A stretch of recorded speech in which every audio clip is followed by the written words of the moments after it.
I might as well stream, I guess, because like it's not like I have to worry about my stats or anything anymore, right? Hi guys. Oh yeah, Sky. You want to do? I actually want to do what's it called? I wanted to do what's that fight called? Yeah, Sea Sacrifice, but there was no PFs up.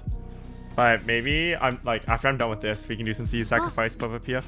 Where's the break? I don't fucking know, man. Exactly. What's break, dude? I don't know the meaning of the word break. I messed up my rotation already. I actually don't know my opener. Very cool. I don't know the meaning of the word break. Do I even use T-Ban in this fight? Probably not. Yeah, the stats don't matter anymore, so I'm kind of like, well, if I'm just going to be playing the game and I'm going to be farming, I might as well stream. Because, like, it's a bit fun for me where I get to, you know, this is why I stream, right? I get to talk to you guys while I'm playing the game instead of just... Could you imagine just farming Innocence and, like, not doing something else on the side at the same time? Holy crap, that sounds awful. Like, no, I'm good. I'd much rather, like, stream and talk to you at the same time. God. Okay. Well, the mount dropped last run, and I rolled, like, a 30 on it, so... You know, I don't really have hope, personally, but... Yeah, it was like a 30? Yeah, I rolled, like, basically a 30. It was not good. I did not win it. This party's okay. We're killing it before the... okay. That's weird. You haven't seen a mount use sacrifice? I've cleared it like 60 times. And I've seen one mount, I think. So like, I also have basically not seen a mount. Yeah, I see the sacrifices. Say last stream? I don't know, dude. I'm fucking streaming because I just am. I don't know. I don't know what to say. I'm just streaming. What's the schedule? I don't fucking know anymore. All I know is for sure, I will not stream next week. I will not stream next week for sure. Whether or not I stream this week is like kind of if I feel like it, I guess. Like I don't fucking know. I don't fucking know. That's all I have to say. I mean, like I think like running it 50 times and only seeing the mount once isn't actually unlucky. I think that's expected. I don't know. Maybe I'm wrong, but to me that seems expected.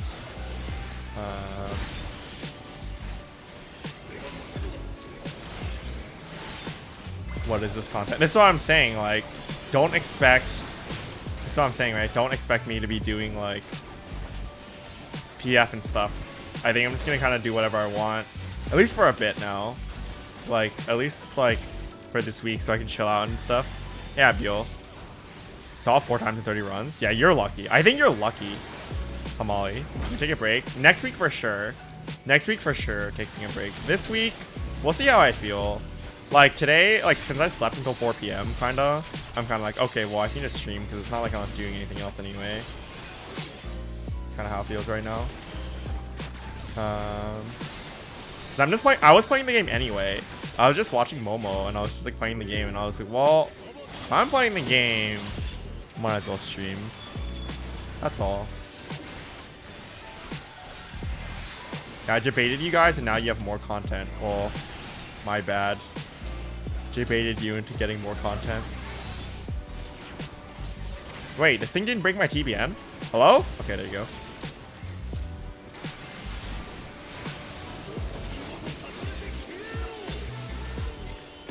Haga has 250 totems. Holy fuck. Yeah, I'm gonna get 99 totems and stop. Like, there's no reason to farm the mount super hard. And that if you want the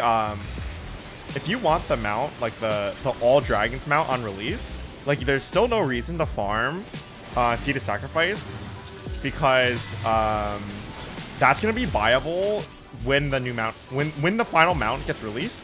Sea to Sacrifice is gonna be viable. So like there's literally no reason not to, like, unless you want the Sea to Sacrifice mount right now, there isn't really a reason to farm so hard for it.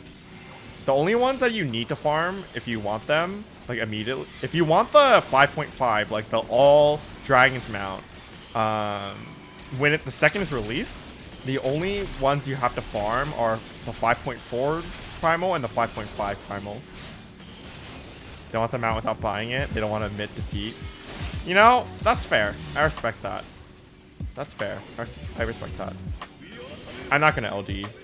We're doing solo healer. I'm not gonna LD. Oh, what the? Where did that samurai go? You want to do Hades 40 more times? Well, if you have to do Hades 40 more times, that means you've only done it like what, 10 times so far? Because doing Hades 40 more times means that you need 80 more totems, which is a lot of totems, which means you've only gotten 10 totems, 20 totems, which means that, you know what I'm saying? Because Hades gets 2 totems each time. So that means you've barely done any Hades. Don't complain. What the heck? Hello?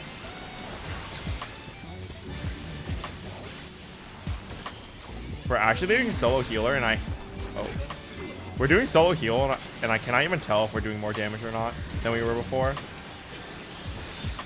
This like Nina, who's the one who messed? Is it Nina? I think we like, oh my god, we're running Bard Dancer Machinist. Innocence, Hades, and Ruby. Luckily I got my Ruby one on like my 80th clear or something like that. Why is the Gunbreaker have aggro? Because he's doing way more damage than me. Guys, thanks, Tropical. Yeah. Feels good, man. We finally did it. Dude, thanks for supporting the stream for so long, Tropical. Been watching since like February or before. Same like misposition as well. You got a Sea Sacrifice on your first clear? Holy lucky, dude. What the fuck? That is not fair. What is that? How? That is so not fair. What the fuck? That's, oh my god. That's some bullshit. Please shirk me. I watched 2 at 12 a.m. Yeah, I mean like, I'm streaming earlier right now, right? So hopefully it'll get better. 83k. 5 DPS, 83k. Check. God damn it. Does this sell for anything? I rolled a 4, doesn't matter. Am I gonna watch the live letter in 2 weeks? Probably. I mean, like, yeah, right? I mean, the thing about live letters is that, like, live letters are kinda... What's the word? Live letters are kinda, like, a bunch of nothing. I mean, like, I'm gonna get really hype about the raid and, like, that's it. You know what I mean? I'm gonna be like, fuck yeah, there's a raid, and then I'm gonna watch that like 2-minute trailer like over and over again, like the 30 seconds. There's like 30 seconds of it that's, you know, raid shit. And then I'll probably watch that 30 seconds like over and over and over again, and that's it. But I don't know. Like, what else is there to get excited for in the next live letter? Like, let's be real, right? There's the trailer, then there's story, and then there's a dungeon. And then there will be Bozia and 5.45. And then what else? Yeah, I ended up just streaming anyway. I don't know. I felt better, so I'll stream. We'll just see if I feel like streaming this week. I thought I was into the story now. If anything, I'm less into the story than I was before. Holy fuck. I don't know. I'll keep reading the story someday. We'll figure it out. Maybe I'll just do like one stream where I just read the story for like 12 hours straight and just want to kill myself or something. You know what we should do? We should just use a fucking clock. See how long the story takes. God. I don't know. I think like so far what we've been doing with reading the story is that like it's usually like the only fun part of reading the story was when I was talking about like raid recruitment and we were just talking about other random crap and I was just reading the story on the side and realizing that like the story was garbo. One day I'll read the story. One day. This is my Hades mount. Like my Hades mount. It's beautiful. Wait, I do have the Ruby mount, don't I? I feel like I do. Wait. Mount guide. Yeah, Ruby Gwibber. Yeah, I have the Titania one, the Ruby one, and the... No, I don't have to... I have Titania, Ruby, and Hades. Those are the only 3 I have. So I need to get Innocence and Sea Sacrifice. Give me your Ozma mount. Do you not have the Ozma mount?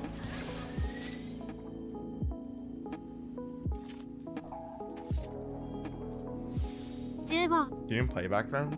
Oh my god. Wait, you know Aether still has like people doing BA like all the time. It's not that hard. It's like way easier than it used to be too. 2 weeks before Shadowbringers. Yeah, a lot of people still do BA. Oh, I don't know now that Boz is out. I don't know if people do it. But like before Boz came out, a lot of people did BA. There was like a Discord for it and everything.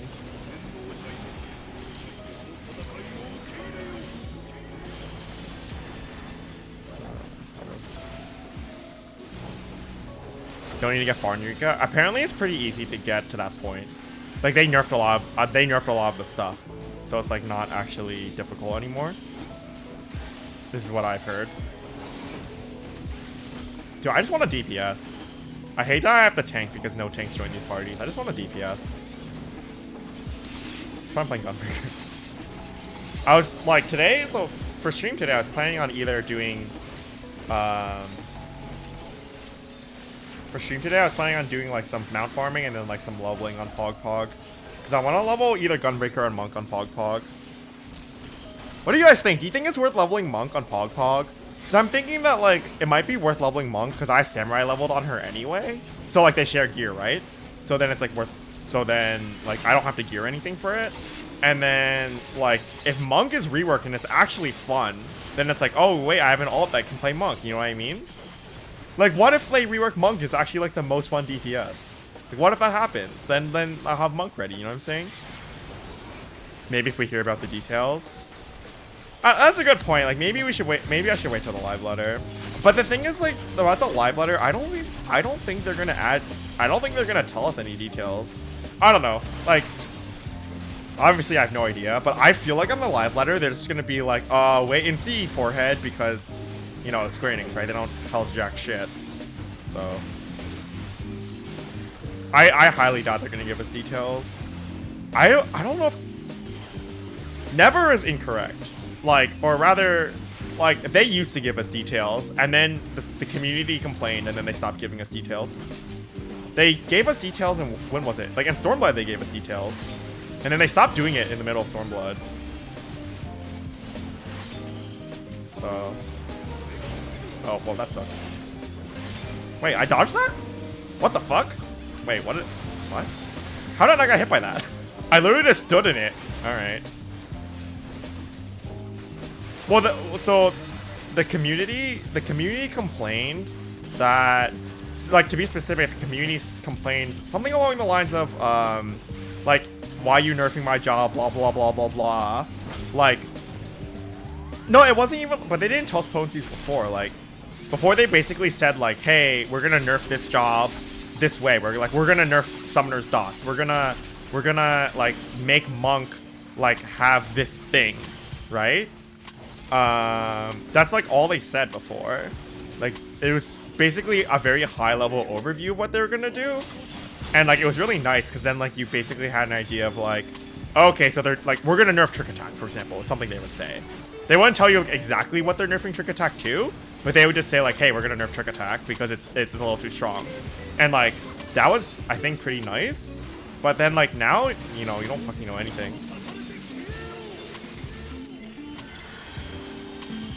That was in the past. And then what basically happened is people complained. They were like, why are you nerfing my job? And then they're like, well, the community complained, so now we're not showing things anymore. Which sucks, because, like, I mean, like, from my perspective, it really sucks, because basically, for anyone who world progs or day one progs, one of the jobs is basically dead on, like, any job that gets reworked is just dead. You can't play it for prog. You just can't. It's too risky. Like, that's, like, really shitty. I don't know. I think it's really shitty, because, like, basically, you basically just can't play Monk. Sucks to be you. Like, it really fucks, like, if your main job is getting reworked, on the raid patch, better learn a different job. Like, that's literally what it feels like. So, I don't know. I think, like, the thing is, like, they just need to do it like how they do Ultimate, where, like, because Ultimate comes out 2 weeks later, so it's fine. Like, it works for Ultimate, because since it comes out 2 weeks later, we have 2 weeks to, like, figure out Monk, you know what I mean? But, yeah. Doesn't work for,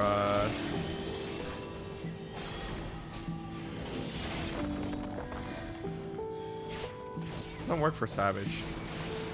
Oh, please don't let me die. Okay. The thing about WoW's thing is that, like, well, the thing is, like, people are like, oh, people already figured out all the jobs. I don't understand that because, like, 99% of the player base is literally not figuring out the jobs themselves anyway. If you're trying to figure out the job yourself, you're probably just playing poorly, and, like, that's just it.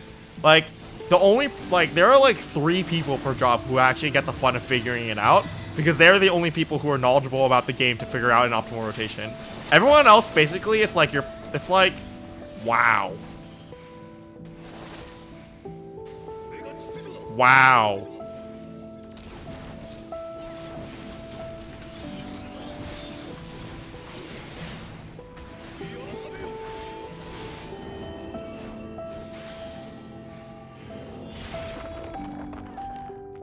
So why my types in chat is okay. Yo, anyone on Aether know if there's any seeded sacrifice parties up? I'm about ready to leave this party. I don't want to... This dancer's really bad, by the way. I feel like if this dancer wasn't so awful, the rest of the party would be manageable. But this dancer's really, really bad.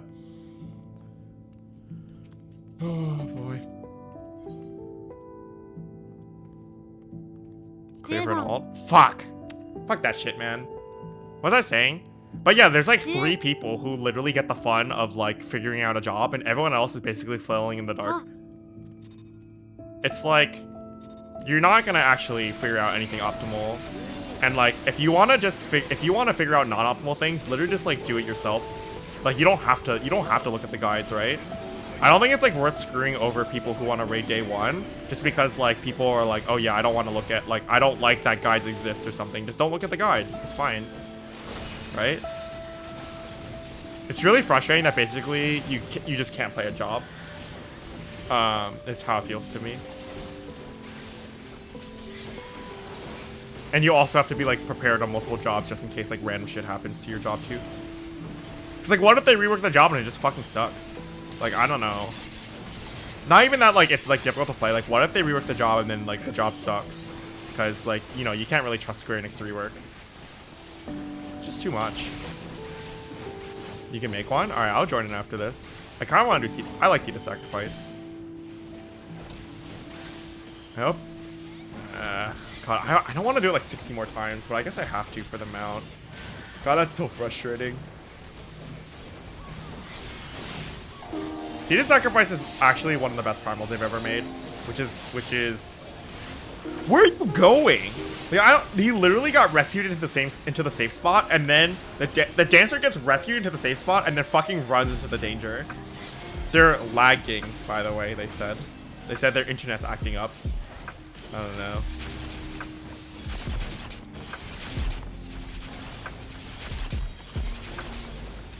Yeah, casters need to know both Summoner and...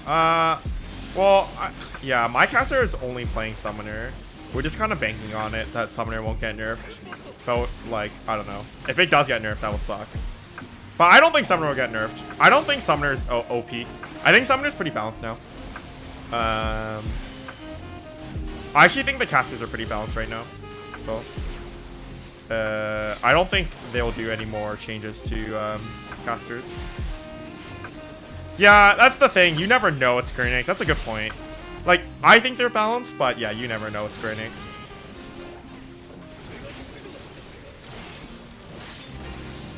Unfortunately. I wonder if they're gonna touch the tanks or the healers or anything. Because, like, the game is, like, pretty balanced right now. So if they didn't touch any of the jobs except, like, Monk, and then, like, maybe if they nerf Samurai a little bit, I think, like, most of the jobs would be pretty balanced. Like, the only other change that I really want is for them to make Scholar less, like, terrible to play. But it's not that Scholar's bad, it's just that playing Scholar sucks. Like, I hate playing Scholar. Not that the job is bad, the job's actually pretty good. But, like, it's just, like, not a fun job to play. So it would require a rework. How the fuck does this dancer keep dying? You're playing physical range. How? Oh, yeah, but I was also thinking about leveling Gunbreaker on my Hog as well. Just remembered that. God. Should I have saved No Mercy? Yeah, maybe.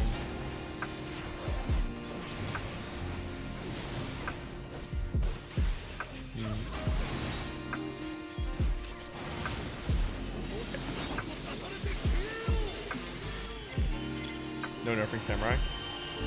I think Samurai is probably the best DPS right now.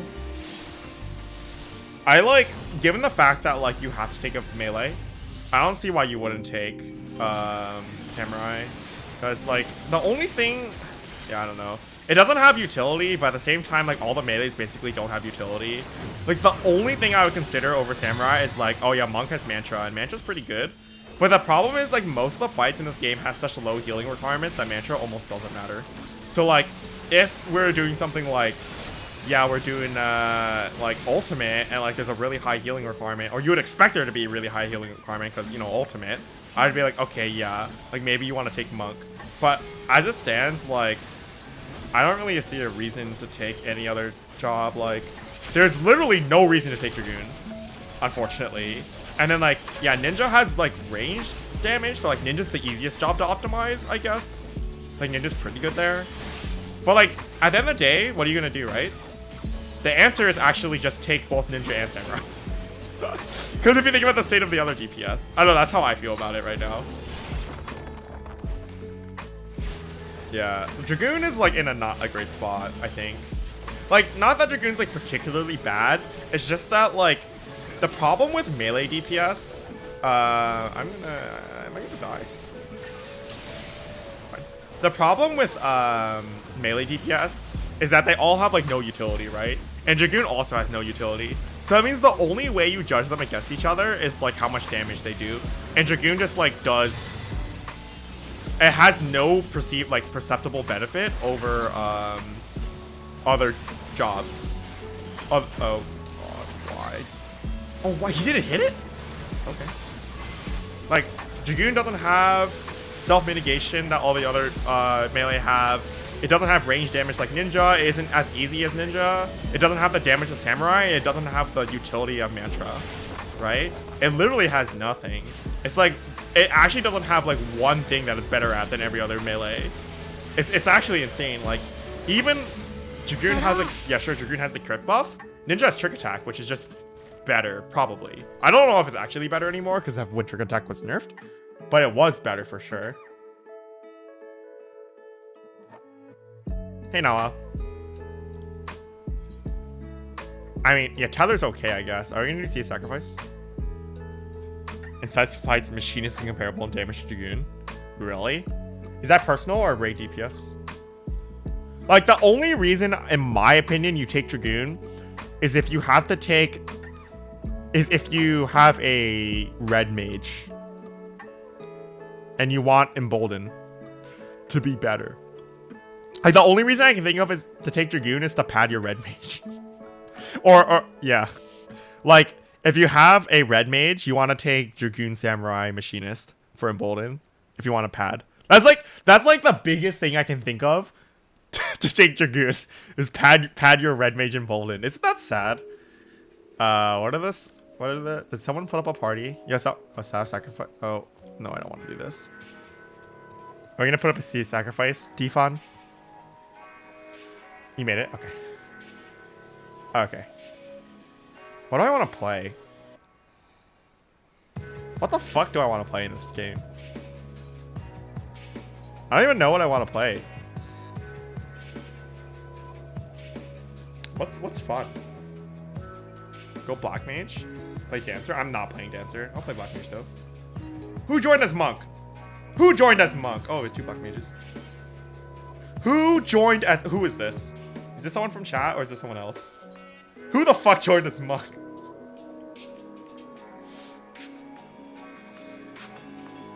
It's probably a rando. Go Monk. Also go Monk. I've played Monk in this fight before. It's... yeah. This is Q's ult. Yeah, Q, because Q plays Monk. Imagine Q playing Monk. You want, now I'm thinking about it, you wouldn't be the best buff to Monk. If they made Riddle, Fire, and Brotherhood 60 seconds.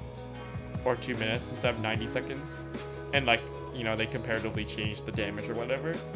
But like, they just make it line up with ninja stuff, suddenly Monk is way better. Traffic Cone. This guy's name. Maybe I should join as a tanker healer. Honestly, maybe I should join as tanker healer. Because like, I don't trust this. I don't trust this. Should I just join as a healer? Healing this fight's so boring, though. What do I do?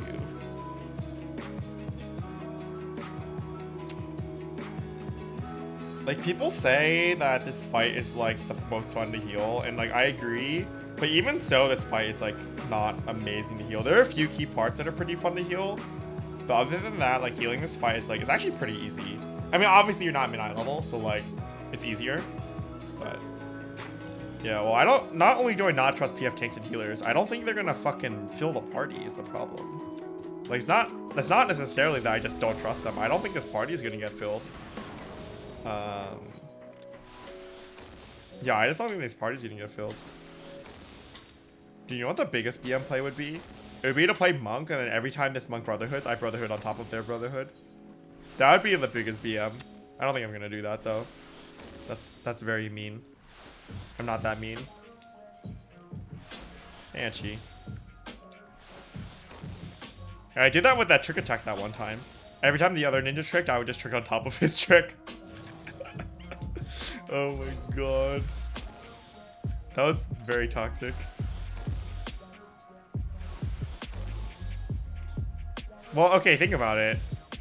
If you think about it, when I tricked into his trick, he got my trick attack as raid DPS damage for his trick attack, right? My trick attack was buffed by his trick attack, so I was actually just helping him.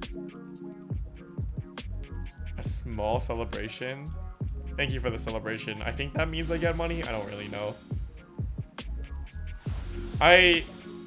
Oh god, I just don't. I appreciate it a lot. I do think if you're gonna spend $5, you might as well. If you want to give me $5, you might as well either gift a sub or donate directly, because Twitch takes 50% of the celebration money. So it's kind of like, it's literally basically a scam for Twitch to take people's money, like the donations. It's a scam for Twitch to get a cut of donations instead of just like having direct donations. Thank you. Thank you for the sub. I didn't mean that you had to sub. Sorry. I didn't want to press you to sub. I appreciate the support either way, but I just want like all my viewers to know, right? I just want my viewers to know that like what you think may or may not be supporting the streamer is like, or what you think might be supporting the streamer may not actually be supporting the streamer, depending on like what you're doing, right? Like everyone knows that when you sub, you're paying 50% to Twitch, 50% to the streamer, but you get like, you know, you get ads free and you get emotes and stuff, so it's like worth it. But like the $5 thing is like, is like the $2.50 that goes to Twitch like worth seeing like sparkles on the screen? Like if you think so, then like go ahead, be my guest, do it. But like I just want to make sure you're making an informed decision, you know what I mean? That's all I'm saying. That's all I'm saying. I just want you guys to make sure you know you're making an informed decision. You're surprised this isn't filling up? It's because we need tank healer.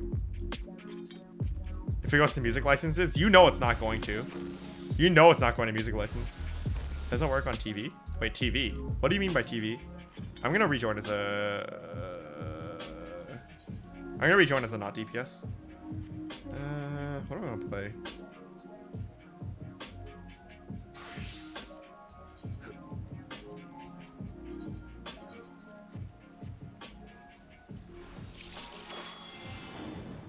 Stream on TV? Oh, Amazon Fire TV? Your money do you want? Yeah, that's what I'm saying. What I'm saying is that, like, you do what you want. I want everyone to be informed, because I know there are a lot of viewers, like when Celebration was launched, a lot of people did not realize that Twitch was taking a 50% cut, and when they learned about it, they were not happy. Like when they learned that the celebration that like Twitch was taking half of it, they're like, why would I do this instead of just donating? Like this is like basically a scam. Like they're tricking viewer. Basically they're like, oh yeah, they're tricking us to get more money or whatever. So I feel like it's like kind of my, you know, I'm informing you. But if you want to do the celebration, like I said, then go ahead. And I appreciate the support in either case. Again, I just want you to feel like that. You know where your money's going. That's all. Remember the whole 360p thing with Adblock? I don't want to remember that. Hey, Comfy. Hello. Did they fix that? That wasn't a bug. You know that was intentional, right? Like, I'm 99% sure that was intentional. Like, we're purposely forcing you to 360p if you have ad block, so you turn off your ad block, right? I don't think it's like fixing. Well, that guy just left. Joined then left. Oh. What? We just had 2 tanks join and then 2 tanks immediately leave. What? Hello? Hello?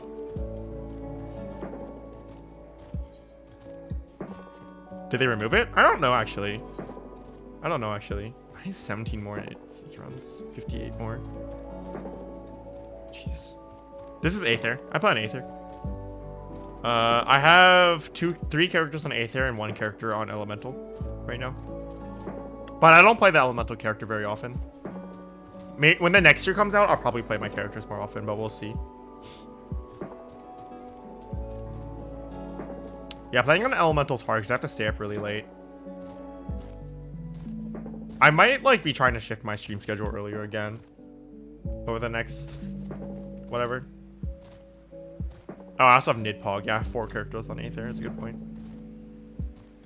Yeah, I want to stop staying up so late. I don't know. We'll see.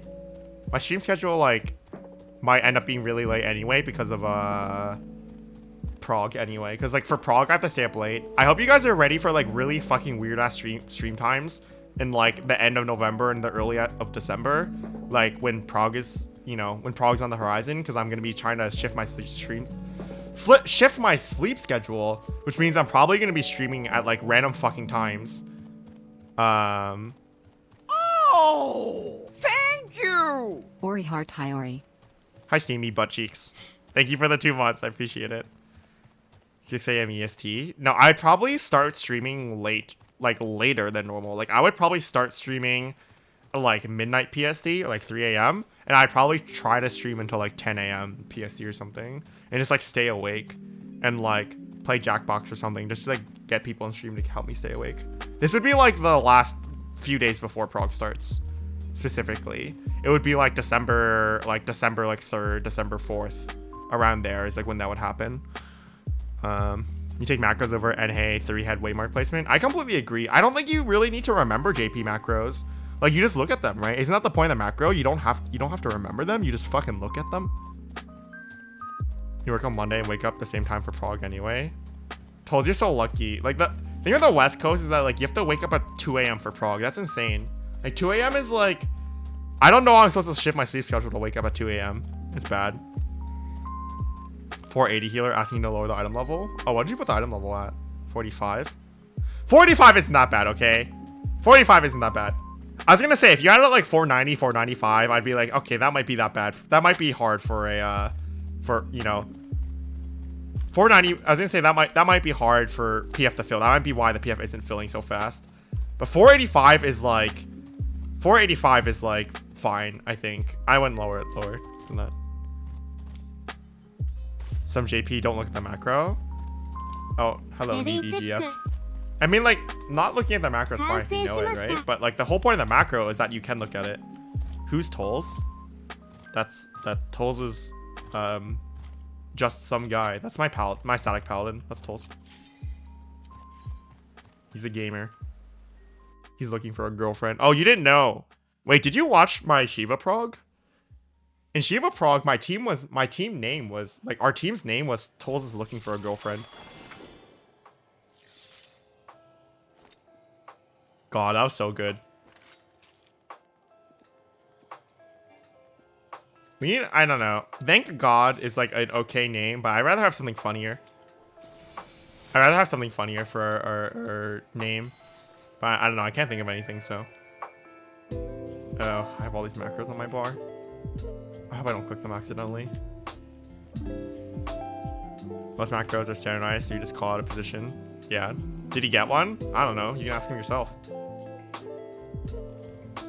You new to the game, I have no idea about the things we're talking about. We're just talking about random stuff. Like Prague. Like endgame content mostly. Talking about endgame content most of the time. Or like raid stuff. You'll get there, Vasts. If you're new, it's pretty common to not know what's going on. I wouldn't worry about it, honestly. I don't have markers. Neither do I. Oh, that guy has markers. Just name your static something like Ilio's an amazing strat. 15 I think I'm gonna, I don't know. We'll see what my group wants to name it. It seems like they like the name Thank God. So we might just end up with that name. Oh, thank you. My stat and I cleared EA test 2 weeks ago. Yo, Rayglin. I'm not insect. Fuck me. Oh, this is bad. Rayglin, thank you so much for the 5 months. Holy crap. Congrats on your clear, by the way.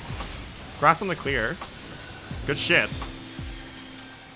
Good fucking shit. Congrats on the clear. Okay. What's this? Meteor?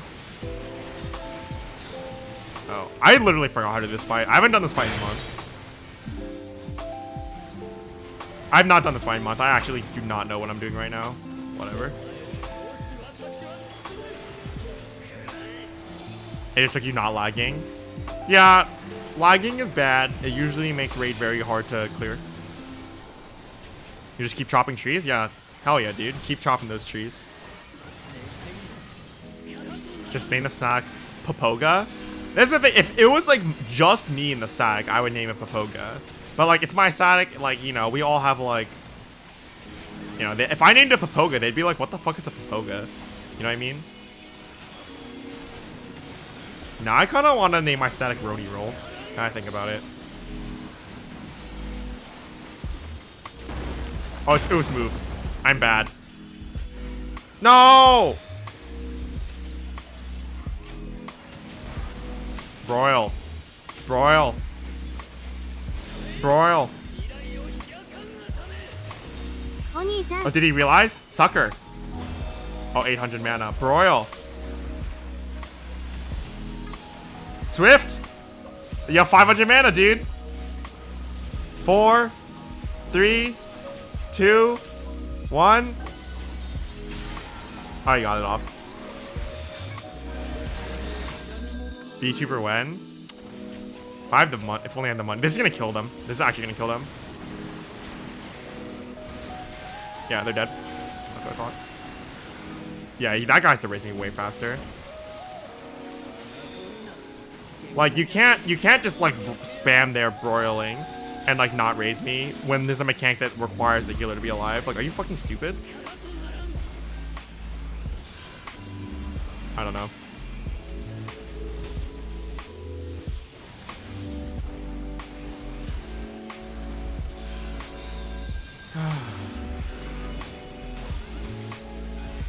Obi-Wan. Stack. And stop. Stack and stop. Dude.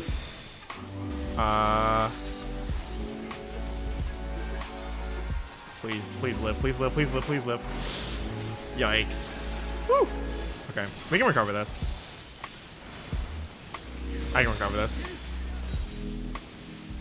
When do I make Papoga with my face? I would be very concerned if I made a Papoga with my face. Like, I don't know if that's something that people can do, but I don't think that's, like, healthy, personally. I would be very concerned if I saw someone making like a Papoga with their face.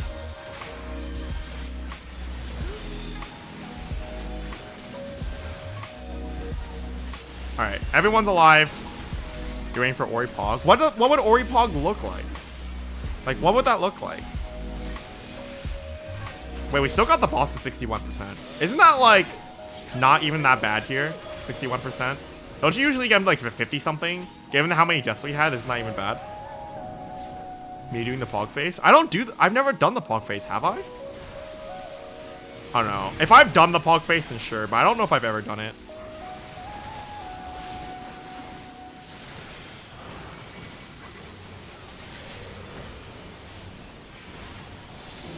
Oh, please don't die. What? Fuck. Oh, this guy's tanking the boss in a very bad spot. Oh, that's really bad. I'm dead. Wait. I'm alive. Woo! Alright, well, he's dead.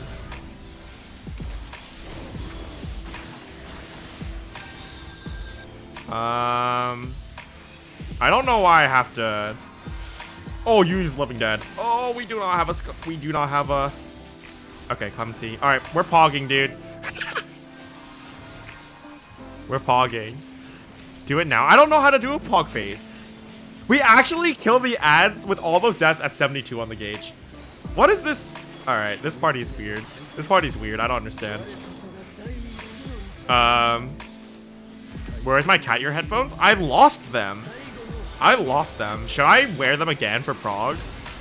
Should I wear them again for Prague?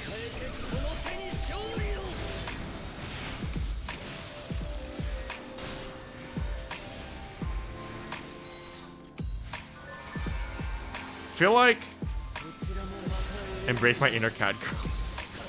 Oh my god. Oh, you're almost dead. To the limit.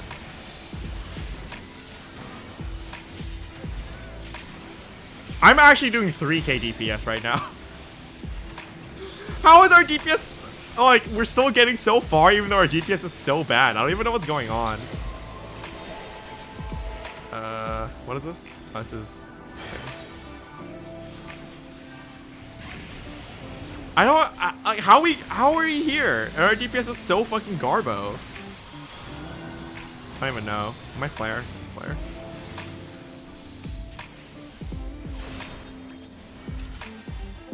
What is next? Oh, it's Meteor. That's not good.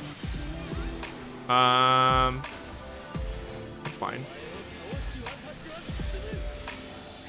Did my parser not reset? No, my parser doesn't really reset through short intermissions.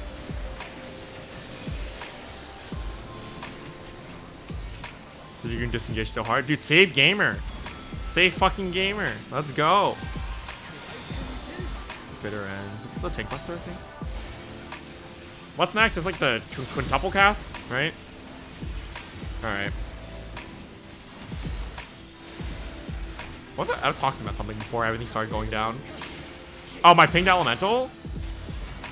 Move, stack. Move, stack, spread, fire eye. Yeah, move, stack, spread, fire eye. Move, stack. Spread. Fire.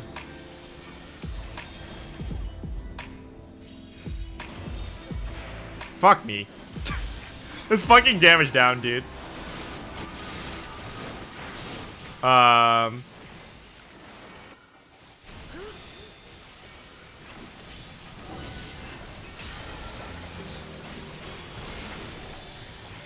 What was I saying? Oh, my pinged elemental is like 100 something. It's like low 100. It's not too bad. 100. Yeah, 100 something.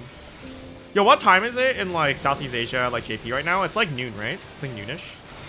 So my stream's like pretty good for like daytime for...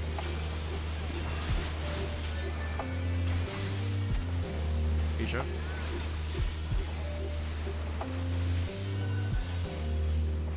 PM. Okay.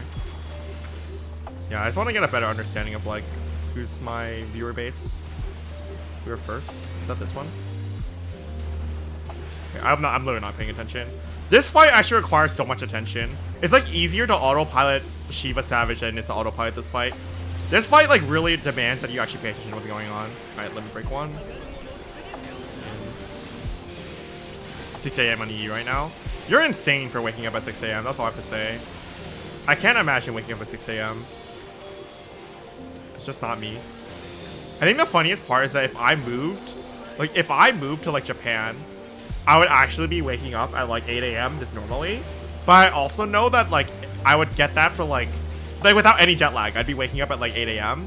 But I also know that after like 2 weeks, I'd probably go back to waking up at 2 p.m.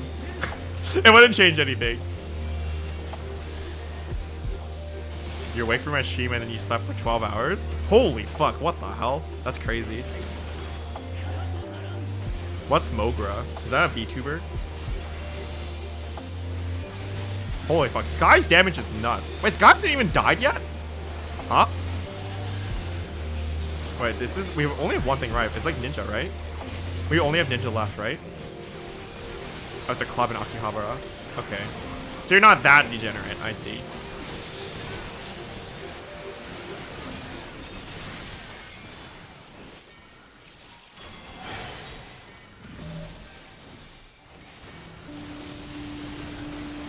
Well, this,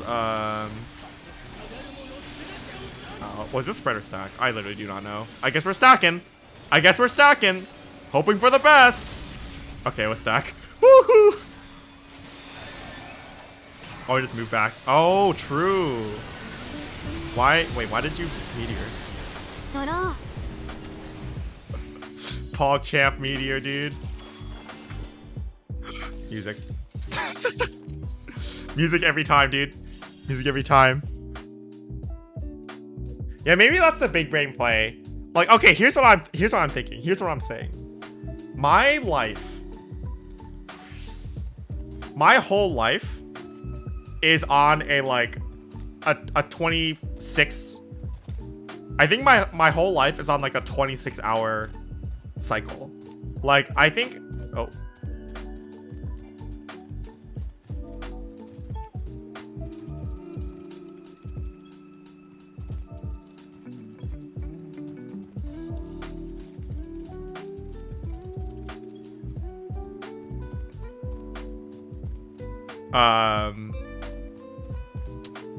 What was I saying? Yeah, I'm convinced that I live a life on a 26 to 27 hour just like cycle. Like, my body clock is just not 24 hours long. So all I have to do to make my life normal is to go west by 2 time zones every day. Just go west by 2 time zones every day. Every 12 days, I'll be back to where I normally live. I just gotta take a nice flight west every single day, no problem. Just like do it while I'm sleeping, right? Just do it while I sleep. And then when I wake up, it's like, well, it's morning. Wow. You want a doctorate degree? I'm just saying that, like, I think that like the whole like 8-hour workday and like the forced 8-hour sleep at night, like, I don't think that's some unnatural like random bullshit from like I don't know, capitalism or something. Like, I don't know. I feel like if we want to get people to live their best lives, you provide Western flights for everybody at all times. Everyone's just flying west in a big circle, just like changing what time zone you're in. So you're always with light, and you all go at like different paces. Everyone gets their own pace. It's great. Is Hawaii 2 hours or 3 hours behind? I actually don't know. That's a good question. Hawaii. It's 2 hours.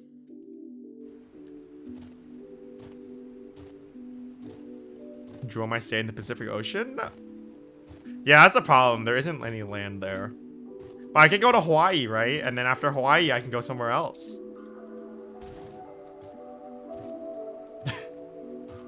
What if you just jump and then the Earth rotates under you? The Earth rotates under you and then you move time zones because it rotates very fast. Just jump, right?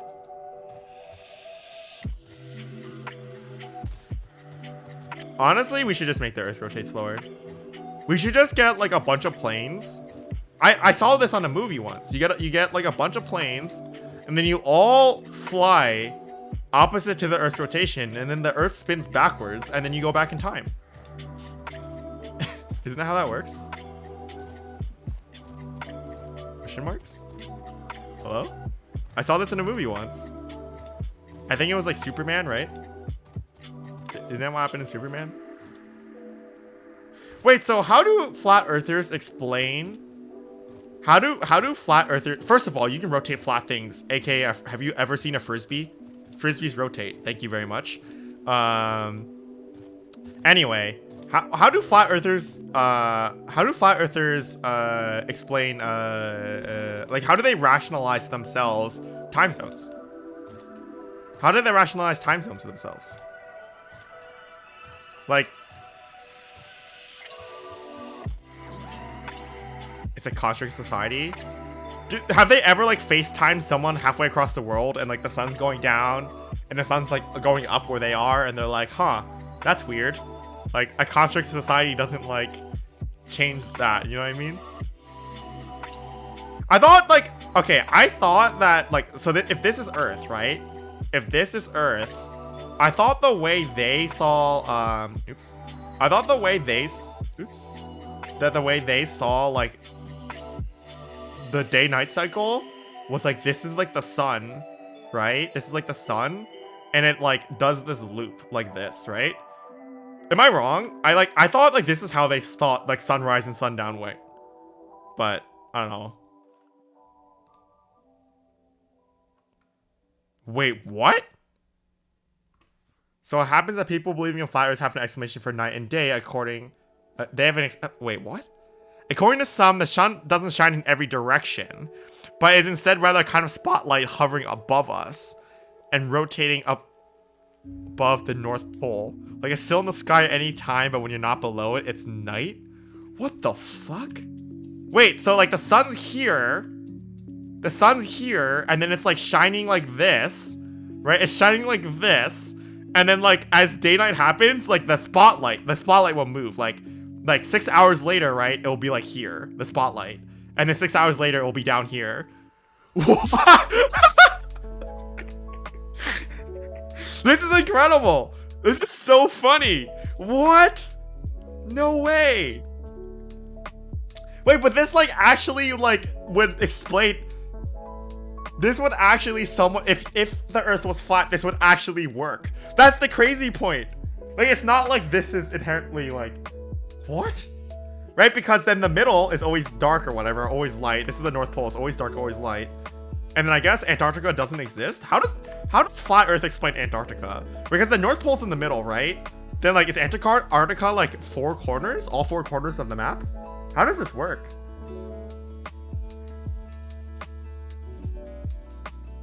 I like at first glance, if you think about this for like, if you don't think about it, it makes sense. You know what I'm saying? This is like humongous brain. This is humongous brain. Oh, it's an ice wall. What the fuck? What the heck? Wait, so this would explain the fucking what's it called? The middle line. You know how like it's really hot and tropical near like the center of the what's that line called? What the fuck is that called?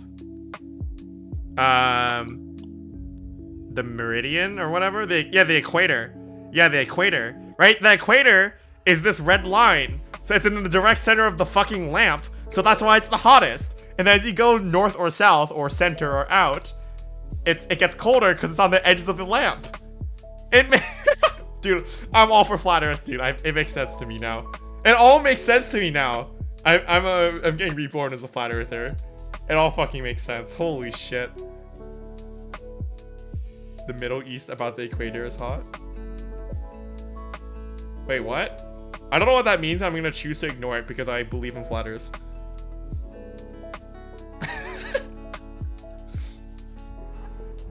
Look how big brain this is. This is amazing. I actually can't believe. I never really thought about it. Like, what do flat earthers actually believe? This is crazy. This is crazy.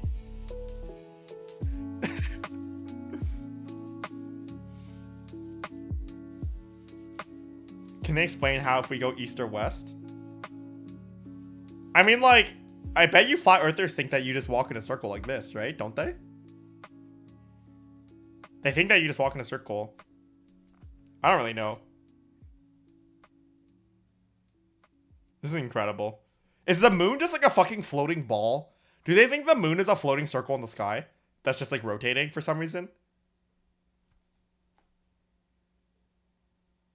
Oh no, what is this?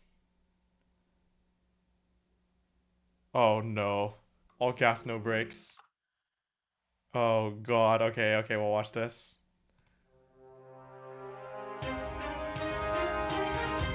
Brain blast.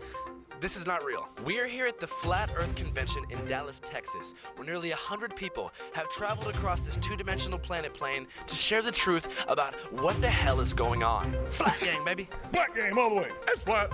What the hell is going on?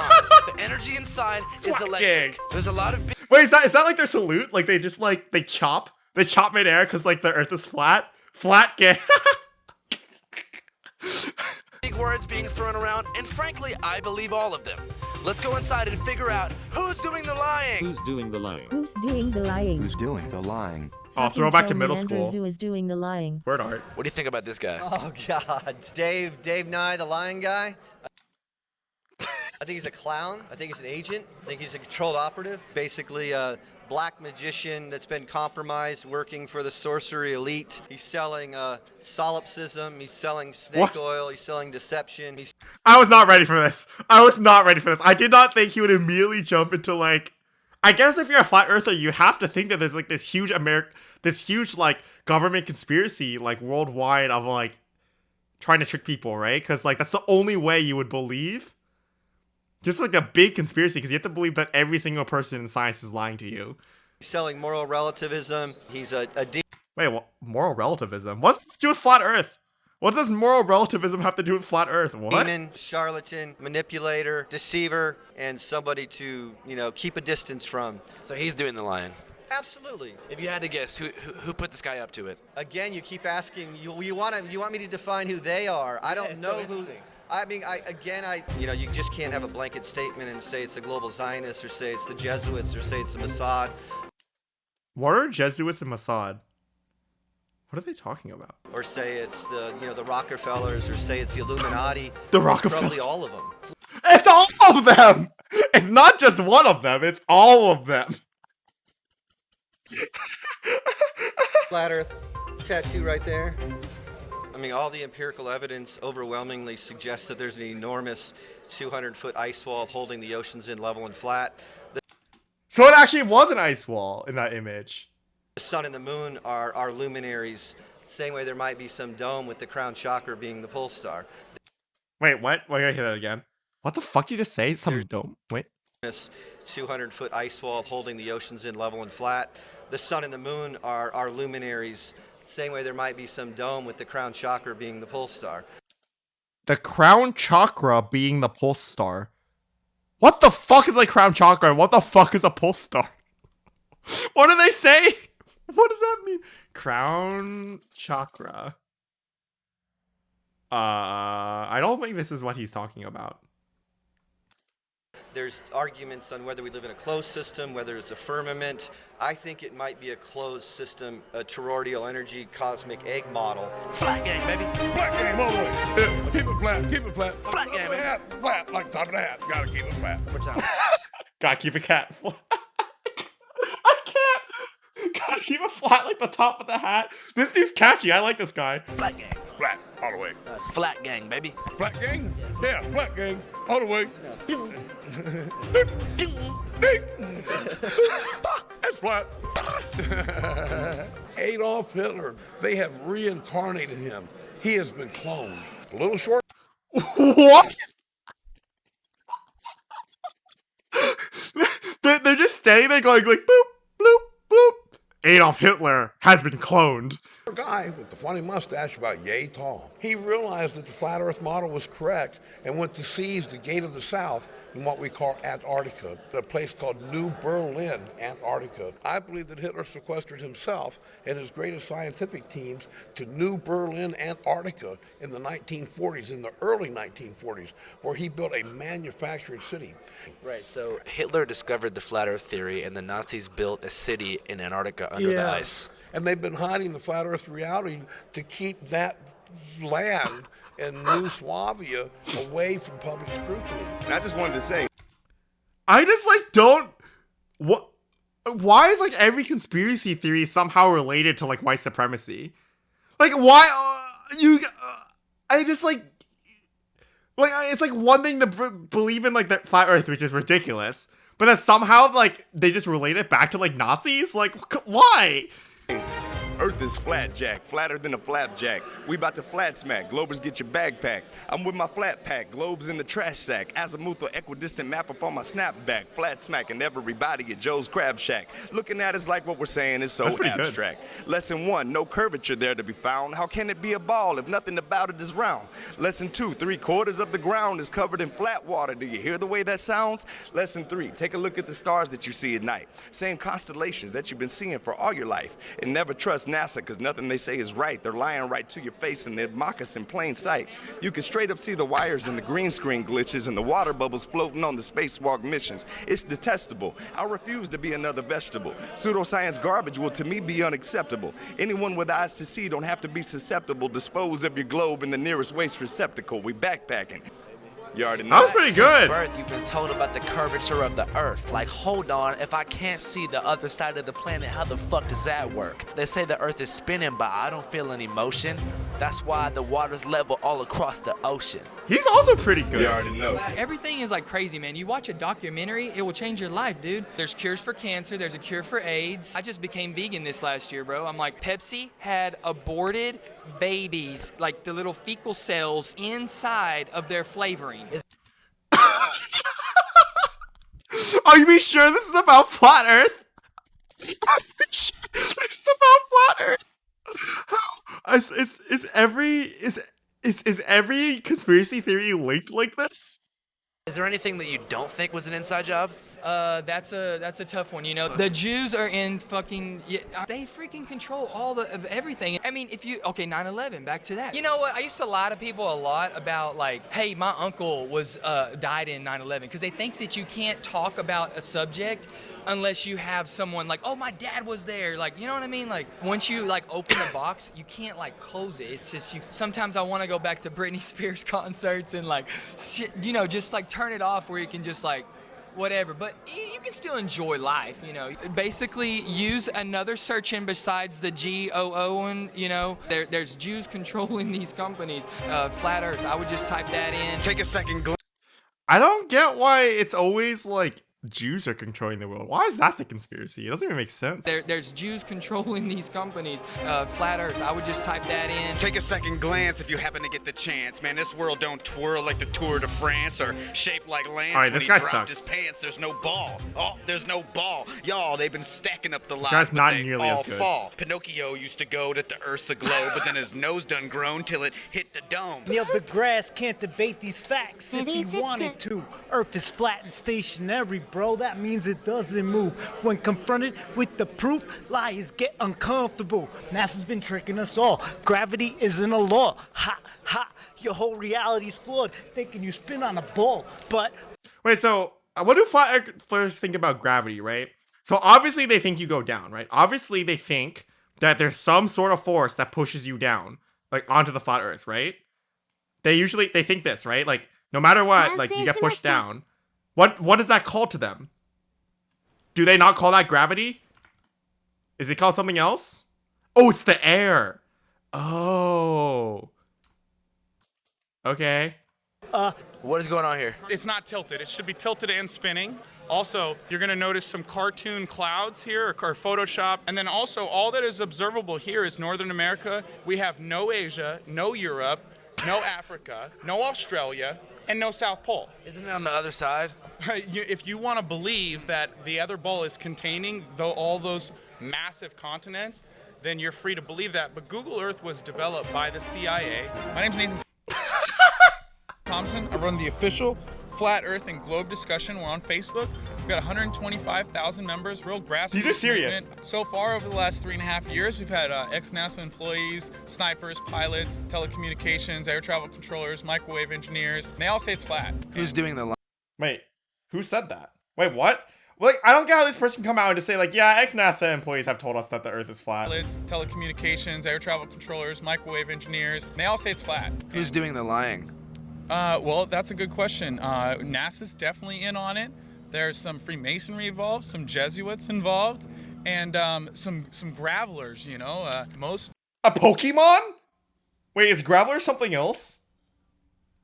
The Pokemon are Nintendo's here. Nintendo's pushing the flat Earth conspiracy. What's a Graveler? Graveler. Dude, I don't...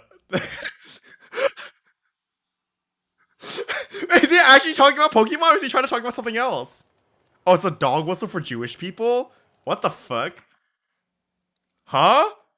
Jewish people are just mom and pops, deli owners. What I use is the word Zionist. So these are people that are hell-bent on world domination, and most Gentiles are not very conspiratorial minded, so they don't think that the earth could be flat. What's a Gentile? Genital? Not Jewish. So you say they're not very conspiratorial minded. God, I feel like they just want to seem smart, Can't right? wage war with the beast, but we can win souls for Jesus. It's all mind control. You got a Kimmel and you got a Fallon, and I think both of those are Jewish-backed names. What we're standing on here is not what they told us it is. The whole thing can be solved very easily. How do you stand on Hitler? Do you believe in, if you research Hitler at all? Hitler was... Okay, we're gonna have to come back to that. We're gonna have to come back to that. Well, he left off with Hitler, so I guess we'll see how this goes. They do hate Jewish people. I don't really like. I don't know, dude. It's so weird. It's so weird. That was not what I was expecting, honestly.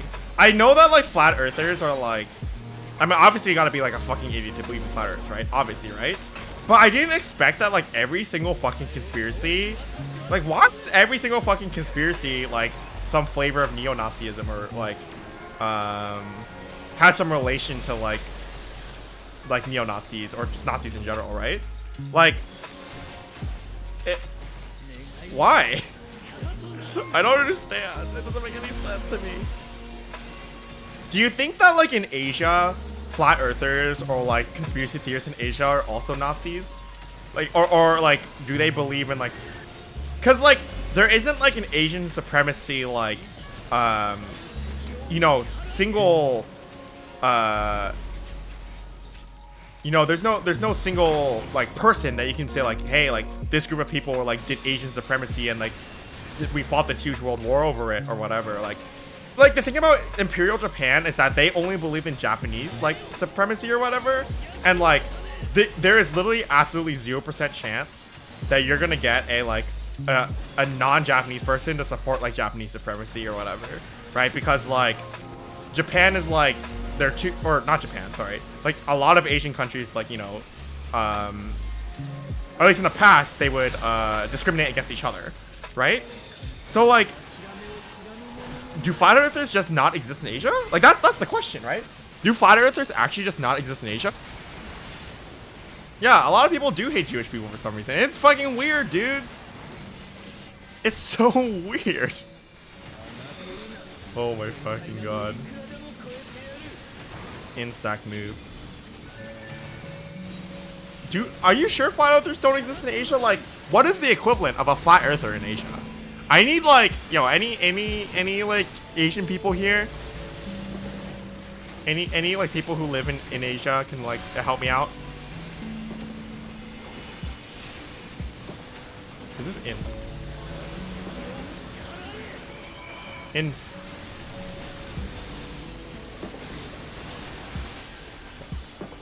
There's none, really? Zionist means no Jew as well. Eastern medicine? Yeah, I guess Eastern medicine. But Eastern medicine isn't like... That shit is like more like astrology, where it's like kind of harmless. Or, I don't know. Like, it's not exactly harmless, but it's not the same as like white supremacy, you know what I'm saying? Even your granny? Okay, I mean like... let's be most Westerners, most Americans even rather, don't think that flat earth is real, right? It's not like most Americans think that. It's like they're just a very small sect of people that are very loud.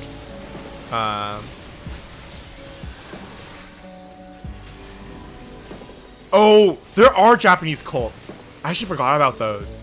Yeah, those are weird. But America also has cults. But like America also has cults that aren't flat earth. Like we got, you know, we got Scientology and stuff like that, right? So like, we also have that. Oh yeah, the Chinese Super Church. Yeah. That's definitely a thing. But like, America has those. America also has those. Like, in addition to flat earth and like white supremacy, we also have churches and cults and stuff like that. Why do we gotta have both? In Japan, the pyramid schemes, are they? I wouldn't be surprised if they are. I don't actually know though. Like, I would not be surprised if they are. I just don't know if they are. Because, you know, I'm not a... Oh, you need to heal yourself. You need to heal yourself. I'm healing you. Okay.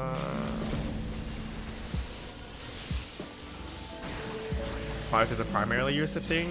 But like, what I'm saying is not Flat Earth specifically. Do other countries have an equivalent to Flat Earth? Like something else that like, why does the US the only country that has like specific things? Why can't other countries have things that are specific to them that is also dumb? Why does US gotta be the dumb shits? You know what I mean? Falun Gong. Feng Shui. Again, like Feng Shui is like not like Feng Shui is just harmless. Like, you know what I mean? Feng Shui is like, it's stupid, but it's harmless, right? Feng Shui is just like, oh, just like fucking reorganize your bedroom, like, or something stupid. Like that's not that's just like dumb, like it's just like dumb superstitions. That's like, oh yeah, like I believe in werewolves or like astrology or like, you know, that kind of thing. American individualism? Maybe. This is fire. I don't know. Vampires are real. What is this? Oh, man. What? How does this one work again?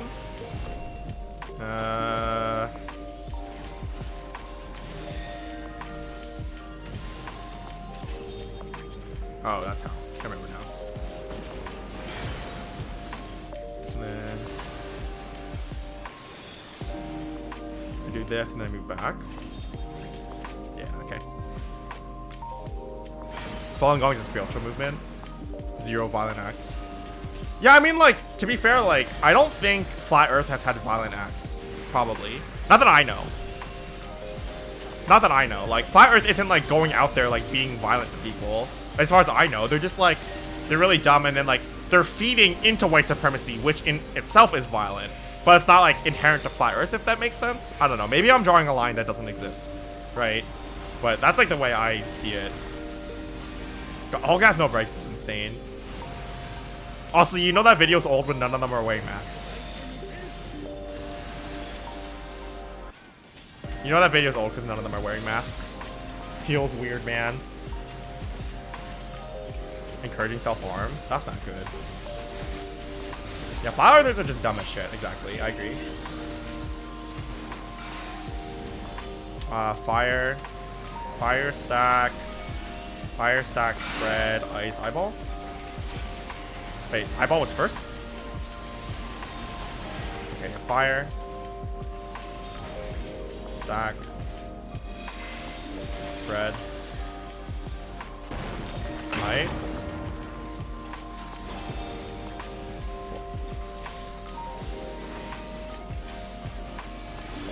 Do you think people at Flat Earth conventions would wear masks? No, I don't. No, I definitely do not. But even so, like, you know the interviewer guy would wear a mask. Whatever that guy, I don't know what that guy's name is, but you know he would be, at least he would be wearing a mask, right? If it were now. I watched the anti-COVID protest video, and like, holy shit, I don't understand. I watched the anti-COVID video, and like, I was like, how do these people like function in day-to-day life? I don't know. Like, how do they not just like trip down the stairs and fucking kill themselves? You know what I'm saying? Like, they're missing brain functionality.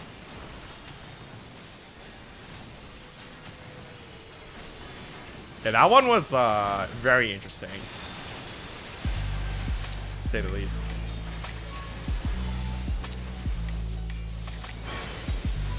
Falun Gong is basically Buddhism. I mean, I'm sure there's like different sects of it. Depends who runs it and so on and so forth. So, right? It was. I don't know if this is stack or spread. I guess it's spread. Nope, it was stack. Okay, whatever.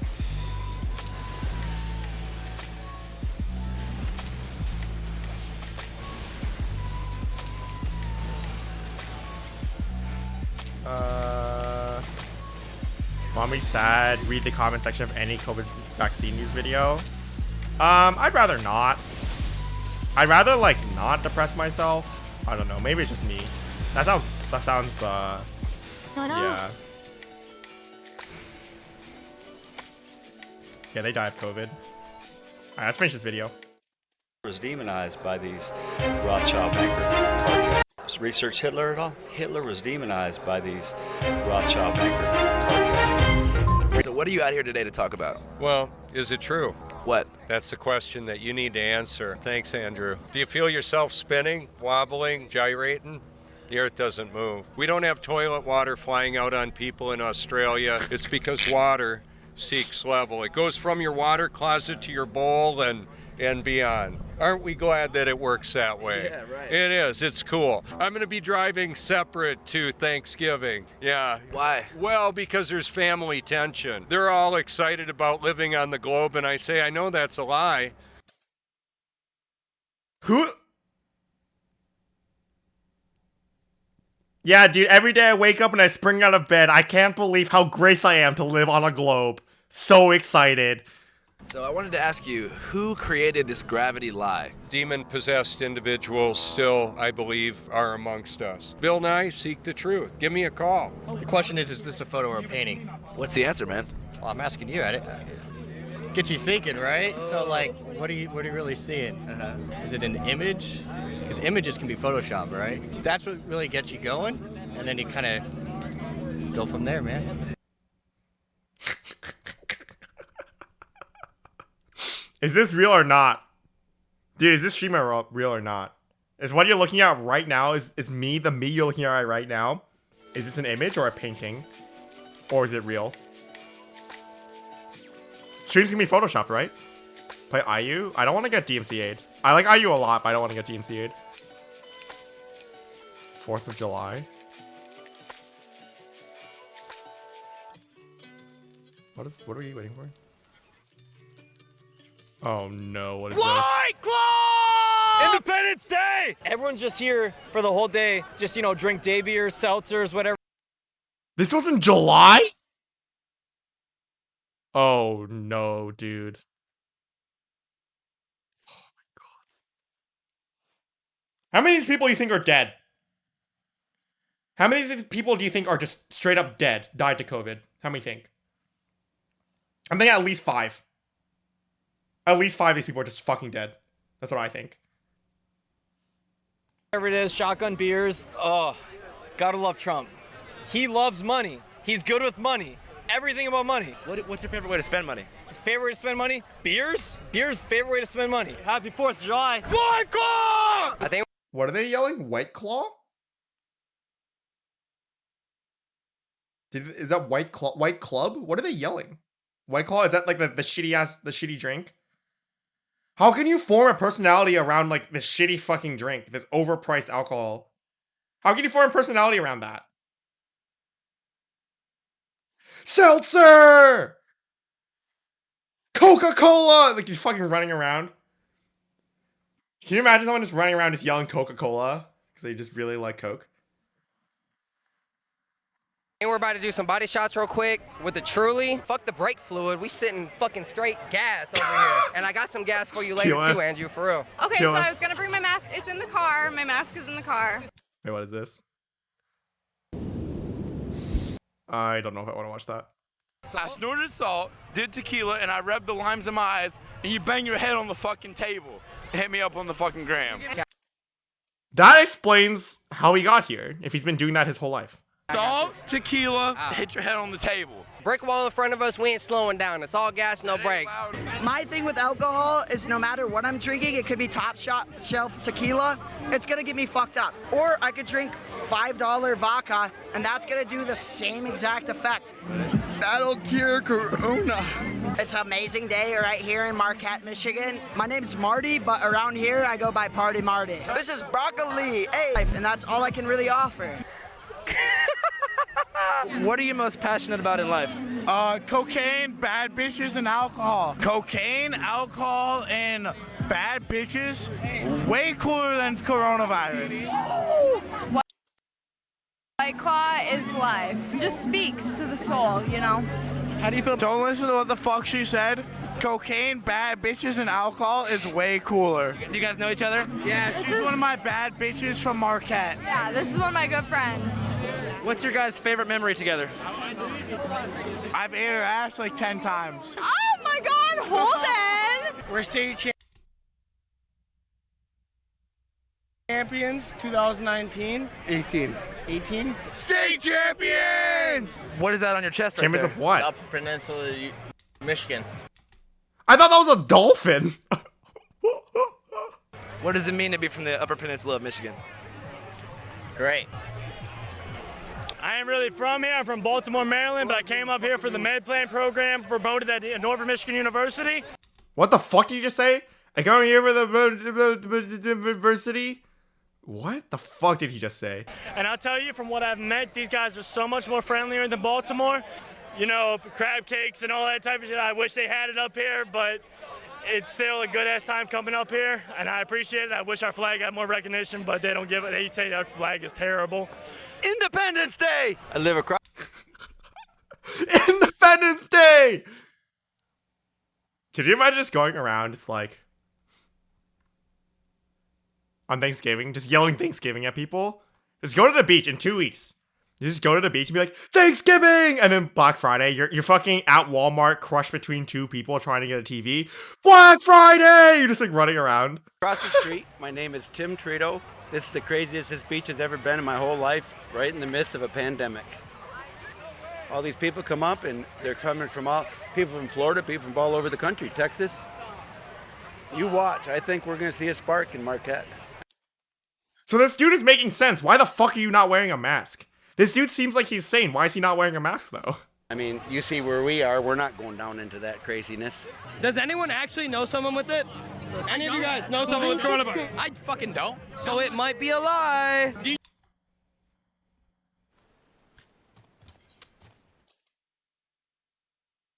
Detroit rappers don't get corona, dude, because they drink lean. Is that literally the cure? So I'm in nursing major and all that shit. Coronavirus is 100% real, but who gives a fuck right now? Do you have it? Fuck no. Do you know someone with it? There's motherfuckers that have it. I don't know. But you don't know anyone with it. That's the thing. You can so have it might be a lie. A little bit of them have it, but we're gonna get through it. We're, a strong, united country. I don't really like America. It kind of sucks. Black Lives Matter. Why are you at the beach? Come on, step it up. So tell to the follow. Why is she here? I just know that his dad is an artist, so I know he got into art, and every time we go to a beach, he does this stuff, and I swear he's a chick magnet because of this. I am Evan Burke, MCAT, the Sandcastle chick magnet. My dad's an artist. He taught me how to do this shit. I know there's a lot of controversy going on and shit, but we're still American, you know what I mean? It's July 4th, Independence Day, and we all shit the same color at the end of the day. We're all equal. We're out here deep. We're gonna get Andrew a kill tonight. You understand me? He might have a little 2-for-1, 3-for-1, who knows? Andrew got it going tonight. Shotgun truly till you feel truly ruly. We're gonna get you a kill and it's gonna be unruly. We're getting Andrew a kill, fuck the bars. You just have to say who you are, Andrew, you'll get fucking kills tonight. Kills tonight, bro. Are you fucking kidding me? Are you kidding me, Andrew? You really don't think you can get kills tonight? Seriously. There are birds waiting for you to hunt. Just gotta say I'm full send, bro.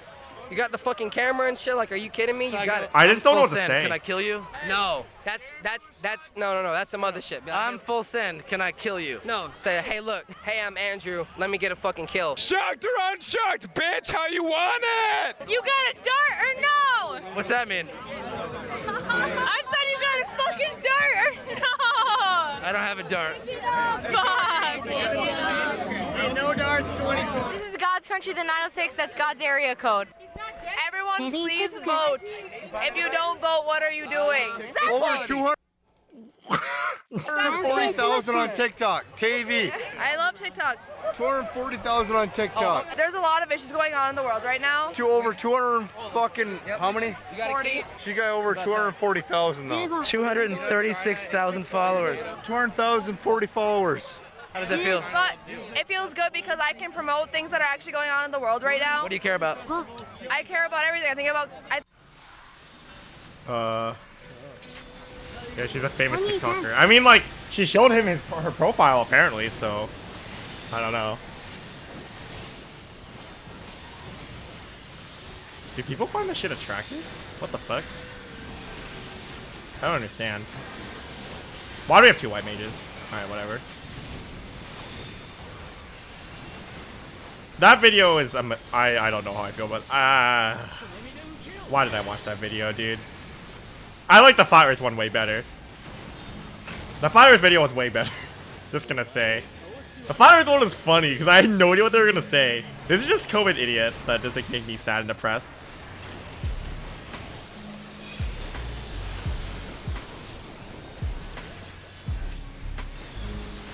me very sad and depressed, unfortunately.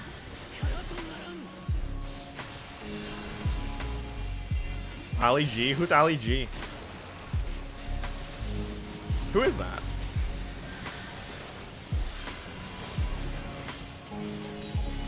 Oh, Borat? Oh, no. I don't know how I feel about that. Does this move or not? No. I never pay attention. I should start paying attention there. I know who Borat is. I know who Borat is. But...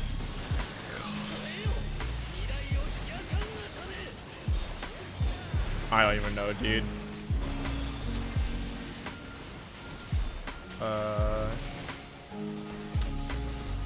Set 2. Go there though.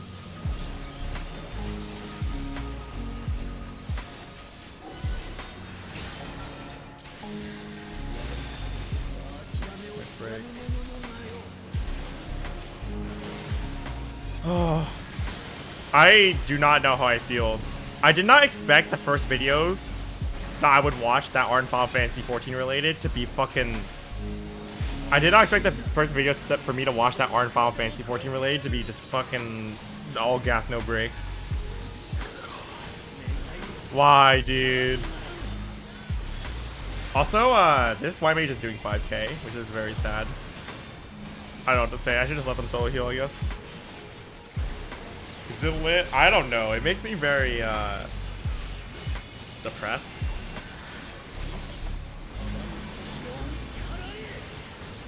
Yeah, White Claw.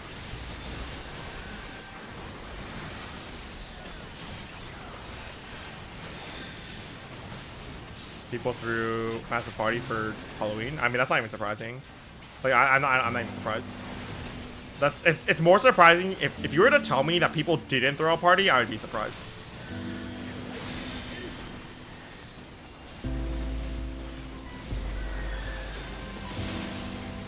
But I mean, people have just thrown all caution to the wind. Like, literally, we're at what, 120,000 cases per day or some shit of Corona, but no one gives a fuck anymore because they're just tired of staying inside, I guess. We're tired of staying inside, so no one gives a fuck. What are you doing? Oh my god, you lived. How did you live?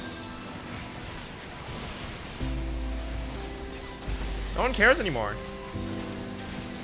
No one actually fucking cares anymore. Oh, it was almost 200k yesterday? It was literally 100k like a week ago. It was literally like 100k a week ago, and it's already almost 200k? Are you fucking me? Like, for real? You serious? You going to the gym tomorrow morning? I mean, like, stay safe. 183k? Holy shit, that's a lot. What the? I'm on the wrong side.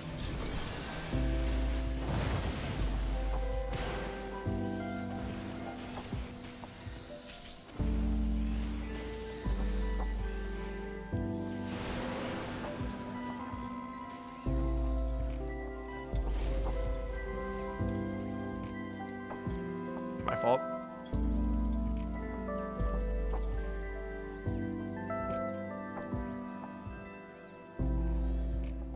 $183k.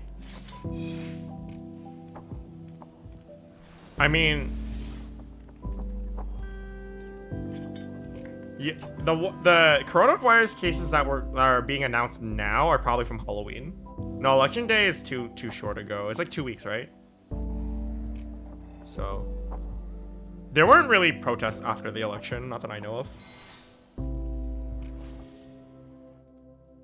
Right as we're over. Oh, this is Wisconsin. Huh. People are giving up. Yeah, I think people are probably just giving up. I mean, like, I just think that, like, I don't know. I remember back in March, I was like, why don't we just, like, take everyone who has Corona and just throw them on a fucking island or some shit.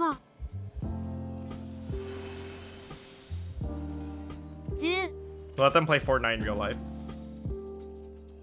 5 cases in your city, people are freaking out.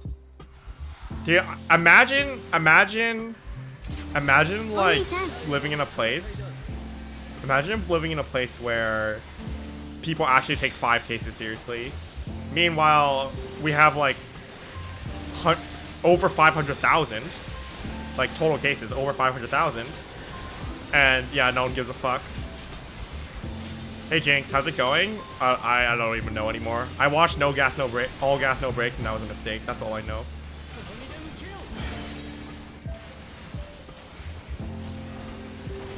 I don't even know how is it going. All I know is that life is a mistake. Got some partnership? Thank you. I appreciate it. Can't expect people to give a fuck forever. They don't need to give a fuck forever. You only need to give a fuck like much less than forever. And in fact, for the countries who gave a fuck for like 2 months, they're fine now. The fact is that like people have to give a fuck for like a long time because other people aren't giving a fuck at all. That's what's happening. If the whole country actually gave a fuck for 2 months, we would be fine. But that's not what's happening.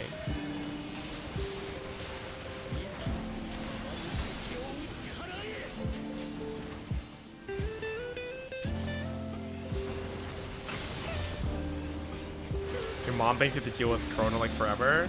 I mean, we'll get a vaccine, right? I think it'll be okay. Like, we'll get a vaccine and it'll be fine. But, like...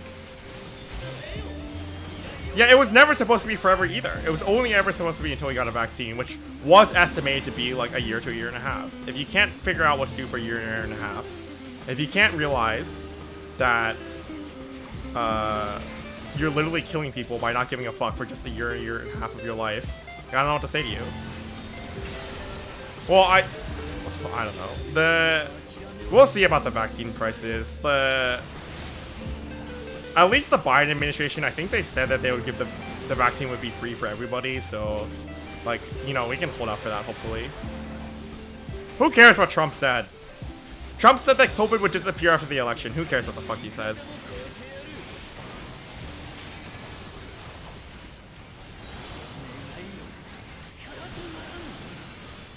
Yeah, there's a vaccine in the works right now. Hopefully it ends up being good, right?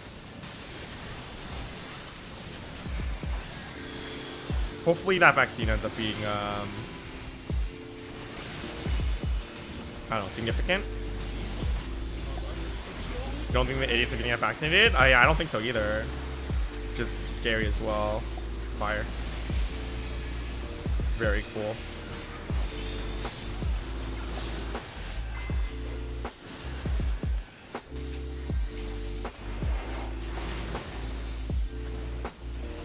Inject Lysol. God, I don't know, man. America's just like... this country has like this like deep rotting underbelly, right? That is not going away. I don't care like if Trump wasn't reelected, it's still there, right? And it's gonna rear its ugly head again in 4 years. So it's constantly rearing its ugly head with Corona and stuff like that. Not even 4 years. Anytime anything fucking happens over the next few years, you'll see. We'll see, right?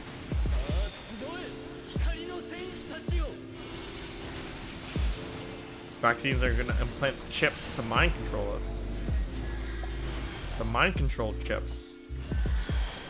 The vaccines. They're gonna control our minds. Who the fuck wants to control your mind? You're a fucking dumbass. I don't understand. What do these people think? Yeah, dude, I'm gonna control your mind. I'm gonna fucking make you go to Walmart and buy me shoes. That's all you're good for. I just don't get it. The Black Plague is still around? Yeah, I mean, like, so diseases, like, they always stay around. Like, the bubonic plague is still around. Like, I think, like, every disease is, like, still around in some shape or form. But I think, like, the point is that, like, it's, like, way less worse than it used to be or whatever. If only people get along. It's kind of hard to get along when it's, like, one half of the group... one side is, like, hey, I just want rights, and the other side is like, I want to deny you those rights. I don't think they're gonna get along, and I don't think we want them to get along. That's not the goal. The goal is to fucking oust the people who do not want to give the other people rights. I don't think it. I think it's very wrong to say that we just want the country to get along. Right? You don't want white supremacists to get along with black people. That doesn't make any fucking sense. You just want to get rid of the white supremacists. How did you die?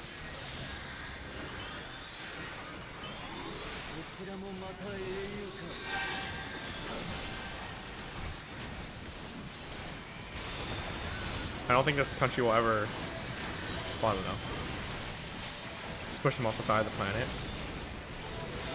There's a big fucking wall, so you can't push them off. Don't you know? There's a big wall that keeps in our oceans. You can't actually push people off because you'd have to get on top of the wall somehow. That sounds hard. I don't know if I could do that.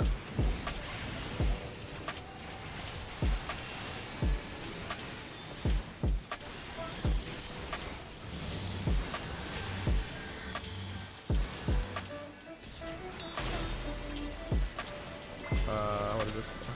Two stack. Now the wall is made of really cold ice. It will freeze your hands if you ever touch it. Yeah. I actually did not know that's what flat earthers believe. I had no idea that's what they believe. That's crazy. God, how many like famous conspiracy theories are there now? I don't know if like I'm just like dumb, but I feel like 10 years ago these things weren't as famous, right? Like I feel like they really got more popular over the past few years.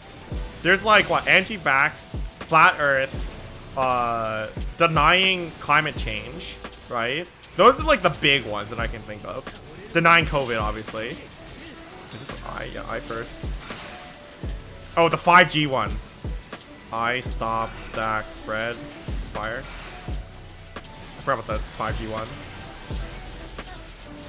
I, stop, stack,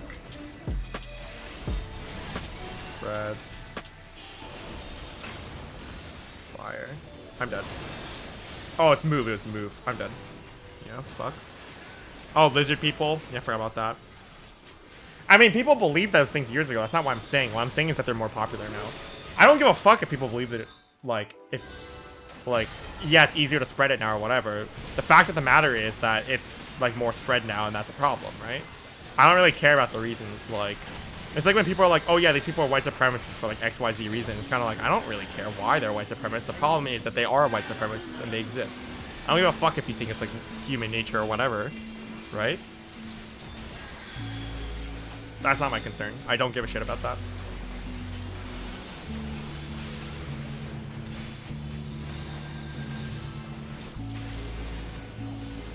I mean, you say none of it's your problem, but global warming is 100% your problem.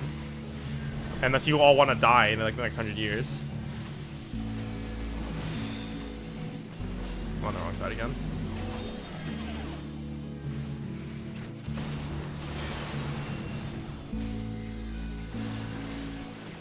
Yeah, I mean there's internet and shit, but I don't know. I mean, I know that's part of it. Very cool. What is this? What are we doing? It's either move or don't move it. I don't know which one it is. I do not know if this is fire or not. What's in? Oh, it was move. Okay. Oh boy.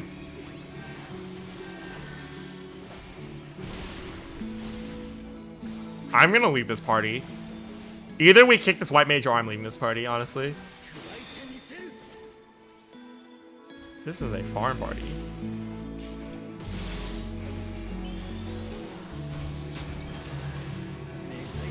Did you not invoke? Are you kidding me? Why? Make me res even more at this point. Why we fail tank swap? We just res the same fucking person. Are you fucking me, dude? Oh my god, it's over. You vote? The other dude totally died to an auto. So I don't even know. I don't know, man. The other dude 100% died to an auto, though. I saw that.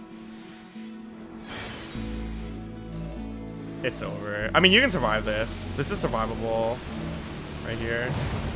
Okay, well, I died. That's survivable, though. I should have gotten covered, too, I think. But it's not a big deal. The stacks are solo low, but I died anyway. We didn't have any shields, so that's the problem, right? It's coming double image. Yeah, you covered the wrong person, I saw that. Yeah, I'm out of here. Oh, I don't know. I'm either out of here or like whatever. I'm changing healer or something. So, this is why I hate doing fucking extreme primals. Hey, Lil.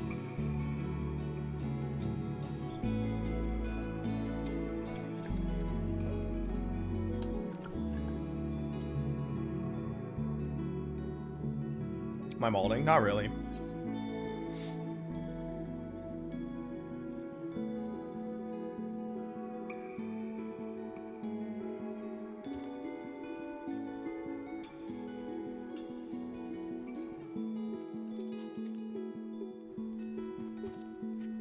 Oh, I was gonna... Okay.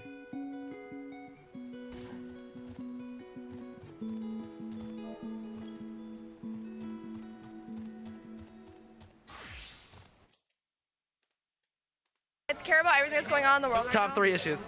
Top 3 issues. Well, definitely COVID is one of the biggest things right now. 240,000 on TikTok.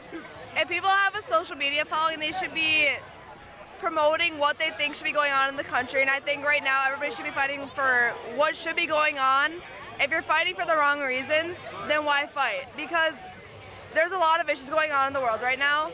And if you're not fighting for the right reasons, then why be out here? Listen, how many people... Do you know what she reminds me of? So I went to Duke, right? Duke's like a very wealthy white person school. It's like a, you know, almost like an Ivy League, but not with a pretty heavy, like, frat focus and stuff like that. She totally reminds me of the people at, like, Duke who are like, oh, yeah, I'm gonna, like, go to Africa on, like, this program so I can, you know, do charity work and make a difference. And then, like, they spend $200,000 sending some random kid to Africa who does, like, literally jack shit when they could have just donated $200,000 to, like, charity instead. That's totally what they remind me of. People do you plan on saving today? Someone usually drowns on 4th of July. But what about dying from the other thing? From like heat stroke? No, the other thing. What other thing? What's up out here from the 309? I'm Pat Riley. We're out here doing Marquette shit, getting wasted. Beep, beep, beep, beep, back it up. You know what I'm saying? What's that mean? The dump trucks. Oh, the big booty yeah, I graduated bitches. in 2018. Yeah. I see that You probably rock? I didn't was walk just past on me that because I rock. stay in my room all the time. I've been on that rock before. It's all about jumping off big rocks. The sunscreen. To be honest, I don't think anything's on anyone's mind. This guy's out here. so No one's wasted. really thinking about, you know, the shit that's going on. I don't know. Shit, anything else you want to say to the country? If I had a harmonica, I'd be ripping that shit, dude. I'd rip the harmonica. Oh, yeah. Oh, that's no breaks! Appreciate you, Doug. Hell yeah. I like that guy. He's funny. Oh, dude, I love Grace's. Yeah, I lived in Eden. Fuck yeah. That's just amazing. Go. Dude, he looks like an Elzen. He looks like a fucking Elzen. He's just like...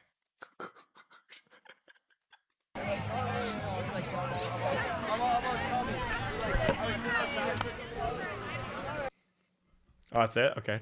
Is it anti-vax? Big proud... Oh, no. I've watched this one. I guess he doesn't have an anti-vax one.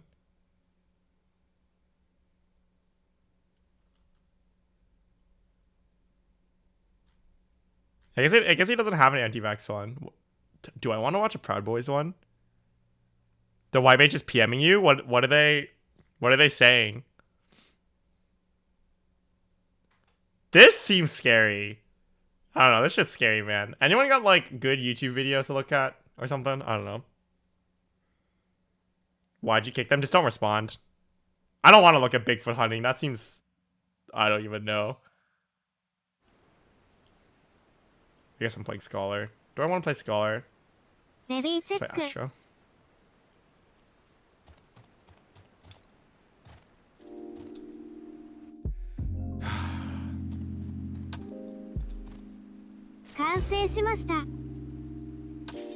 Do you guys know if Final Fantasy VIII is on Steam?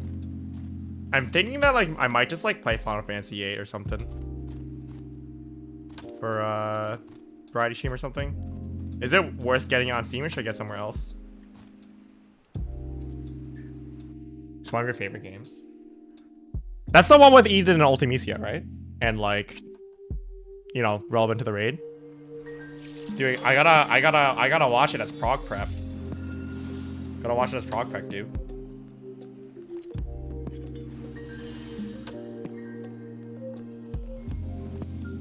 Remaster? Is that the one? Is the remaster the one on PC?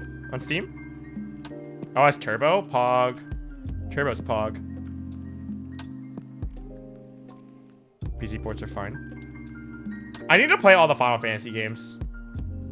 Your save file corrupted? Yo, that happened to me in Pokemon Conquest. My save file corrupted and I lost all my stuff and it sucks.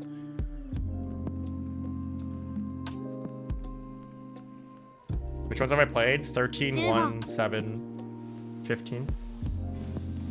Type 0, 13, 2.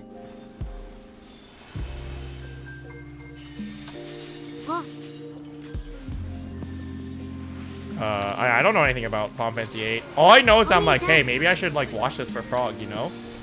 Like maybe I should watch. They don't have tank stance on. Tank stance, tank stance, tank stance, tank stance, tank stance.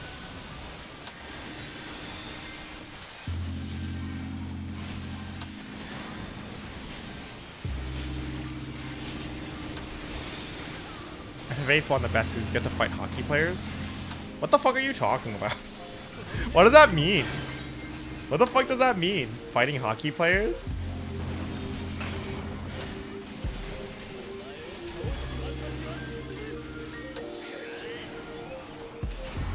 A random enemy is just a hockey player? Really? Why? What?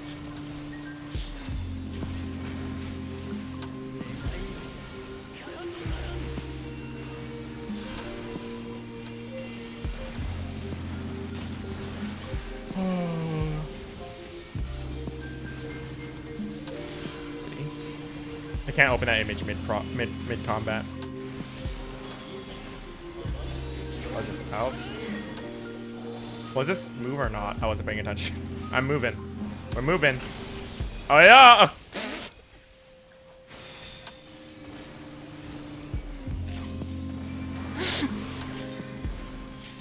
Yeah, he did use LD in the beginning. He did use LD in the beginning. I can't believe that happened.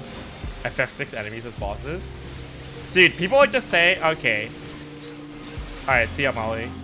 Small indie dev company, right? Small indie dev company, right? They have to reuse assets because they're a small indie dev company. It's not their fault.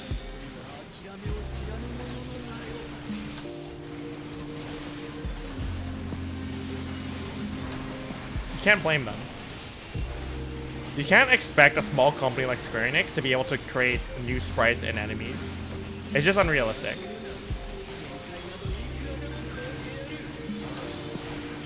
E5S background is based on FF10. E5S? Like the removal? I mean, not that I expect anything interesting out of Final Fantasy 14 anyway, or anything, I don't expect anything new from Final Fantasy 14 anymore anyway. That ship has sailed. The last time I think that like we got, I don't know, the last time I felt like there was something that was really new and like all that stuff was what? Heavensward? That ship is fucking long since sailed for me. I don't expect anything anymore. There's no point expecting anything. You're just setting yourself up for disappointment. Depressing, but it's true. 14 doesn't have enough devs. Is that why Final Fantasy 8 copied Final Fantasy 6? Because they didn't have enough devs for Final Fantasy 14. I'm thinking that it's like a Square Enix problem, not a 14 problem now. But I don't know. I feel like it's a Square Enix problem now. Hey man, maybe I'm wrong. 2/3 of the monsters in 14 are literally ported from 11. Really? Why not cash in that sweet nostalgia? I feel like Square Enix is one of the only companies I feel that can like really get away with such nostalgia bait and people like suck their dick for it. They're like, wow, they did such a good, I love nostalgia. It's like, okay. I actually cannot believe, like, some of the stuff is fine. Like, for example, like just having Alexander, right? Having Bahamut, like having, like Ifrit, Garuda, like these are like Final Fantasy staples. right? So it's kind of like, okay, you know, you expect every Final Fantasy to have these, and every Final Fantasy game has like their own unique flavor to them. I'm on the wrong side again. Sorry. I fucking hate my life. Fucking wrong side again.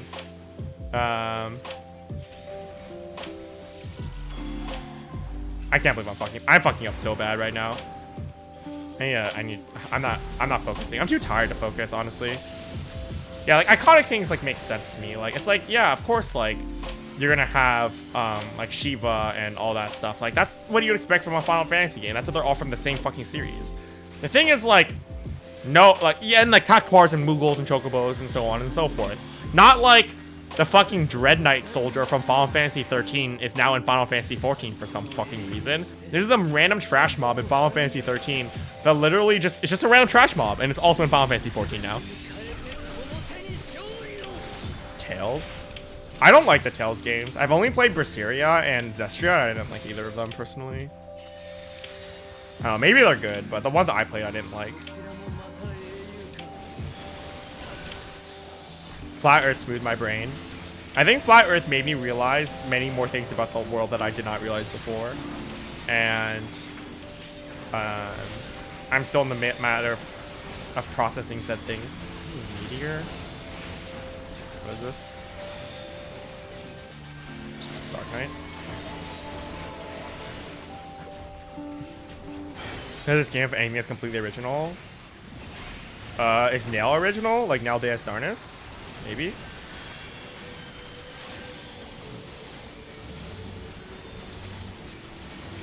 Like Twintania as well? I don't know. A lot of the Alexander stuff is like pretty original. Not Alexander himself, but like every other fight in Alexander that isn't Alexander himself is original.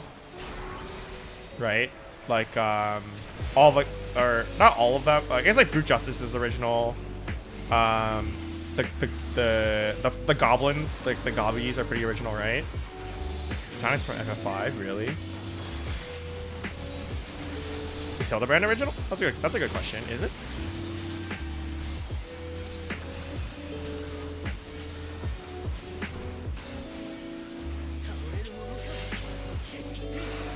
Fire, spread, stack, high, ice. Fire, spread, stack, high, ice. Fire, spread, stack, high, ice. Gilgamesh is 5. I knew Gilgamesh and Ultros weren't original, but I thought like maybe Hildebrand himself is original. I guess it depends like how deep you're going for original things, right? How deep you're searching.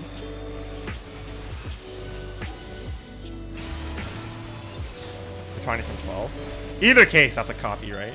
Whether you're talking about the 12 Twintania or the 5 Twintania, either case you're saying that she was taken from another fight or another game. Yeah, I don't know, like monster-wise, like I guess there's the Warrior of Light, like shit mate. It's like Extreme Trials, right? None of the early primals, obviously. I mean, there's the Asians, right? All the Asians, right, are original, right? Four Lords. I thought the Four Lords were from something, but maybe I'm wrong. I thought the Four Lords were from a Final Fantasy game. I might be wrong though.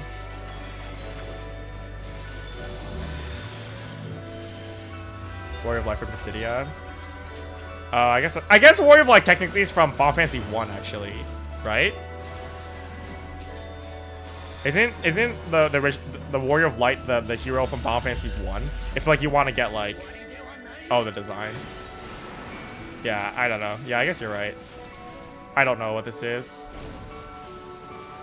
Whatever it is, I hope we don't die. Stack or spread, baby. Or move or don't move. Move or don't move. Who knows? I don't. Oh, we're moving. We're moving. Alright, cool. Asians are from... The Asians are from Final Fantasy 12? Really? I thought the big bad guys would at least be original. You know what I mean? At least make your big bads original. No? Really? Do you think they'll ever run out of content? I don't think so. I don't think they'll ever run out of stuff to reuse. I don't think so. I really don't. Xenos? Well, what about the concept of Garleans, right?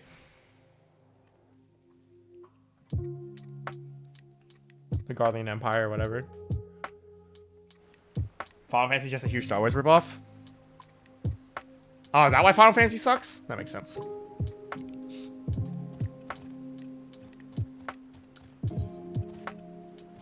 That's right, Star Wars sucks. I said it.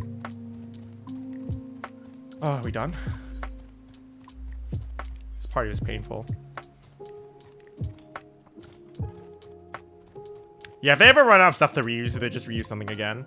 Like, honestly, I mean, I'm down to stay. Honestly, I would not be surprised if they literally release Rafflesia again. As a, like, use Rafflesia's model as a boss. I mean, like, that was Rafflesia and what, like, the fucking Panther dude. Like, they're all just, like, old models, right?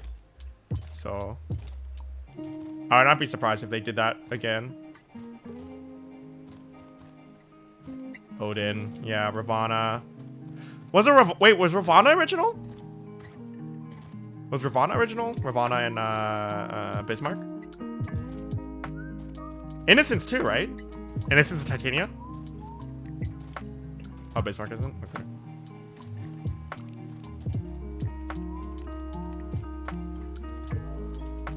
Is Titania new? That's good. Hades is old, right? Susanoo's taken from, like, Norse mythology or something like that. I guess, if you want to say that. But, like, yeah, not from Final Fantasy. Is Hades new? Or is Hades from an older Final Fantasy game? I feel like he is. Norse? I don't fucking know. European. Japanese. Oh, whatever. Tsukiyomi. Hades is used a lot. Is Tsukiyomi new? Fake weeb. You think I care about Japanese mythology? Fuck that shit, dude. I'm all about anime, man. Hades is 9. I mean, we get some new shit, I guess. Tsukiyomi. Oh, yeah, Japanese folklore. Yeah. What about... Are the weapons or Final Fantasy 7, right? Amaterasu. Isn't that the wolf? Yeah. Yeah. Fuck the goddess shit, it's the wolf. I mean, like, I guess we do get new shit, but, like, kind of infrequently. Not super often, right? Even the raid, what, like, I guess, like, Voidwalker is new. Right? Voidwalker and Iconoclasm are pretty obviously new, right? So,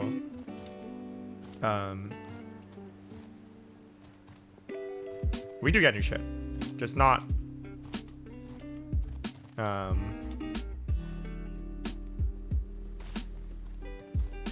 he sounds from FF9 or FF8, really?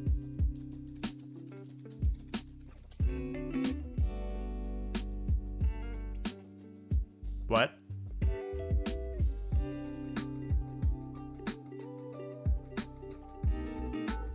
Thanks, Google.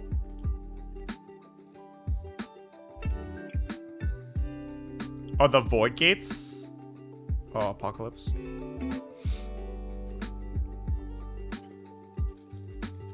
I mean, am I spoiling myself? I guess I don't really care. Dude, she fucking looks like the Iconoclasm thing. Look at this shit. It's like the fucking hourglass, you know what I'm saying? She's like the fucking... The thing is like... It's like, you know? And it's got like the purple shit coming out of it. What the fuck? This shit looks like... This shit looks like fucking Kingdom Hearts. This looks like Kingdom Hearts. This looks like Kingdom Hearts to me. This is Iconoclasm?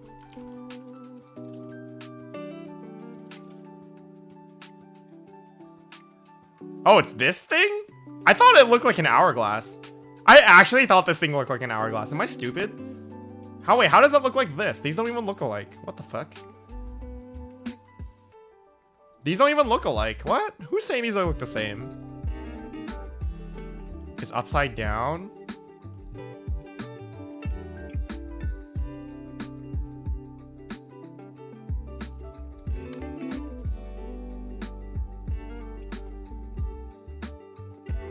I don't see it. Like, I guess if you say that, like, if you say, like, oh yeah, there's, like, this thing here that connects it, I guess? But, like, I mean, like, yeah, like, the tendrils bit, but, like, they don't seem connected. Like, this feels like 2 pieces to me, and this feels like 1 piece to me. But, like, I guess I know what you're saying. Oh, this is the type of meme that I would expect to see on the Final Fantasy XIV subreddit. This is what I would expect to see from the Final Fantasy XIV subreddit. Poisonally.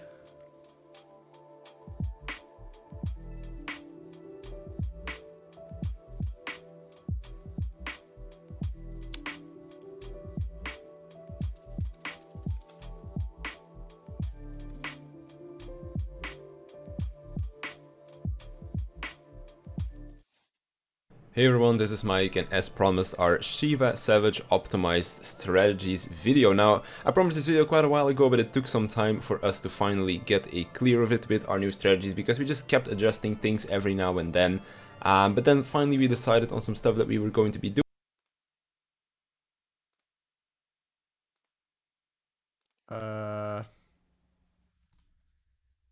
No. Hey everyone, this is Mike and welcome to my guide to E8 Savage, aka Shiva. Last fight of this tier, and a pretty tough one I have to say, not only for the mechanics but the DPS check, especially for week 1, was very tight as well. Now, just as any other fight in this patch, apparently all of the fights like to start with a rate-wide AoE, and Shiva is no different. So she's going to be... Oh my god. The story of Eden's Gate is you need to take control of Eden, and then you need to restore the elements. So E1 is taking control of Eden. E2 is like, there's an invader on the roof! And then it's Gaia. And then E3 and E4 are like, let's restore the elements. And then E5 and E6 are also, let's restore the elements. And then E7 is like, oh, something happened! I don't remember why E7 happened. And then E8's like, let's restore the elements. And that's it. Isn't that like such a good raid story? Guys, let's restore the elements. And then we spend literally a year and a half restoring the elements. Don't you love it? Don't you love the Final Fantasy XIV raid story? It's so good. So good. The Final Fantasy XIV story. So good. So good. Favorite story of all time. My favorite. I love the Final Fantasy XIV story so much. I think about it every night when I go to sleep. I replay the 2.0 cutscenes every night as a lullaby. Whenever I'm feeling down, I think about how Grahatia would want me to live on. Or something. I don't actually know the story enough to make fun of it. I can't believe that I see people defend the Omega story too. The Omega story is fucking garbage. It's so bad.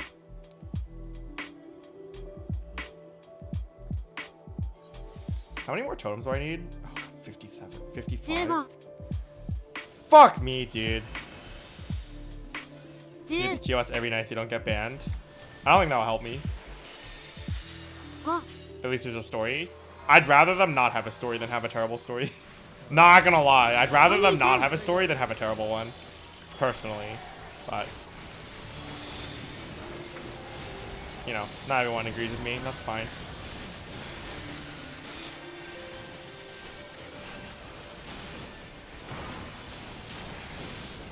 Yeah, the Omega story was really bad. I don't even think a story in satire would be good. Because you guys remember... Do you guys remember the 24-man story for Ivalice? Where they're like, haha! Those silly fetch quests! Can't believe that MMOs make you do fetch quests! And then they go make you do fetch quests. Like, it is not funny. That is not funny. You can only do satire if, like... You know, you're in good standing, reputation-wise, with, like, the people you're doing satire with. You know what I'm saying? Because otherwise, like, it just comes across as, like, assholeish. And that's how I felt about, like, the Ivalice thing. Haha, fetch quests. Haha, aren't they so funny? Oh, wait, we're making you do them? Oh, it still sucks? Oh, too bad. Yeah, the Stormblood shit fetch quest. I'll never forget that one either. Yeah, I heard that Alexander's was good. I never read it. Omega's was fucking awful. And then Eden so far is like mediocre, I guess. At least it's better than Omega's. Like, at least Eden's story is better than Omega's story. The thing about Stormblood is that, like, Stormblood from a gameplay perspective had some pretty good things, right? Stormblood introduced Ultimate. Stormblood had some pretty decent job designs. What else did Stormblood do? Yeah, I mean, like, the Stormblood's, like, stories in Stormblood were pretty bad, but other parts of Stormblood were, like, okay. And, like, Shadowbringers is the opposite. Like, Shadowbringers, like, I guess the stories are good, at least, like, the main story, but Jesus fucking Christ, the raids are, like, not good. I don't know. And, like, the job designs are not good. Heavensward had both, I guess, but the problem with Heavensward is that it didn't have the quality of life that we got from Stormblood, right? Or End of Heavensward, right? Stormblood didn't have, say, cooldown reset till the very end. No crossroad PF until the really end. Till the very end, like stuff like that. Especially like early Stormblood was like very unbalanced. Or early Heavensward was very unbalanced and stuff like that. So every expansion has like its faults, right? I just wish Heavensward came out later. If Heavensward were to come out like now, with like all the quality of life stuff, but everything else like basically the same, it'd be so good. But yeah, I don't know. They never will. The more the level cap goes up. So literally when I was playing Dragoon earlier, like when I was leveling Dragoon earlier, I was just thinking this, like, why is like leveling so bad? Because here's the thing. Like, a lot of the player base loves to praise Square Enix. They love it. They're like, oh yeah, good job on the skill pruning. Like, oh yeah, I really hate how there's so many buttons on my keyboard. We really need skill pruning. And then like, I'm leveling Dragoon, and I'm like, why the fuck do I literally have like one skill at level 6, and my next skill's at level 15? I'm literally gonna go like 9 fucking levels without anything. Like, what? It's so awful. And that's what happens when you skill prune. I don't know. I'm really not a fan of skill pruning. I liked how many buttons we had in Heavensward. I really liked how many buttons we had in Heavensward. People will always talk about like how hard it was to fit the buttons, but honestly, it wasn't. Dragoon, yeah, to be fair, Dragoon is really bad. To be fair, Dragoon is, yes, indeed, one of the worst. It's definitely true. Even so, though.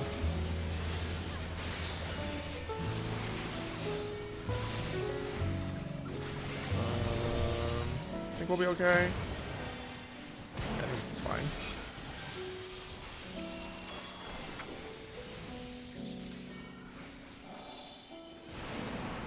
Ow. God bless whoever's doing this physical range LB. Whoever is doing the physical range LB is Pog. This is some good shit. Gotta join the right server? I mean, Heavensward, the leveling process was really bad too. But the problem with Heavensward, it was a balance issue. It wasn't like a buttons issue. The problem with Heavensward was that you had multiple buttons on Dragoon. You just couldn't use them because they were just worse. Right? If they just buffed and like moved around the potencies a little bit, it would have been fine. Or it would have been better. Right? The big problem with Heavensward was that it was just unbalanced in that aspect. What?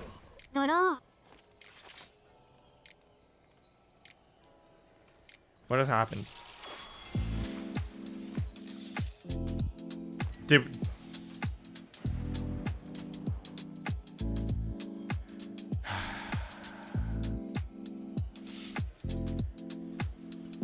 And Square Enix does help a bit by giving the ridiculous XP buffs, that's true. Complete job rotations, high. Yeah, I agree, Naga. Yeah, it seems like the LB was too early. Oh well. Yeah. I don't know if they'll ever make Heavensward the base game. Square Enix loves their money after all. Right? At the same time, like, I'm just not sure. I really don't know.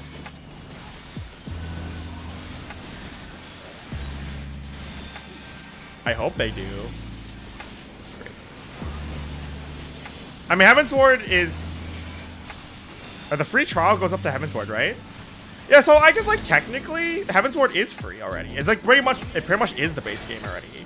And like, you only need to buy what, like one, you only need to buy the most recent expansion, right? You don't actually have to buy all the expansions, right? Like, when you buy Shadowbringers, you get all the other ones at the same time, right? Don't you? So like, at that point, like, it's basically like, the up through Heaven's Ward is free. Shadowbringers obviously you pay for, the most recent expansion, and then Stormblood's in like this weird limbo state where it's technically not free, but it's also like comes for free with something else when you buy it. I don't know. Shadowbringers is weird, but like of the 4, you know, including the base game, like the 4 expansions, right? ARR, Heaven's Ward, Stormblood, Shadowbringers. You got 2 free ones, one in limbo, and one that's you know, the most recent one you expect it to be paid. That makes sense. So I don't know. I feel like that's fine. That seems fine to me. Yeah. So it's fine. Like,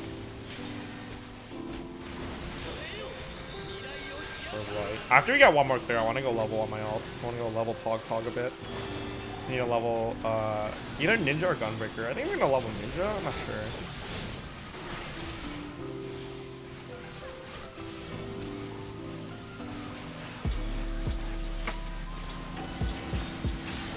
The thing about, like, I don't know, it's hard for me to relate to story issues, like, you know, because veteran player, don't read the story anymore, I don't really know what it's like.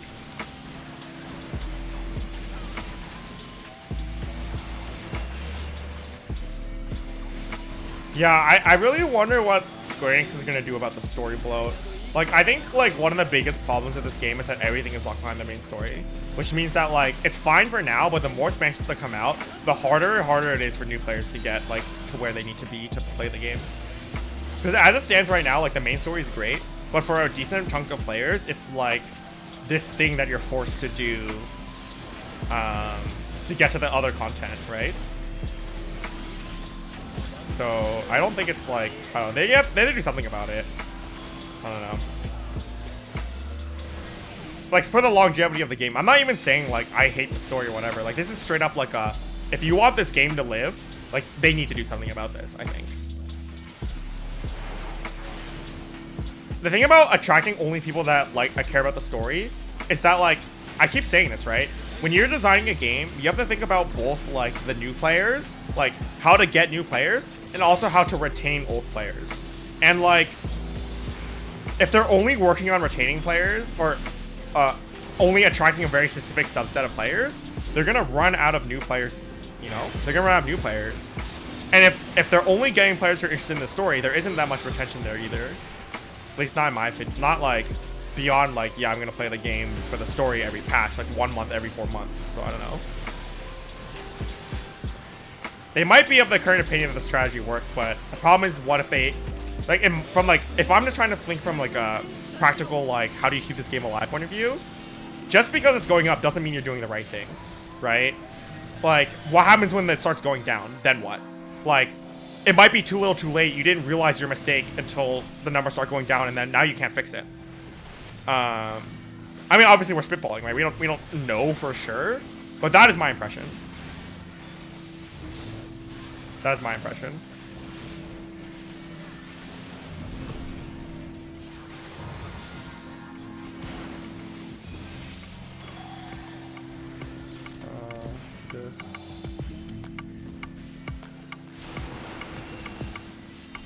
This. Guess I do this.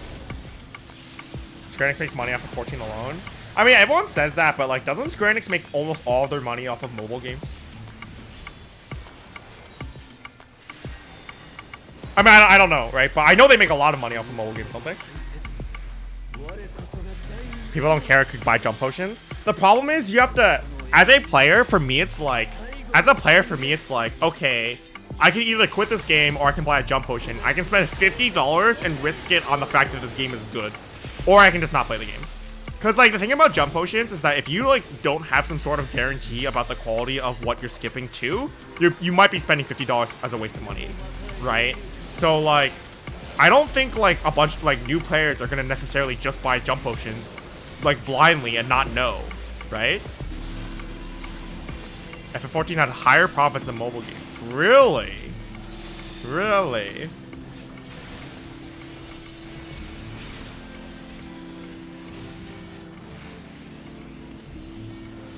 That's actually insane to me. Almost like mobile games make a ridiculous amount of money.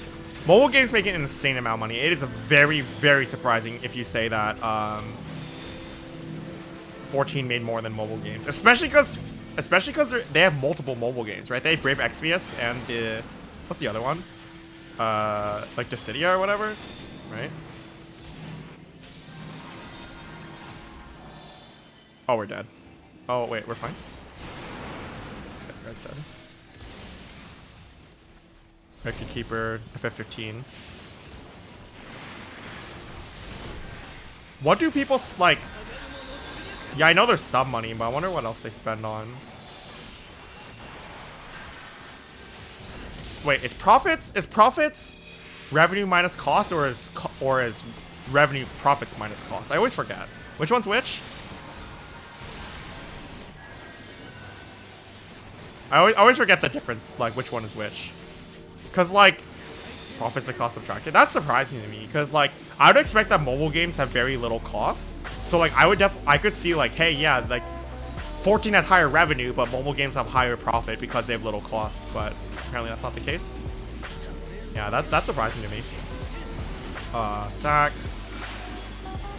move I, spread, fire. Stack move I, spread, fire. The Mog Station is really a fucking pain in the ass. I hate the Mog Station.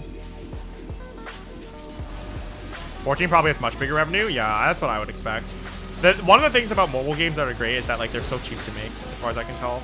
I mean, I don't know the internals, right? But they seem cheap to make at least. Between patches. I mean, I can agree that Final Fantasy 14 costs are low, but the reason why they're so low is because we get fucking no content. If we actually got content, they would be higher, I guess. So yeah, that was my understanding too, Loots. I'm trying to like make sense of this. Oops. Oh, where are you going? 14 is cheap to make because of reused assets. Fucking forehead, dude.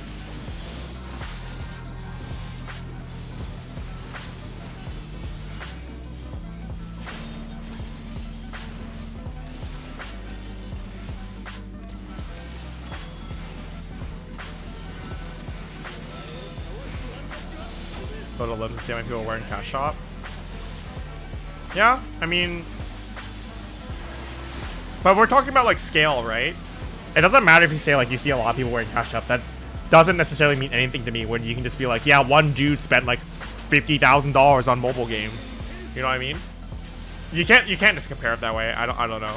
I just don't see it. And especially because like whales are just so prevalent for gacha games too. Mobile games make so much money. They really do. So it's just surprising to me that 14 makes more than that. I would like to see a source. Not that I don't believe you necessarily, but I would just want to confirm my suspicions, like to see a source to be sure. It's just like so crazy. It's just so crazy to believe. I'm gonna go level. Thanks for the run, Sky. Mobile makes 4 times as much as MMOs. Well, there you have it. There you have it. Mobile makes 4 times as much as MMOs. There are tons of people who spend more than $25 on gacha games. I don't care like how much things cost. Like gacha games are insane in terms of money. All it takes is like a whale and their friends all spending hundreds of dollars, thousands of dollars. Right? Look at Genshin. Right? Look at Genshin. It might be 10 times. No, Loots, link it. Link it, Loots.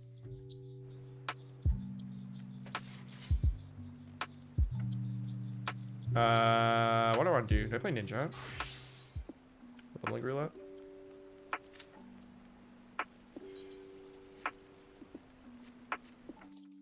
Cause I mean, if Final Fantasy 14's store had a gacha, I'm sure they would make money off of it. I'm sure they would make mad bank off of it. I need to level jobs on Pog Pog. I wanna get Pog Pog to have all jobs leveled is my goal.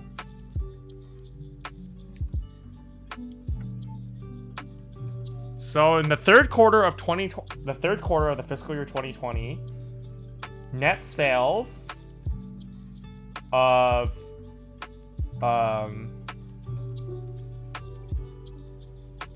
what the fuck is Romancing Saga Re-Universe and Dragon Quest Walk? What are these? What are these games?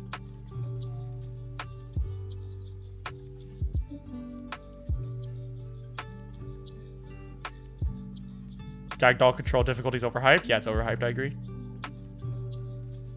So they made 100 billion yen at 20 billion yen cost. So they made 80 billion yen from mobile games. This is net profit of 80 billion yen, to my understanding. Because it's 100 revenue, 20 cost. This isn't even fucking close! Excuse me? Net sales declined. Fiscal year. Operating income rose due to growth in my... Net sales declined. What's YOY? What is YOY?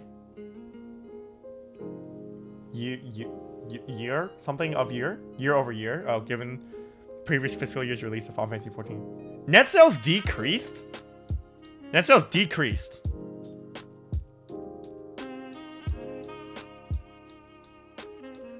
But operating incomes rose due to growth in monthly paying subscribers.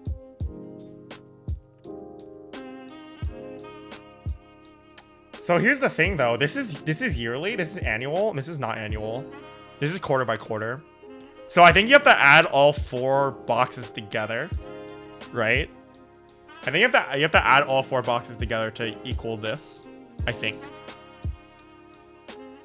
But even so, let's just look at Q2 here, right? The most they earned. Or I guess let's just add them up. 8.8 plus 13 plus, so this is 9, 14, so 23 plus 9 is 32 plus 9 is 41. 41 billion yen of profit minus, this is like, what, 4? So 37, and then this is like 7, so 30. Minus, like, this is like 4 again. It's like 26, and this is like 5. 21. So that's over 1 year, that's 21 billion yen. Over 1 year, this is 80 billion yen. That's like 4 times as much. I don't know what numbers you saw that said that MMOs made more. Because this seems very not that. That the games for smart devices / PC browser makes 4 times as much. Last quarter. I don't see why mobile game profits would go down in like last quarter specifically. Maybe, I mean, like, the only thing that I can think of last quarter specifically is that people aren't traveling, so they aren't playing mobile games, right? You don't commute to work, so you're not gonna play mobile games because you're just sitting at home. That's like the only thing I could think, and that's like a very special circumstance, right? That's a very special circumstance. What's the point of console and PC gaming when you can make so much money through mobile gacha games? People like console games.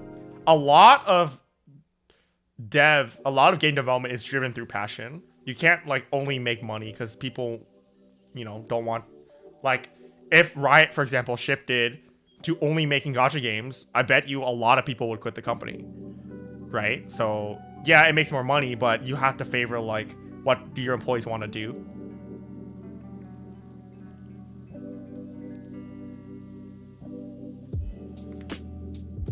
Mobile games need to be played to make money. There are flops. That's also true. I mean, that's true for any game genre, right? Gacha games have flops and hits. So do any other game genre.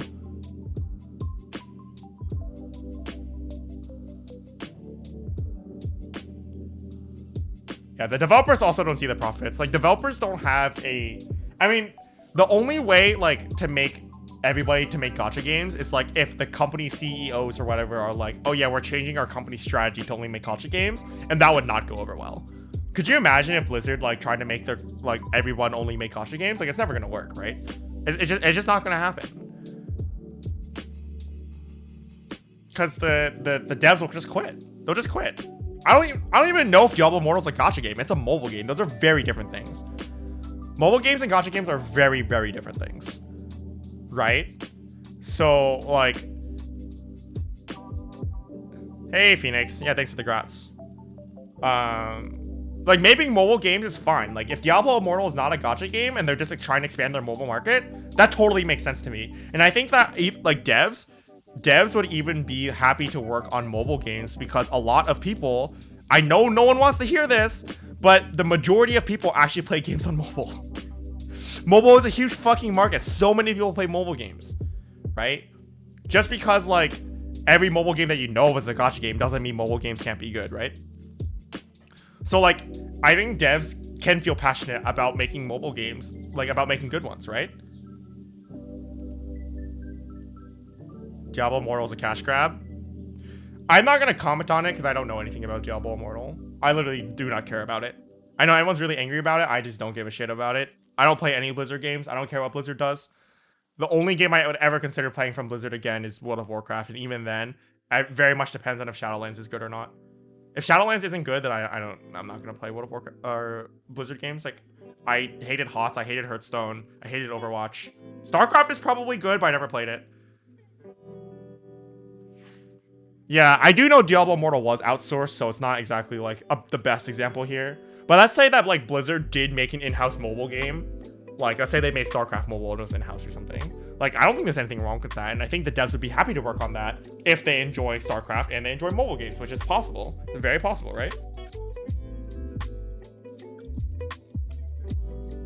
Blizzard died when they got Activision attached to it. Wasn't that, like, 10 years ago? Didn't Blizzard merge with Activision like a very long time ago? 2007? I'm not old enough to even know what that means. I was 11 in 2007. I was 11 years old. I'm not old enough to know what Blizzard was like before they were merged with Activision. It doesn't mean anything. It means nothing to me. The Blizzard now is the only Blizzard I've ever known, and the only Blizzard I've ever known is this company that everyone loves for some reason that I don't understand. Activision bought Blizzard. It doesn't make any difference to me. Isn't Overwatch dead now? Overwatch is not dead. I don't think Overwatch is dead. Wait, Overwatch. 10 million.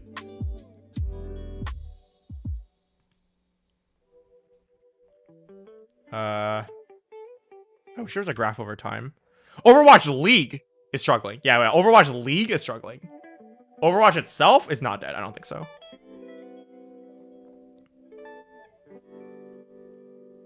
Blizzard didn't release games until it was done. They had higher standards back then.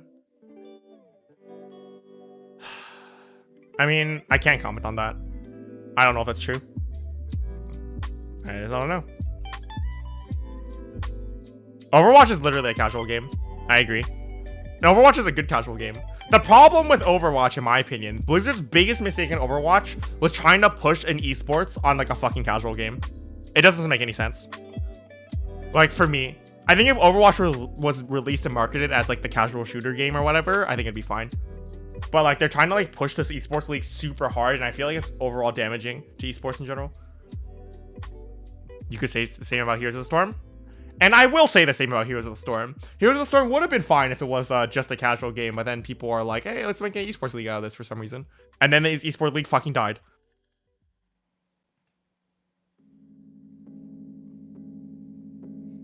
Push Overwatch League in a way that wasn't threatening to Blizzard themselves. Didn't Blizzard literally like dump a ton of money on it too? I mean, I know there was buying costs too, but like even if it wasn't threatening to themselves, they're basically hurting like esports as a scene. Even though I know it's like a huge, like you can't say there isn't esports scenes, like they're very different. But like I feel like esports as a concept is something that investors look at and they're like, oh, like is that like a good thing or not? And then you look at Overwatch League and you're like, oh my god, like it lost so much money. Like, and then they won't invest in other esports because people don't understand that games are different from each other, right? So I feel like that's damaging to the reputation of esports as a whole, which is like really shitty from Blizzard, in my opinion.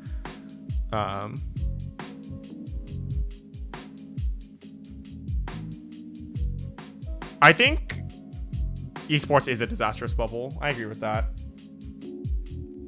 Were esports leagues ever a big moneymaker? For the companies, I am sure Dota makes a fuck ton of money out of esports. I am sure Dota makes a shit ton of money out of esports. That's the only one I can think of, though. I don't know if StarCraft made money from esports. I don't know. Yeah, HOTS was bad. HOTS was really bad. I mean, Blizzard mishandled HOTS really poorly. Don't most companies run esports league at a loss for publicity? I wouldn't be surprised if that's true. What's GSL? I don't know what GSL is.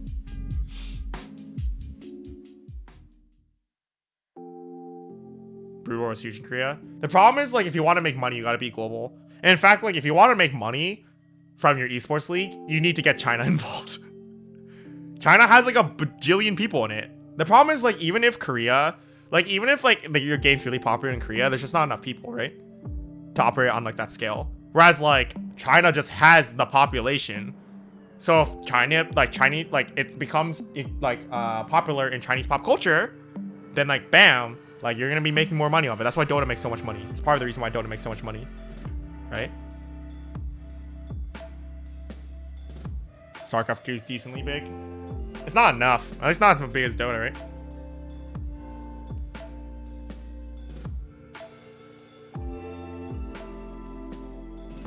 Brood War. Back in the day, yeah, I heard Brood War used to be bigger. I wonder if India has esports. I think other countries are gonna slowly build esports over time. I think like no country's on the level of like China or Korea, but I think other countries will slowly warm up to it over time because they kind of have to. It's just the advancement of technology. I don't think there's any way a country can just like refuse like gaming as like a pop culture and then like therefore esports that comes after that, right? It's natural to go from this is my hobby, I want to do this hobby at a high level, right? Especially with how connected the internet is. I think it's just going to become a thing and there's no way, like, you can fight it and slow it down, but it's going to become a thing no matter what.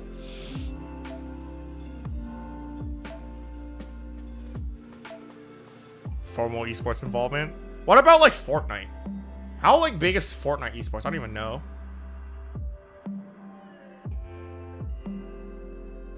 Gaming is big.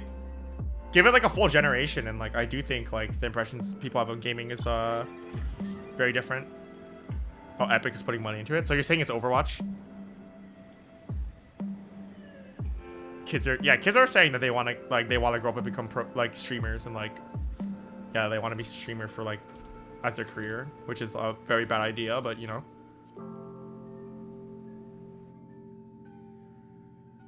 Same thing as Riot and Blizzard.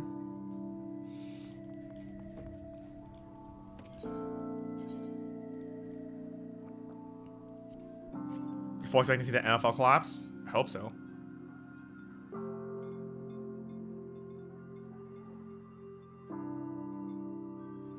The only thing I would ever want to do in esports is commentary. That sounds fun. I mean, even like what the Final Fantasy, like Square Enix has like the whole feast thing, don't they? Doesn't Final Fantasy have like that feast thingy that they like? I don't know how much money they put into it, but it's like they have that thing, right? Where like they have that feast competition or whatever. I don't know how big it is. I literally don't know what it is. I just know they have a competition. Oh, it's just an event fan fest. Oh, never mind. Anyone that tries to make a living off streaming fails. That's not true.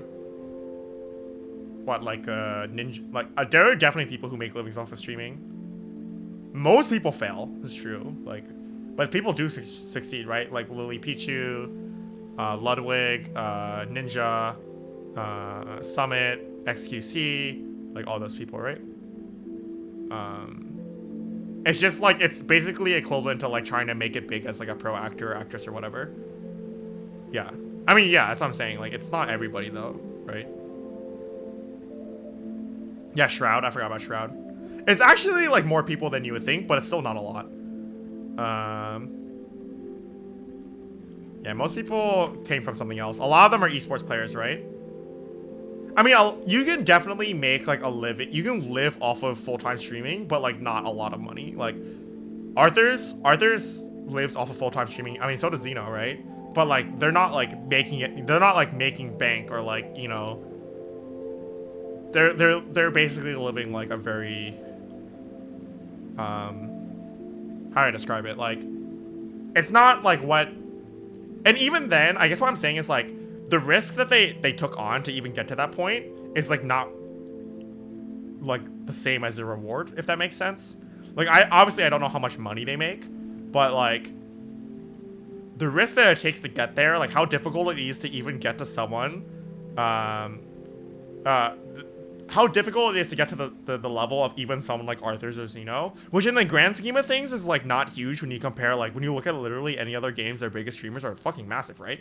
Like the Arthur and Zeno and like Momo and like other Final Fantasy 14 streamers, they took on so much risk trying to go full time, and like the amount of money you make out of it, it's kind of like trying to like make your own startup, I feel. Right? It's like very few are going to be really big. It's a ton of risk, and like if you're good, you know, you'll get like a decent amount of money out of it. You get off the ground, make a decent paycheck, but you could probably make the same paycheck just doing something more stable. And we're not even talking about like job stability. Like what are they going to do in 40 years? Like what if streaming goes away? Oh, Pog. Oh yeah. Like what if, like there's so many what ifs. Like what if Twitch just bans their account? Like then what? Right? Oh, sorry. I don't know if Momo's full-time or not. I just meant like in terms of his streaming as a size. I actually don't know if Momo has, like I don't know anything about Momo. I just know that he streams during the day, so I just assume that like he doesn't work. So I don't really know actually though. I literally don't know. Yeah, Final Fantasy is probably not a good game to go full time. That's definitely true. Wow, these things die so fast. What the fuck? How do these things die so fast? What?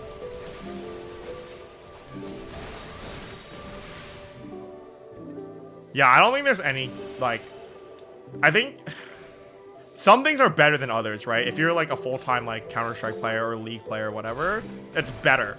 Better than Final Fantasy by a long shot. It's still not like amazing, right? But it's better. What are we doing?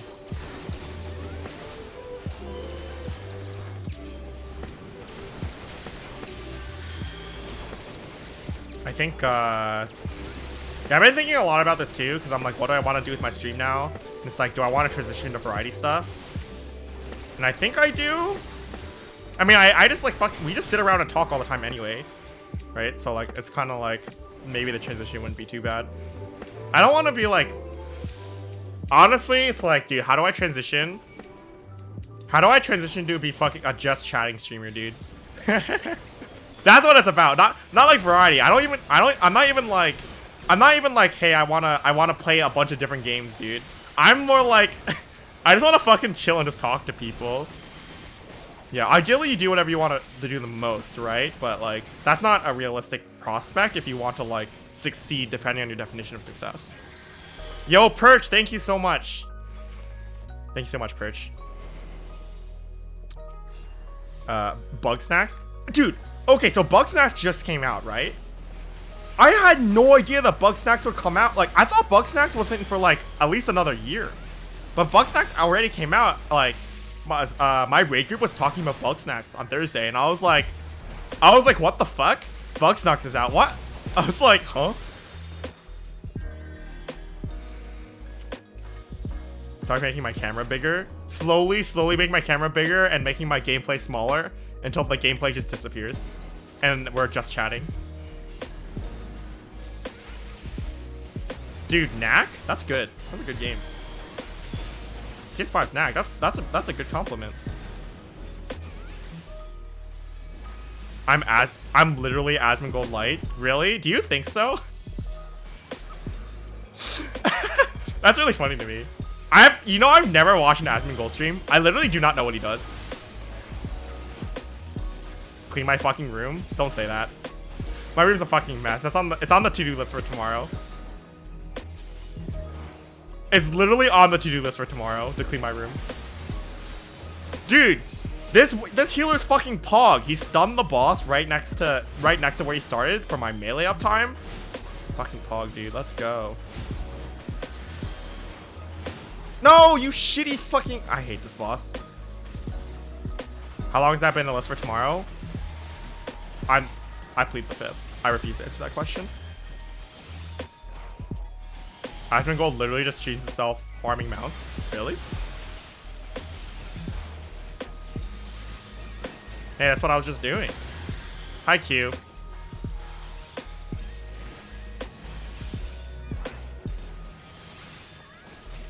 What does he talk about? Did he just talk about random crap? Just chatting with the WoW filter. I see. He has his own subreddit? What? That's crazy. I'm not controversial enough. I think that's a good thing, but I don't know. I know that like if you want to get big, you want to be controversial, right? Build that sense of community. That's actually on my to-do list of like how to grow my stream, is like to build a better sense of community. I just don't know how to do that. Yeah, I don't know. I mean, I definitely have like not a stream persona per se, but like the way I act normally is definitely not the way I act on stream as well. Like it's different. It's just different. Community events. Dude, what would it even be a community event in Final Fantasy 14? Just like, I don't even know. You're completely wrong opinion. The three most important things are consistency, building a sense of community, opportunity for exposure. I don't know if that's necessarily true. The building community thing, like to me, is like, I look at some like, I'm not sure how much of a community there is in like the really, really, really big streamers, right? They're so big that you don't have a community, or like they build their own community. You don't do anything, right? I don't know. Maybe I'm wrong, but it's kind of like a TV show, right? Like the actors of a TV show are not building the community for that TV show, like the Game of Thrones one, right? Like they're just like, it's just a community that happens, right? When you're big enough. It's kind of though how I viewed it, but I don't know. A community is much less toxic. Yeah, I don't know. Abusing parasocial relationships. How do you abuse parasocial relationships? Send me money, thank you. Oh, I'm ahead.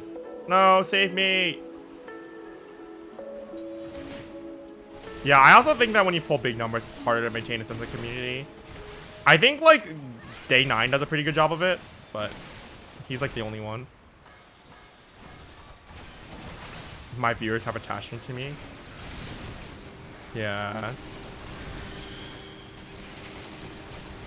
I've actually thought about it. I thought about like how different streamers build their communities and stuff. How like Xeno and Arthur's, I feel like grew a lot from like Prague and just like being good at the game, and like how like their growth was like relatively slower. I know they're not really like pursuing growth super hard, not in the way that I kind of am or like was, but right, like their views very different. And then like you look at someone like Lama Todd or like Rin, and to me like the way I look at their growth is that like they did a lot of they found a lot of growth. Like correct me if I'm wrong. Again, I don't know at all.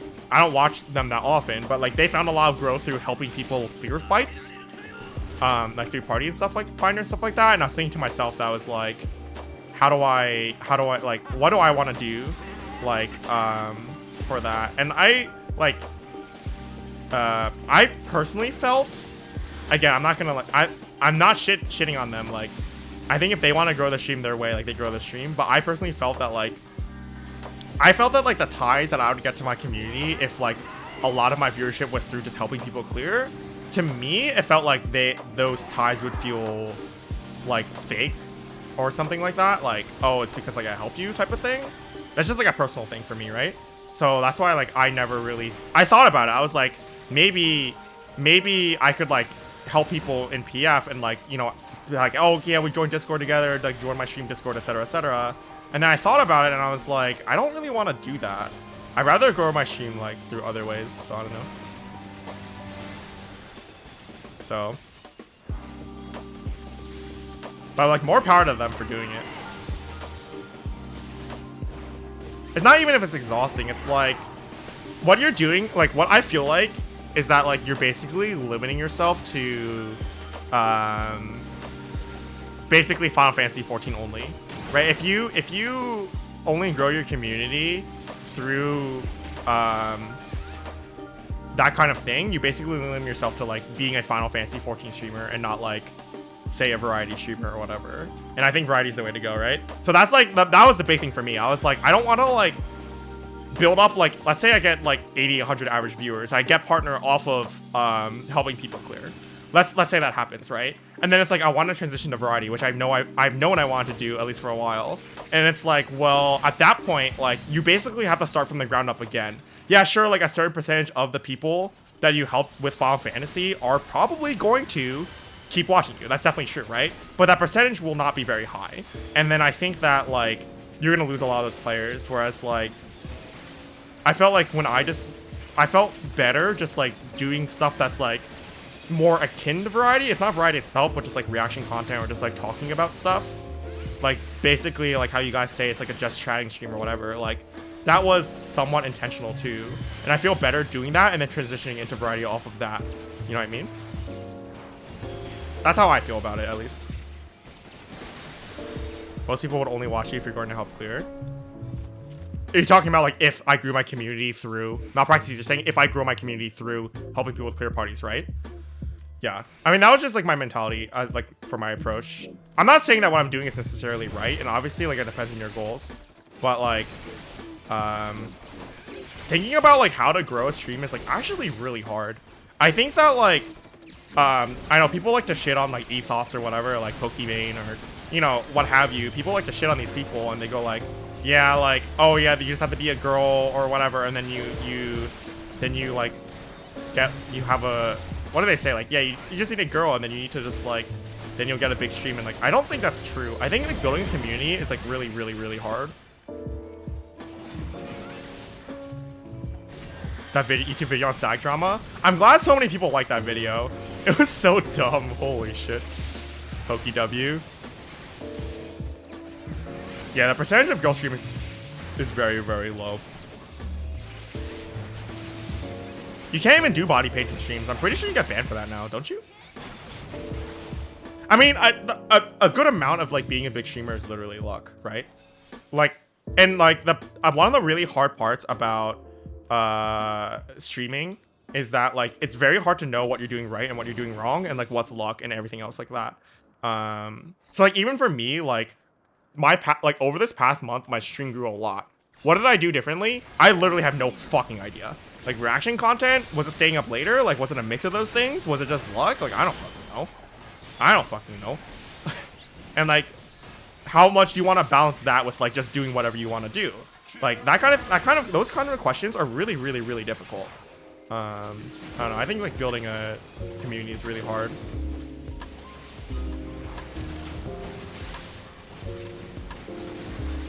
The video was a motivator for your ult group. A team building exercise. What? Did you guys watch that video together, Carligo? Did you guys watch that video together? Oh no, that's awful. What? I was waiting. It's like what are we doing? We're just AFK. There we go. Stream time's better for you. Yeah, exactly. So like, is that what the difference is? Like, I don't know. Cause like for me, I don't know if me streaming at these like really late times is consistent for me anymore. It's sustainable.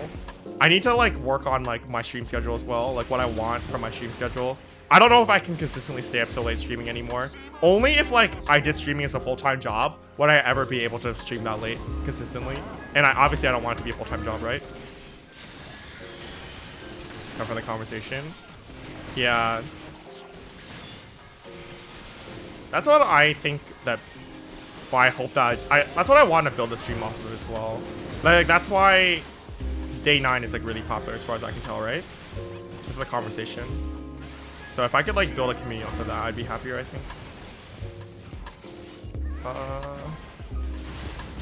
Oh, easy dodge. No, I got slowed anyway? Fuck. No, I'm so slow. Asuna me! Asuna me! Asuna me! Please! Okay.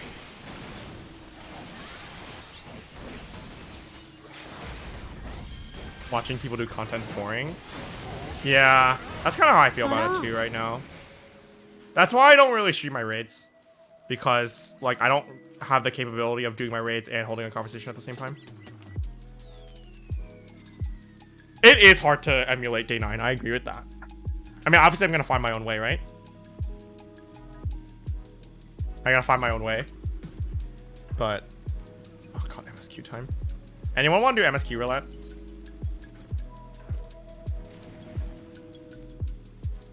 No.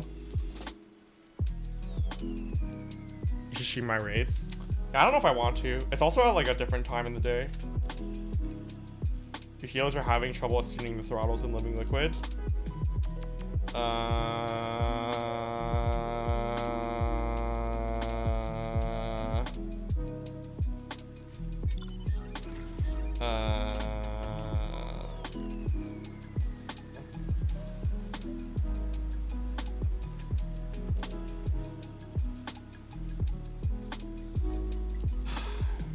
Remember that video we watched of the static drama?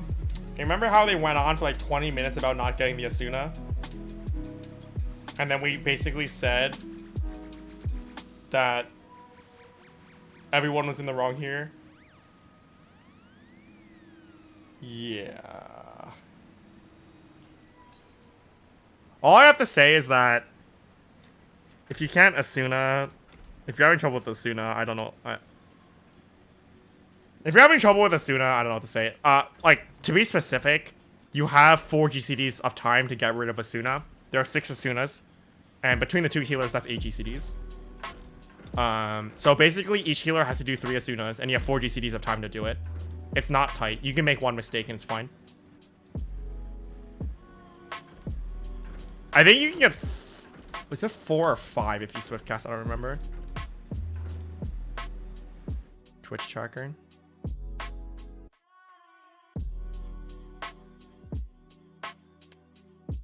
Thanks guys for watching, by the way. I know I'm just talking about random crap, but it makes me happy that I can talk about random crap and watch and not have... Like, to me, like, this weekend, too, was, like, a big thing for me was, like, can I just do not PF stuff and, like, still maintain, like, some semblance of viewership? Like, can I just, like, do whatever the fuck I want? You know, and just, like, talk about random shit and still, like, just, like, do leveling roulette and still have people to talk to and, like, still have my stream be, like, have viewers and, like, potentially grow? So... 86 right now, yeah. That's nice. I was really worried about this too. I was really worried about dropping down to like 50, 60 viewers. If I'm just like doing leveling roulette or something like that.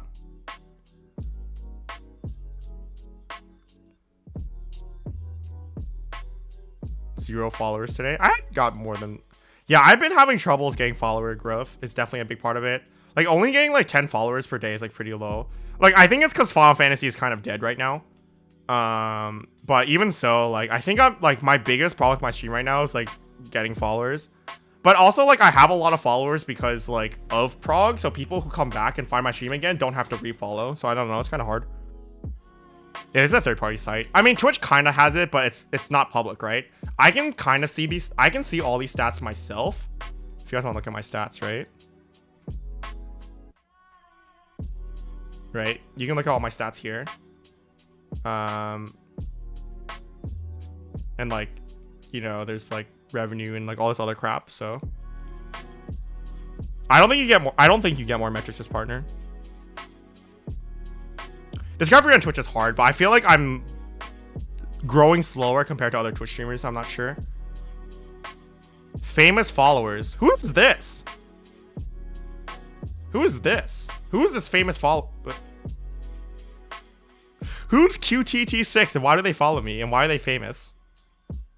Wait, they have 1,000 viewers on Final Fantasy right now?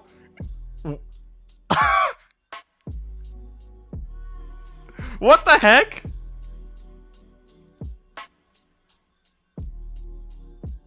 Wow, that's crazy. They follow me, dude. I'm famous. They follow me. I'm famous. What is this green? Average viewers? Yeah, 608. Yeah, that was because of Prague. And this is also Prague. Yeah, makes sense.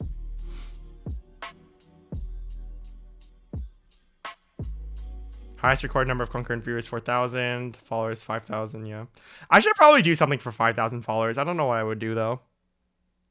Why still not on the famous list? I wonder how this famous list works. That's a good point. How does the famous list work? Mr. Happy, dude. 4K cap is so wrong. Maxing out on 4K viewers for Prague is like makes me very sad. But that's just how it is, right? Final Fantasy just isn't that popular. That's why I need to branch out to other things. That's literally it, right? Final Fantasy is just not that popular. I have to branch out to the other things. No, I was 4K on T. No, I was 4K. I was 4K on T. 4K is right. I was not 10K. What's the Arthur's? 9,000. Oh, that's crazy. That was stall. I wonder how many viewers she had when she cleared. 6,000. I was 10K, really? I don't remember that, but yeah, rank 9,000. What's he doing right now? Oh, World of Warcraft. 9K was from front page into Shiva PF. Really? Mr. Happy's max? I don't know. It's a good question.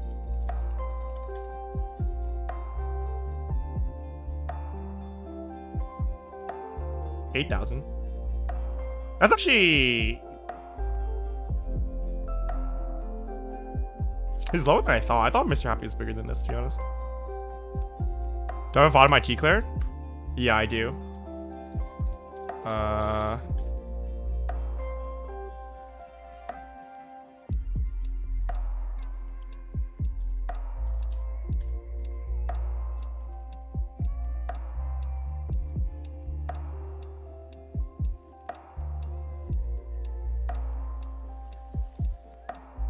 0.24%. That's crazy. This really tells you how many small streamers there are. Like small like 1 viewer streamers, etc. Right? That really tells you. I got -2 followers when I played 999. That's really funny. I got -16 followers when I played Beat Saber.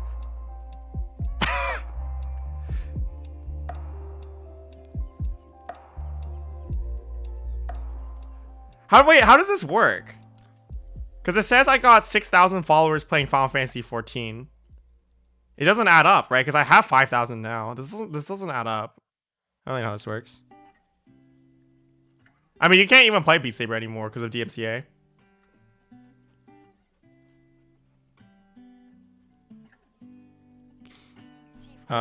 Is getting lots of viewers only once every X months sustainable? No, it's not. It's definitely not. Getting your growth peaks every few months is not sustainable. Like, my plan from here on out is like to play YouTube harder, like to do variety and like have like compilations on YouTube and like do other stuff in between raid tiers, but still do raid tiers. Like, still go hard in Final Fantasy every time a new patch comes out. Yeah, I streamed Hades. Yeah, that's a while ago. I don't know. Where are the stats? That's a good question. It's just not here. Next page.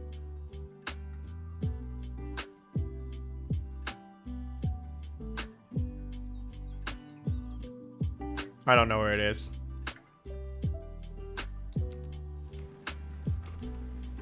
Oh, it's page 1. What?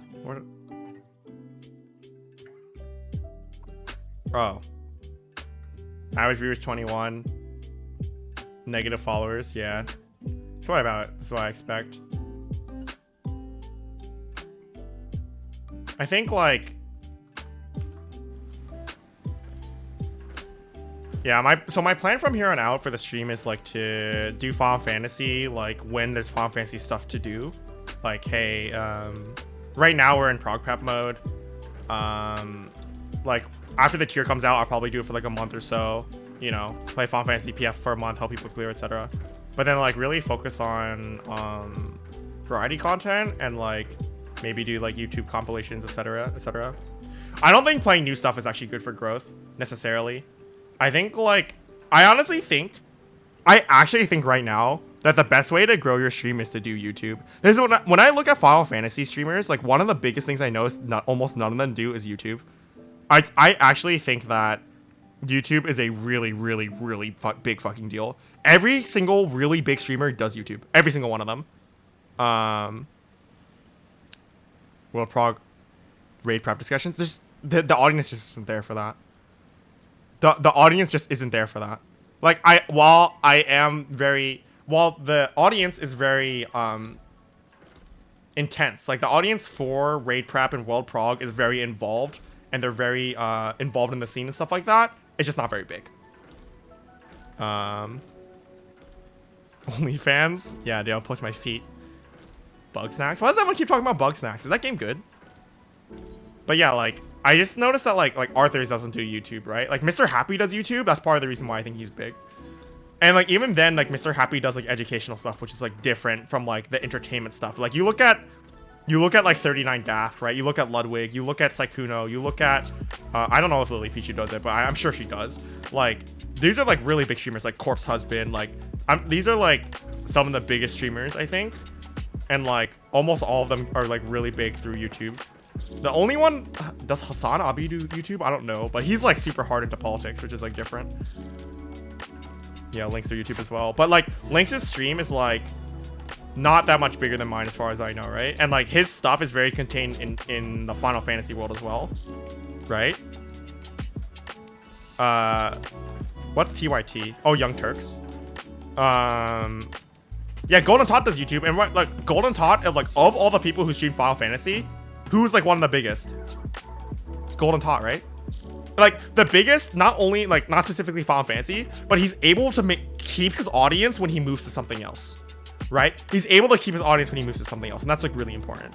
And he still plays Final Fantasy, doesn't he? Zepla's, like... Larry, yeah, but like what I'm saying is like Larry and Zepla do like Final Fantasy stuff, right? Like they do Final Fantasy only videos mostly, so like their YouTube market, if that makes sense, their viewership is like limited. It's really good for like reaching out, but like obviously you reach the limits of like there are only so many people who play Final Fantasy 14, right? There's only so many people who play Final Fantasy 14. And in fact, people don't really look at Final Fantasy 14 content that much in general. So this is why I'm saying you want to like branch out into other, like do YouTube for other stuff. Oh, Golden Tot was the other way around? Okay, I didn't know where Golden Tot blew up from. Like even like I look at someone like Drac who was really big on YouTube, like Nest, right? And he gets like 100 like low. I don't know how many viewers he gets when he plays Final Fantasy, but when he's like not playing Final Fantasy, I know he's like low 100, like 110 or whatever. This is what I see. So I think like you have to like slowly branch out to other stuff and like try to balance the audiences so they like end up merging together. It's like not easy, and like I think like for a while. Oh no, we got the shitty one. We got the shitty one. Like if I start to try to branch into variety and stuff like that, I'm fully expecting to like for my stream to like to shrink because I'm like branching into other things, right? I'm gonna lose the people who only play Final Fantasy 14. But like the hope is that like I have enough of a base that I can still grow, because like if you try to do other stuff when your base is like 5 viewers, you're not gonna grow at all. But like if like I have enough people who watch me, like, you know, 50 or 60, I mean ideally more than that, but like if you have enough people, then like you can do other stuff and then like you start slower again and then start to grow again. Yeah, variety, like, yeah. Tot's been involved in the FF since 2.0. Oh really? I didn't know that. Also, like, I can't like model Golden Tot, right? He's like way more funny than I am. Golden Tot is like he's really, really funny. But I also think that like even just I think that like just trying, like you don't even have to be good at it. Like I don't think you have to be particularly good at like a thing to achieve like growth through YouTube or whatever like that, right? I think that like, for example, like my stream growth recently, like I don't think I was like I don't know what the fuck reacting to content is. I don't know how to grow community. I'm still trying to figure that shit out as I go. I don't think I'm good at it. But the fact that I literally just like try, I literally consciously put in effort, and then like you get returns on that. And like, obviously like there are people who put in effort. Like this only is true if you're like at a specific size already. Like if you have like 1 viewer, if you put in effort, you're probably not gonna get anywhere because like discoverability is so low. But like at my size where I was at like 50, 60 viewers, and then it's like, how do I grow from there? Just like putting in effort, I feel like that literally pays dividends. And then like what I'm saying with YouTube is like, literally I just like make YouTube videos and like, I literally have no idea what the fuck I'm doing, but it gives you, it pays out in the long run. Like the Eden's Verse highlights, I literally have no idea what I'm doing. Eden's Verse highlights, I literally have no idea what I'm doing. Like I just made them. I don't know. Like that TVOD, like I just like I slapped an outro on there and I was like, yep, good to go. And like that's it, right? But like I think that I don't know if you're still here, Comfy9, but like I don't know, correct me if I'm wrong, but like I thought that you like at least one person found me through those Eden's Verse highlights, right? Maybe I'm wrong. Like maybe that's not true. But like I would expect that to eventually happen, right? And that's just like a method of growth, right? Because you can't be streaming 24/7. Consistency is really big as well, which is why like I kind of like I feel like I can take a break, but I really need a break. So I don't know. We'll see what we do for there. After T, I was at 15 average. After Shiva, I was 50 to 60. And then to get from 50 to 60 to where I am now, where in the last month it was about 100, I pretty much had to like work really hard and stream a lot, stream late nights, change things up, figure out like reaction content, etc., etc. So it was a lot.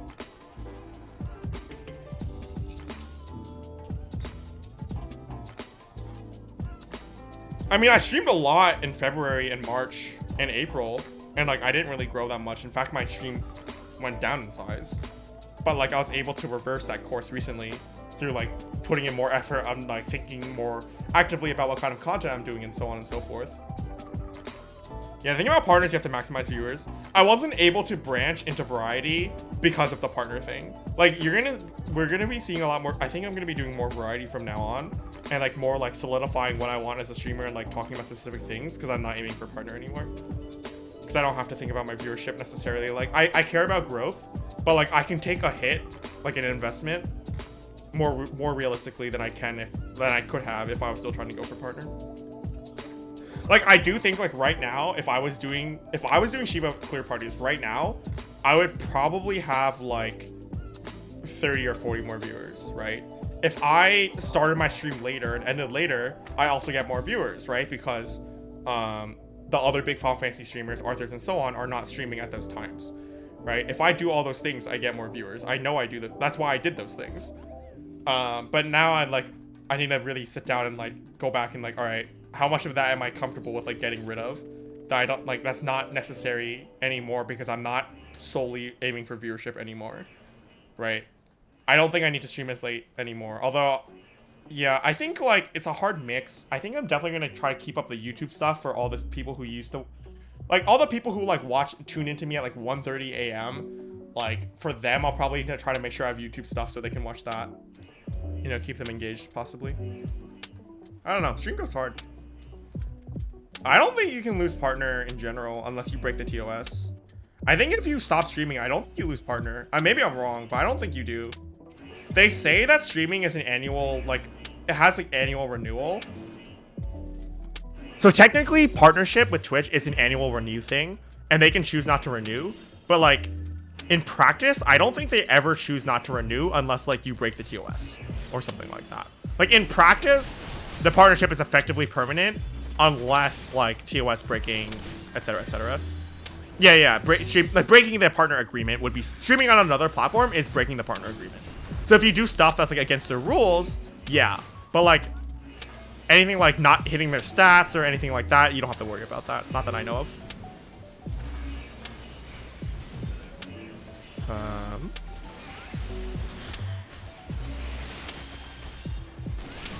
So that's why I don't need to worry anymore. That's why like that's part of the reason why I push so hard for partner. Hi, Blappy. That's part of the reason I pushed so hard for partner, you know? Because I was like, I really need to... This is like the perfect opportunity to get this. Once I get this, I can sit back and relax and think about other stuff. Oh, older partners, really? YouTube streaming? YouTube streaming's not big enough. That's the problem. The audience just isn't there. It's much better. Honestly, it's much better to stream. I honestly think it's much better to stream on Twitch and then just like make YouTube videos. Like, why? What's the point of streaming on YouTube? I don't see it. I just don't get it. Oh, really? You can stream both. Some YouTube streamers pull insane numbers, but my understanding of those is that those are VTubers, and that's because like Twitch is not as big in other countries. But like as an American person who streams to a very American audience, I'm gonna have a lower viewership on Twitch, right? YouTube streaming is like, who's really big on YouTube? It's like VTubers, right? I don't know if there are other people, but like VTubers are mostly a Japanese audience, and right, and the Japanese audience already are used to not having a monopoly when it comes to streaming, right? They have Twitch, but they have Nico Nico, and like they have YouTube and other stuff, right? They have like if I was aiming for a Japanese audience in that way, then like I would have more considered YouTube perhaps. The biggest Fire Emblem streamer? Okay, but like it's Fire Emblem. That's like the biggest Final Fantasy streamer, not that big. You know what I mean? One NA Minecraft YouTuber, really?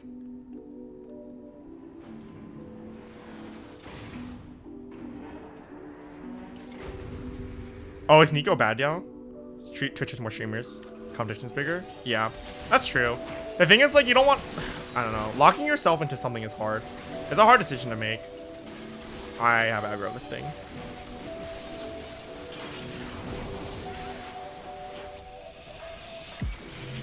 You can't rewind vids without buying premium?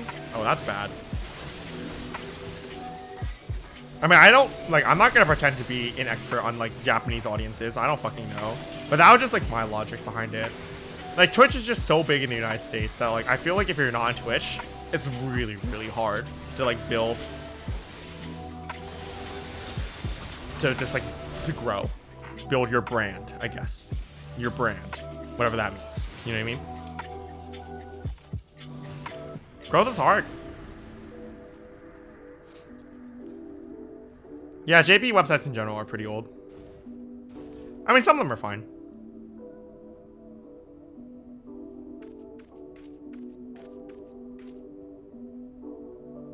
I can't believe I'm in fucking MSQ roulette. Feels bad.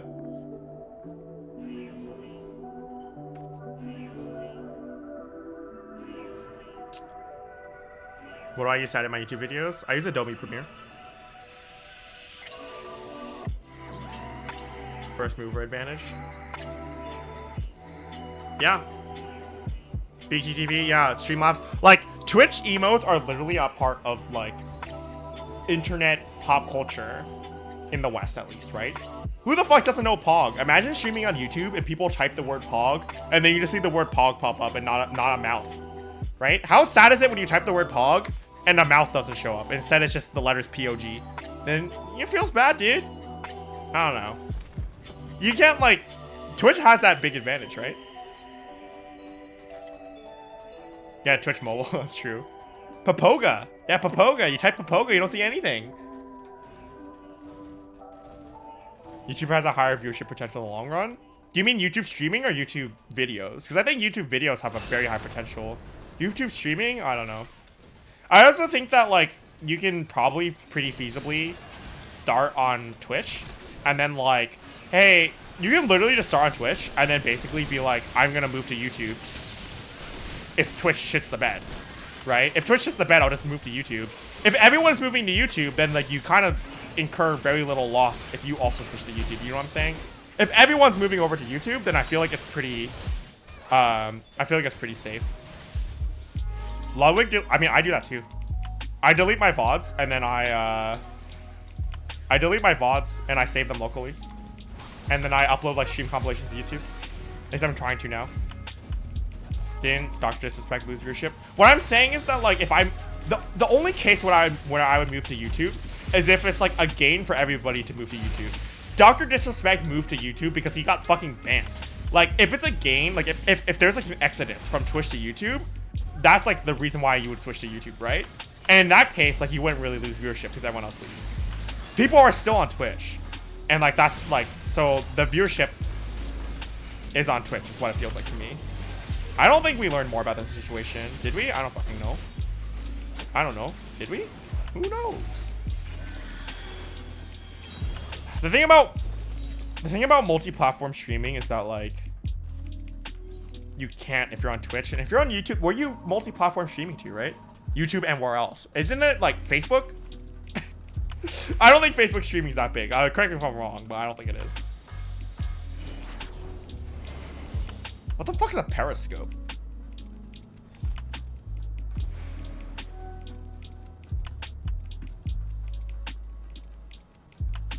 There are chat programs that condense multiple chats into a single chat box that you look at. So that's not a problem.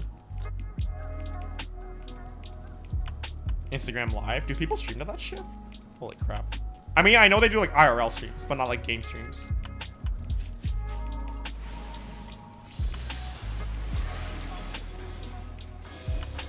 Facebook's popular in C. Discord streaming. Alright guys, everyone hop in my voice channel. Got 1,000. Alright, all 10,000 of you hop into my voice channel and pull up the Discord stream. Could you imagine that?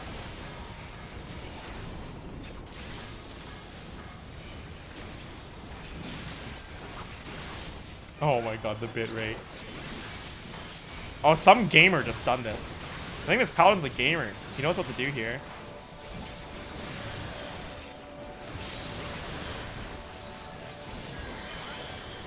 Can Discord channels support that many? I don't think so. I think maximum for streaming was like 64.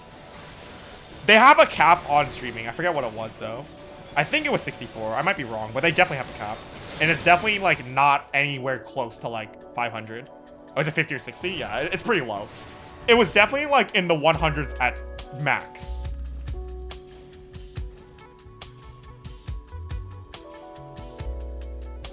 Oh, then if someone restream your stream, you have an exponential. You stream to 63 other people who are all restreaming your stream to other streams. Then you have 64 times 64 people who can view your stream. Because every single one of them is. This is the way. This is the Discord way. This doesn't look like a 2-week break. That's because it's not Haikyuu.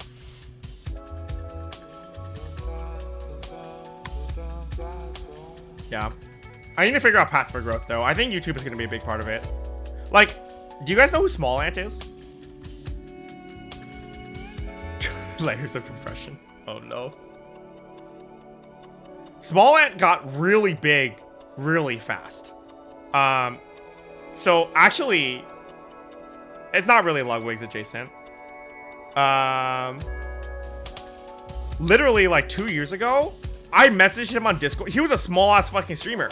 I messaged him on Discord to just talk to him about, like, I literally messaged him. I was like, hey, can you, like, show me, like, your input receiver that you use on stream to show your, like, Nintendo Switch inputs or something? I just messaged him on Discord because he's, like, the small dude. Like, I was on the Super Mario Odyssey speedrun Discord asking people, and they're like, yeah, you should just message Small Ant about it. He has one. And, like, you know, he's good at the game, but, like, his stream wasn't big or anything. He wasn't, like, famous or any shit. And then, like, I fucking re-find him on YouTube. I'm like, wait, what the fuck? He's getting, like, millions of viewers? Holy shit, how did he do this shit? That's, like, when I really realized. I was like, oh, wait, YouTube's actually massive. I'm a fucking idiot for not realizing this. Because I think I was, like, so encompassed in the Final Fantasy XIV ecosystem, which has such little YouTube presence, that, like, I did not realize. But now I know, so. Yeah. But, yeah. Like, basically, the plan is, like, use Final Fantasy XIV as, like, use Final Fantasy 14 as, like, my springboard to, like, move into other stuff. And honestly, like, Small Ant's YouTube videos are really good, so I'm hoping to emulate that. But we'll see. I realized also that YouTube videos are, like, they're basically, like, condensed content. The thing about YouTube videos is that, like, something interesting happens constantly, because the way those YouTube videos are edited together, especially Small Ant's YouTube videos, are literally just cutting out all the parts in, like, all the boring parts in between, leaving only the interesting parts. So you get like a 6-hour video, a 6-hour stream that's condensed to literally like the most interesting 30 minutes of it. And then, like, of course you're gonna watch all 30 minutes. It's literally they're hitting you with something interesting every 3 fucking seconds, right? Yeah, it's impossible with a Twitch VOD. You can't have something interesting happening every 3 seconds. It's just not possible. And I think, like, obviously, I'm not discounting what Small Ant does. He does a lot of different things. Like, Small Ant, like, I think another thing he does is, like, like, what he streams, like, the content he streams that are, like, challenge runs that have, like, a natural narrative. Like, you can't do that from my stream. Like, if you go to my stream and you just only go to me doing Final Fantasy XIV clear parties, you can't create that very interesting narrative of, like, figuring things out and getting further in and, like, making progress on something because I'm just there doing clear parties, right? It's just not, it's, like, not, you can't make a narrative out of that. Or maybe you could try, right? And that's why, like, for me, like, when I look at YouTube content, like, I also look at, like, Asmongold and see how other YouTubers do, like, their types of content. But even when I looked at, like, 39 Daft, like, her stuff is just, like, random funny compilations, right? So there's, like, different ways to handle it. I think Small Ant does a really good job, though. And it's, like, it just really feeds, what you said, it feeds the Zoomer mind. It definitely feeds the Zoomer mind. It definitely feeds my mind, where I'm like, oh man, just hit me with that dopamine every few seconds. Yeah. That's why I did, like, the compilation video for the Eden's Verse highlights. Because, like, it was literally just, like, compiling our prog. But the thing is, like, our prog is really serious and, like, not really that funny, right? So I don't think it was exactly, like, the best thing. I mostly did the compilation video for, like, people who would find it interesting, like how blind prog goes, but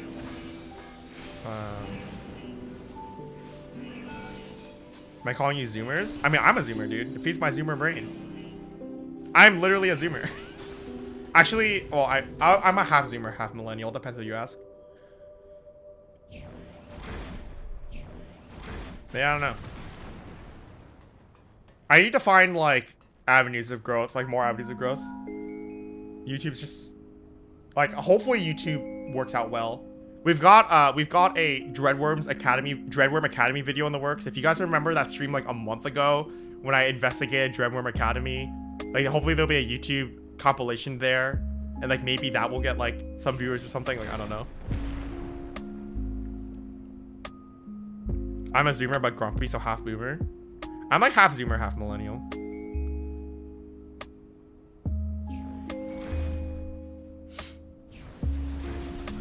This is how we get to the drama department.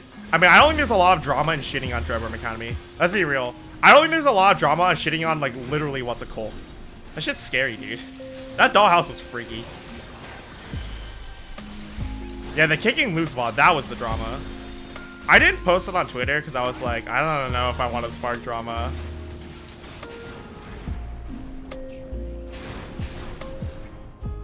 Hey, speaking of YouTube, here you go. UCOB. No. Dreadworm Academy is the cult of the people who are like, you're not allowed to do Savage if you're in this FC. Like, you have to, like, listen to, like, we'll teach you how to play the game. It wasn't UCOB. Pharos ended up on livestream fails for what?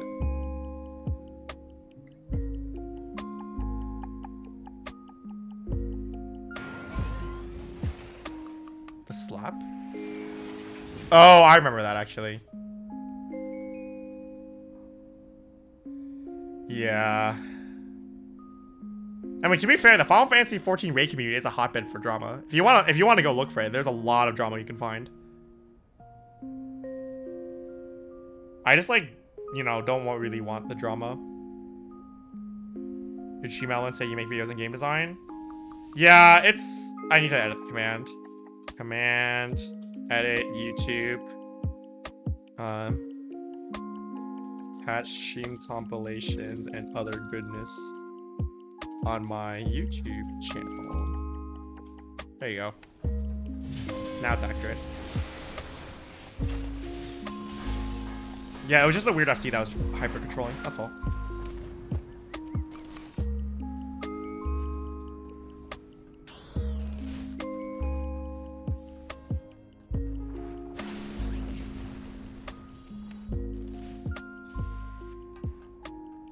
Am I the only person that knows how to do this part?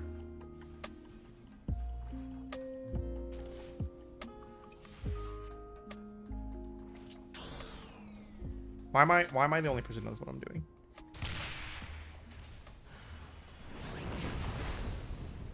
FF14 needs more loot drama. I mean, there can't be loot drama. How would there be? I don't know. Does WoW even have loot drama? WoW can't even have loot drama, right? Because WoW, WoW, like, what's the word? Like, WoW has personal loot now, doesn't it? So it can't have loot drama? I got rid of it. I thought WoW had only personal loot, so, like, how could you have loot drama? Right? Oh, classic. Yeah, ninja looting is, I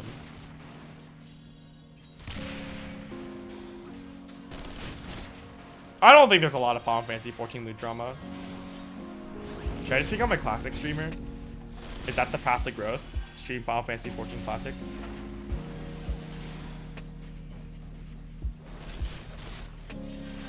Oh, you know what I should do, by the way? I think it might be a good idea.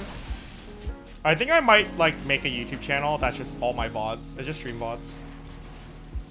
Because, like, I think other other people do that. And you just upload all your VODs to, like, a separate channel just in case people, like, want to watch it or whatever.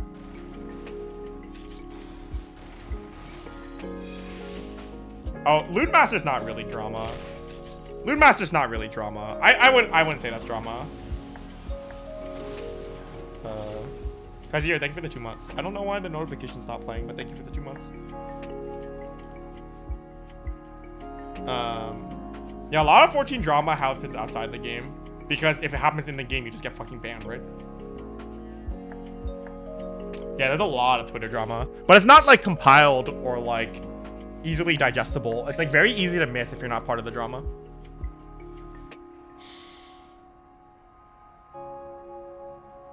Alright, sociopath forehead. A quick stream where it says where to find your VODs. Also, like, have, like, one VOD that basically says, hey, check out my YouTube channel, and that's it. And that's, like, the only surviving VOD I have on Twitch. I guess that makes sense. That's not a bad idea. Yeah, there's a highlight video feature thing. Yep. Yeah, and you can have it autoplay when you're offline. Yep. Yeah, that's probably a good idea. Yeah.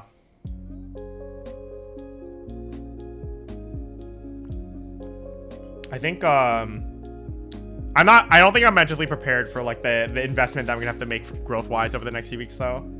Like, you see Rin, right? Like, he was, like, streaming a lot earlier than before, and he had, like, way less viewers than before.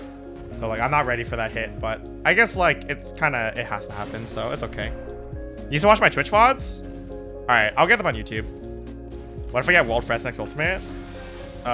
What if I get World First Next Ultimate? I mean, like, I won't, but, like, what if we do? Like, I don't know, like, what's that question supposed to mean?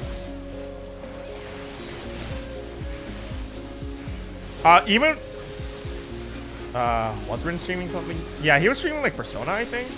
But even then, it's like, he went from, like, you know, 150 viewers to, like, 20. That's, like, crazy, right? So, that's, like, the kind of thing I'm talking about.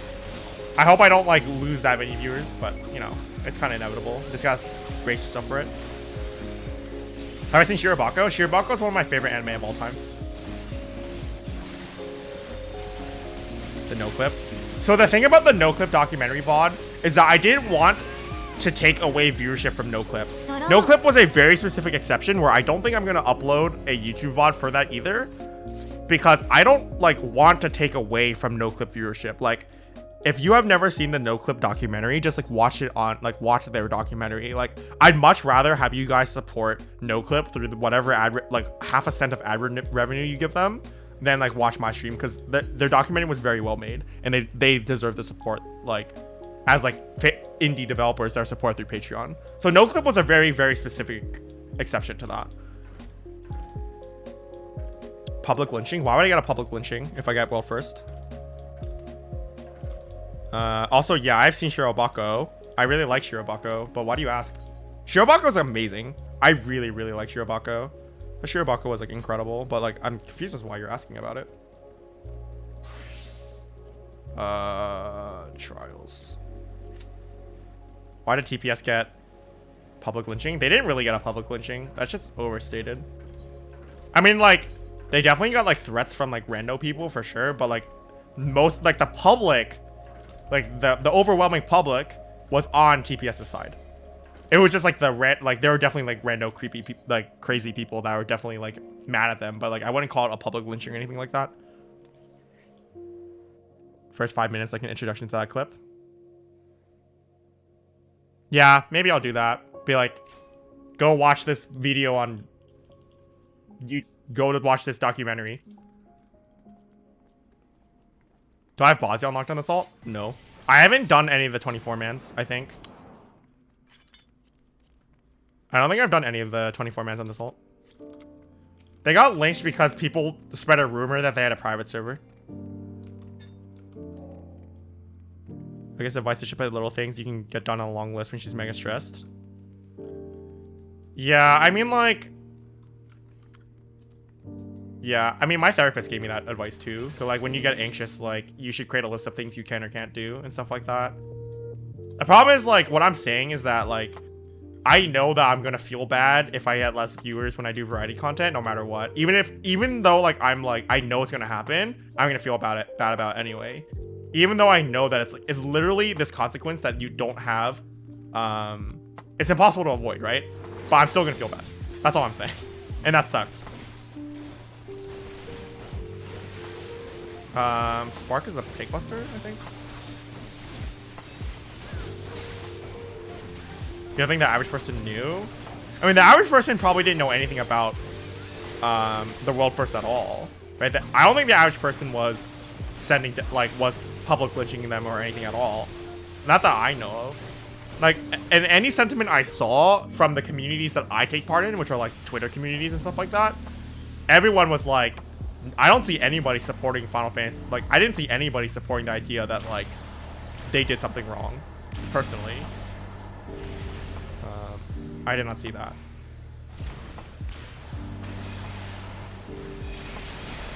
I'm not saying it doesn't exist, right?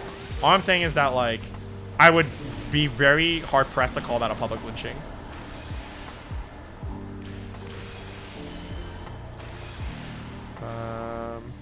How'd that guy die over there? I mean, the average player doesn't even care about World First at all. But the average player, it's not even on their radar. They're like, oh, the average player is probably like, what's a TPS? Like, toilet paper? Like, they probably have no idea what you're talking about. You're dead again. Goodbye. Oh, you lived. So, like,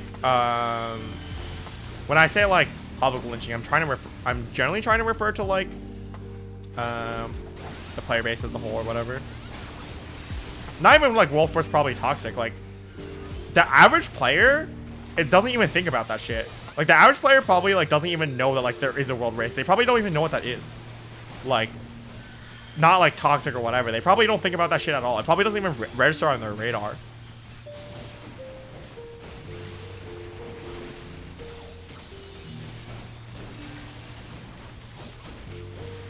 I really, really hope that we don't die to the transition.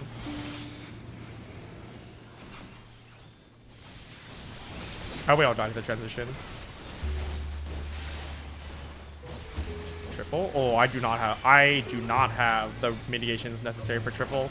Uh-oh. Please don't let me die. Please don't let me die. Please don't let me die. Please don't let me die. Please don't let me die. Please don't let me die. Please don't let me die. Please don't let me die.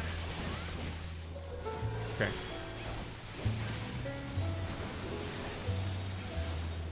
Yeah, if only Gunbreaker had melee LB, that'd be cool. You wiped 3 times? Oh my god. I don't want to wipe this fight.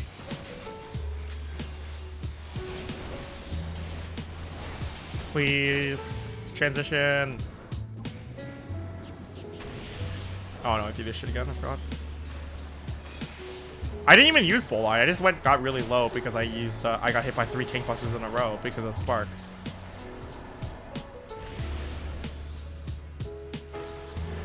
You know what melee LB meant. Well, this samurai is not a sprout, so he should know. To crush my enemies 5. Very cool.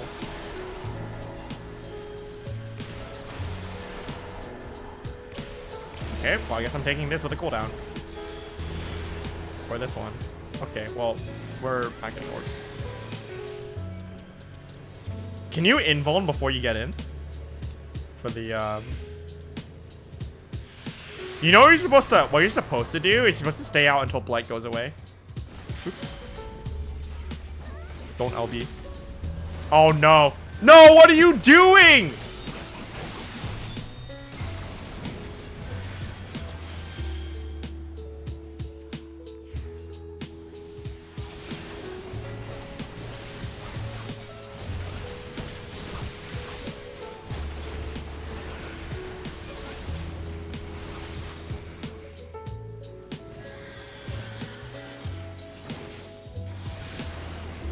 That's the returner, dude. It's the returner. So what you're supposed to do here is stay outside until your blight goes away. You're supposed to stay out until blight goes away.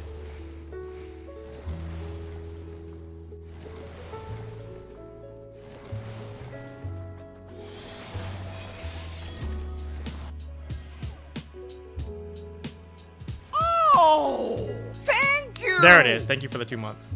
Look at me. I'm invulnerable for a minute. I'm invulnerable. You don't need to heal me. Fog. 40 down. Look at it. I can just solo all these fucking meteors. Let's go. I can just solo this meteor. Let's fucking. Oh, I cannot get to that one. That one's way too far away. Oh no. Uh-oh. Uh-oh, gamers. Wait, that instant wipes you? Oh no, we did it. We did it. Okay. Woo.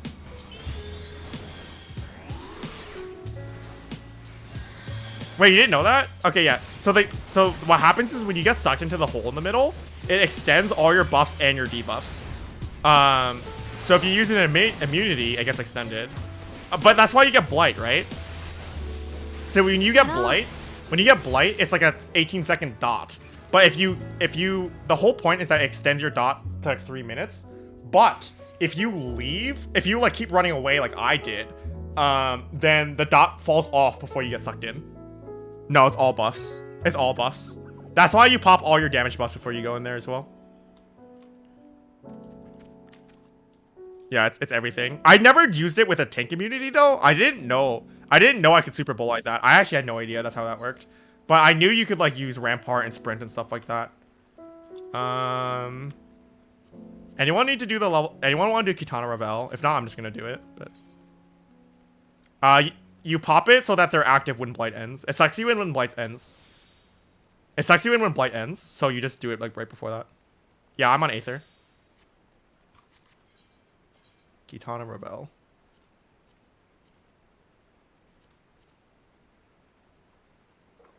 Where are you? The password is 1234. And it's under Pog Pog.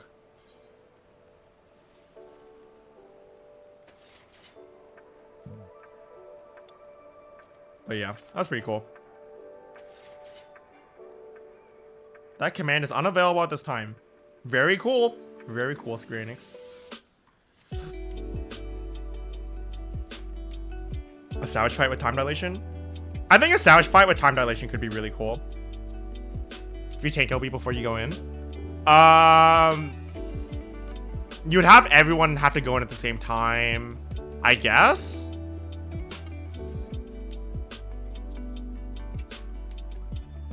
Yeah, I guess so. I don't know. I mean, you can hope that Ultimisia has cool spell and waiting, time dilation stuff. Right? I think the best bet is to hope that Ultimisia has time dilation. I personally really hope that Ultimisia has, like, spell and waiting style puzzles where you have to, like, extend your spell and waiting debuff or something like that. I think that'd be really cool. I think that'd be super, super, super cool.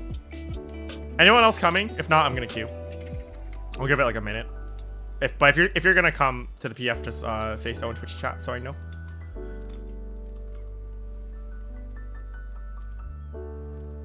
Dude, I felt so pog there, just having my immunity.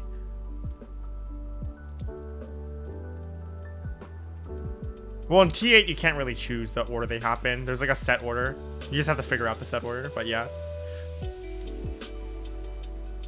I guess it's like, that's like the mechanic figuring out the order. That's what I hope Ultimisia would be like.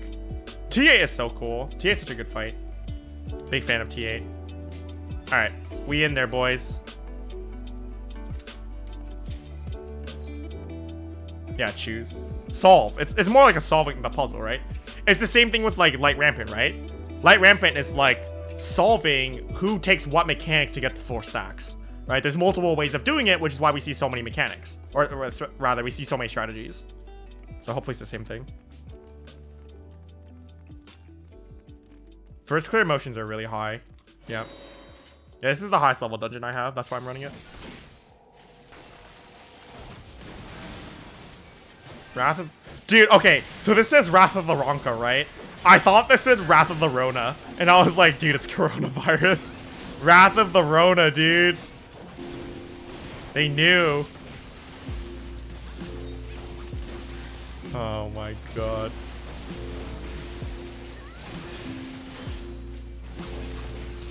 I'm gonna get hit by this. Fuck it, I don't care.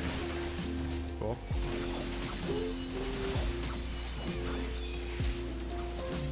Alright, this party's gaming. Let's go. This is great. Actually got a party that goes fast.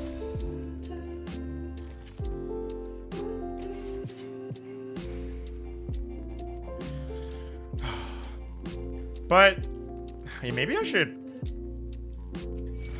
I need to figure out stream schedule. I'm still thinking about like the variety stuff. I need to figure out like a new stream schedule, like what days I want to do variety. Because like maybe I'll do like variety like 1 or 2 days a week. I don't really know. Or is it better to just like literally play that one game every day until like instead of doing variety 1 day a week, it's like, oh, play that game every day until you clear it and then you move on to something else. Like which is better? I don't know.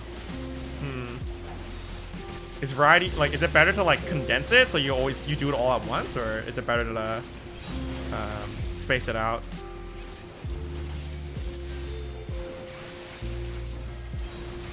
Depends on the game. In German, the E7 3-fold attack thing is called Drake Fucker Corona. What does that mean? Does that mean? Obviously I don't know German, right? So like, does Corona mean something? I should have just dragged these ads into the guy here. You can fight this guy at the same time as the ads. That would have been more efficient.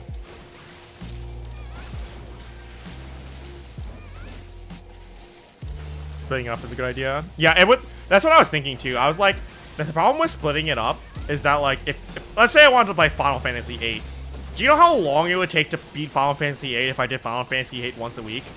Like that would take so fucking long, right? But like if it's something like Minecraft, where it's like, oh yeah, it's Minecraft Sunday, you know what I mean? Like Minecraft Monday or something like that, right? Like you give it a fun name, play Minecraft on Mondays or something like that. Like I don't know. I also think like it would be, I think what I want to do is like play games and have goals. Like I don't want to like, I don't want to like straight up copy Small Ant, but like the way he does like challenge runs are like more interesting to what I do. That's like more akin to like what I enjoy, like challenge run type things. So like, the thing is like Final Fantasy 14 isn't really good for that. So I'd have to like find a different things that are good for that. Splitting up's a good idea. FF8 in one sitting. How long is FF8 anyway? Cluster. I assume it's like pretty long because Final Fantasy games are pretty long, but obviously I don't really know. PF Thursday. PF Thursday. I think I might need to change my schedule so that I'm streaming on Tuesdays. At least like next year, I'm going to be streaming on Tuesdays, right? Of course we're going to be streaming on Tuesdays because that's when like everyone's going to be doing PFs like Tuesday, Wednesday. I don't think I can do my stream schedule next year because like no one's gonna, who the fuck does like 2 chests on Thursday through Sunday, you know what I mean? It becomes so difficult. So I think like I'm going to need to solve something there as well. But like luckily my impression is that like the stream schedule in terms of like changing what days you stream is like not a big deal, is my impression, because like as long as it's like the same time, like weekend versus weekday is like a different story, but like other than that, like as long as you stream at the same time every time, my understanding is that it's generally okay. No one better get hit by this. I'm judging you guys. 40 to 50 hours to the main story. That is pretty long. That is pretty long. I'm also wary about playing JRPGs. Honestly, I'm kind of wary about playing JRPGs on stream. Like, how do you play a JRPG and keep it interesting? Like, I was having so much trouble keeping the ARR stuff interesting. Obviously, I know ARR is particularly boring. But just, like, reading, like, when you spend so much time just reading, like, is that interesting? Where it's just, like, you spend a lot of time just, like, reading text. Because JRPGs are, like, a lot of text, right? Or a lot of grinding. I don't know. I find stuff like, oh, yeah, like, playing Pokemon, like, competitive Pokemon, and, like, that's more interesting. Or, like, one of the things I've considered is, like, I kind of want to just play chess, honestly. Chess is cool. I kind of want to learn how to play chess.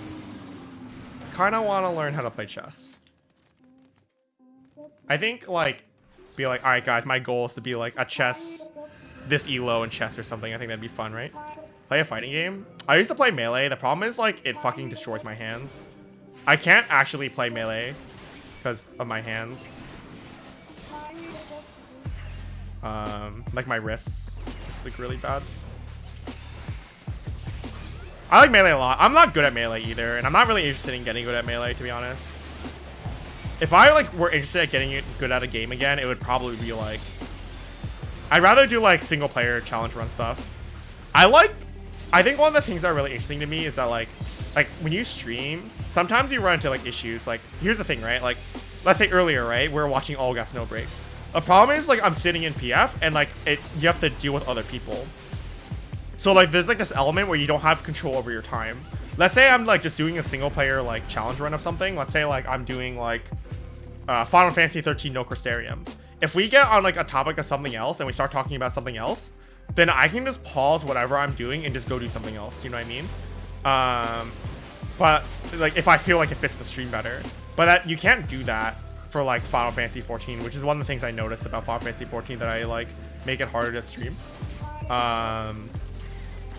Obviously, for a game like, that part of the reason for that is that because Final Fantasy 14 is such high time commitment, like, a game like, you know, like a fighting game would be less bad in that aspect because there's a less high time commitment, right? You do a single game, takes like what, like 10 minutes tops, and then you a single game takes like what, like 10 minutes tops, and then you can like just like do something else if you don't want to requeue to another game, right? Super Mario Maker. Yeah, I could do those hard. I actually own Super Mario Maker. I really like it. I don't know if I could keep that interesting personally. I actually used to watch Barb. Do you guys know Barb? Barbarous King. I used to watch him, and I used to watch Trihex do like that kind of thing. I used to speedrun too. I used to speedrun Celeste, and I used to speedrun Mario Odyssey. I think like the big thing for me though is like to keep my content like variety. Like the thing about speedrunning is that like I wouldn't want to like only speedrun like one game. Like let's say I start speedrunning Mario Odyssey, right? Or Celeste. I wouldn't want to pigeonhole myself into being like, oh yeah, all I do is Final Fantasy and speedrun Celeste. Then I'd be back in the same exact problem of only like pigeonholing myself into Final Fantasy as well. Like that's like a risk you take with speedrunning, I think. I mean, I don't know how to make Mario levels. I could try, but I don't know how that would be.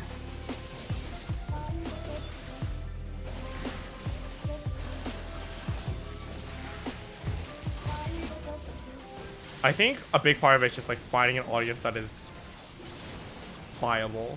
Like I kind of look towards like Mr. Happy, and I'm like, how did Mr. Happy, you know, get like, he kept his Final Fantasy viewer base into other games, right? He'll play like Mr. Happy will play like Paper Mario, the new Paper Mario game, the Origami King, and he'll play it on stream and have like 200, 300 viewers, right? I'm just like, like what did Mr. Happy do here to like keep his Final Fantasy viewer base into other games, right? Final Fantasy players obviously play other games, like to an extent, like not like, I mean like a lot of us right now are playing other games, right? So it's like, all right, how does he keep them engaged? It's something I think about. He branched into a personality. I think like that's what everyone does, right? Who's actually just a streamer and not a personality, right? Like that's the whole thing about YouTube, right? That's the whole thing about YouTube. Like, that's like becoming a personality and just not a streamer. You're a content creator, right? You are, for lack of better words, you are a brand. Yes, you are a brand. Like, but that's what it's like. If you want any success in, like, I feel like in the content creation space, like, to get like to the next level, you have to be like, you need to literally make yourself a brand.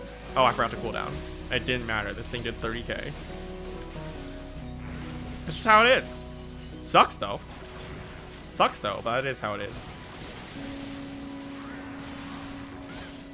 Yeah, you are the product. People consume you.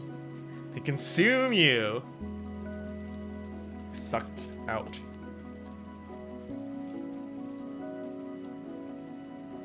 Guilty Gear?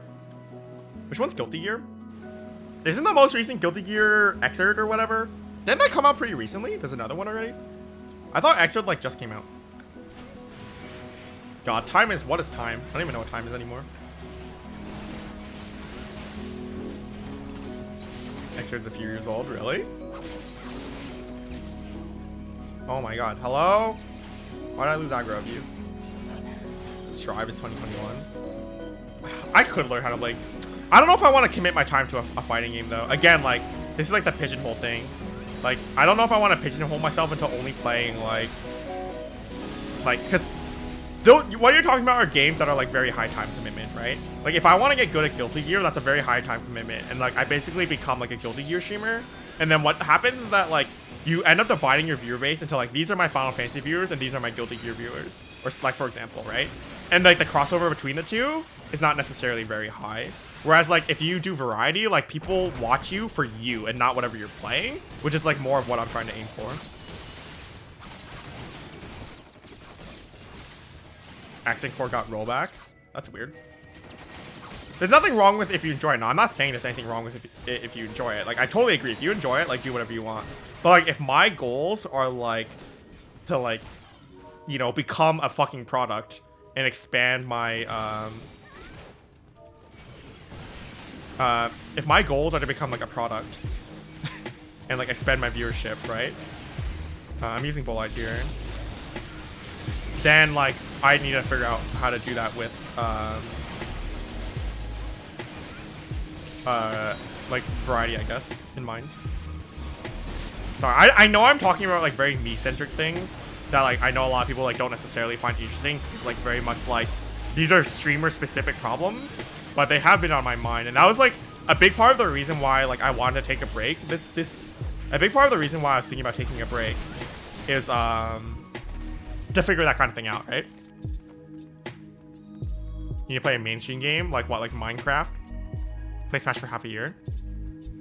Yeah, that's how I feel about Smash too. It's not bad, but it's just, you know, takes a long time. I don't know if you guys saw, I don't know if people know about that, but if you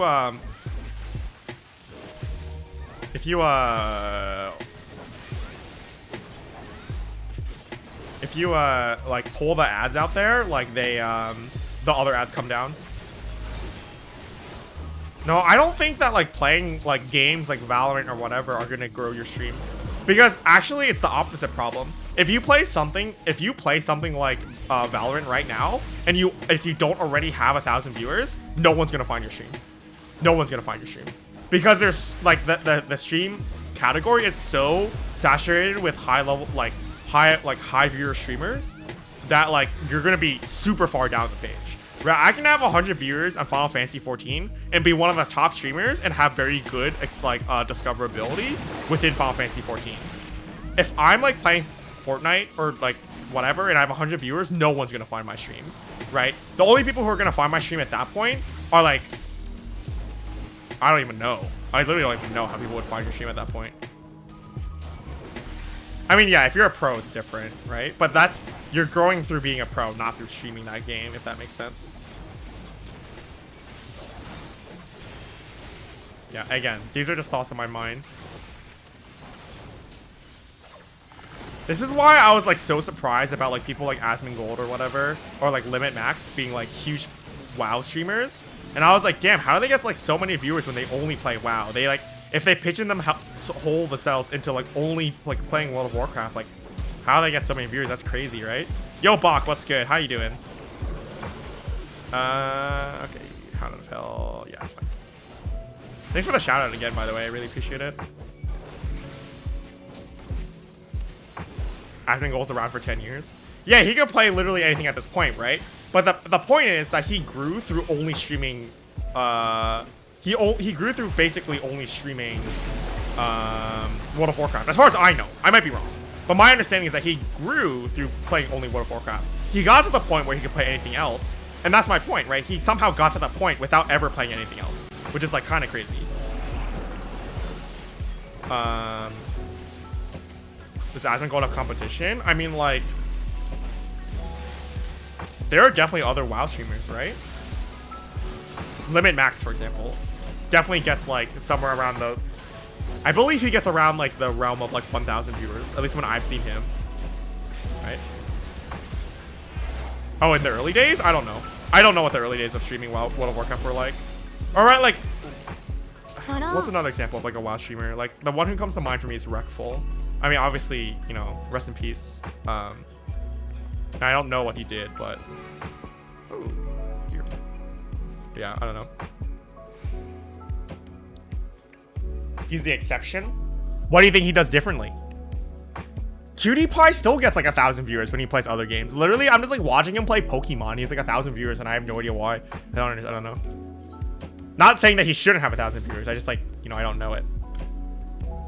Are you guys good for one more?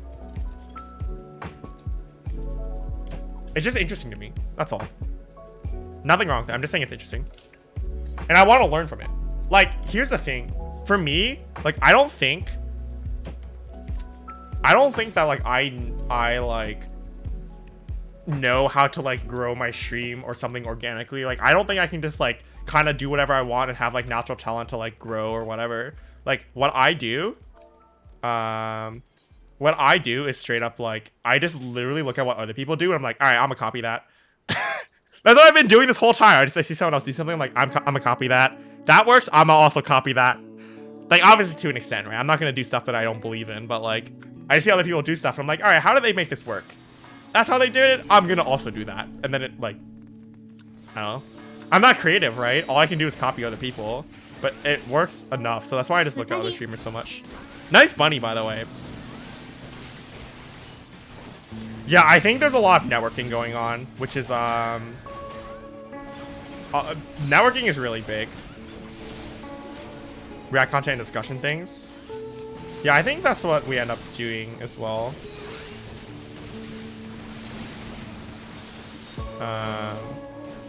FF14 glamour competitions. I mean, I know Asmongold does those, right?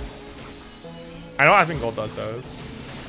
Yeah, the Eden's World Race helps, and like, I'm definitely gonna keep playing Final Fantasy because I love it, and because like, and as a side thing, right, it will help me grow my stream 100%. The thing is, I don't want to rely on like, every 2 years you have 5 opportunities to grow your stream, 3 raid tiers and 2 ultimates, and that's it, right? I need like, that like should be a bonus on top of figuring out how to grow my stream normally, right? That should be a bonus. Also, like, I don't think my community is big enough to have something like a competition like that. At least not yet. I don't know. Niven. I was the first raiding Guitar Hero footpad. So this is what I was saying. Like, I was doing challenge content, right? I was doing challenge content, and like, the thing about like doing the challenge content is that like, in Final Fantasy 14, it's really hard to do challenge content. Simply because, ooh, ow. It's really hard to do challenge content in 14 because you have to rely on other people.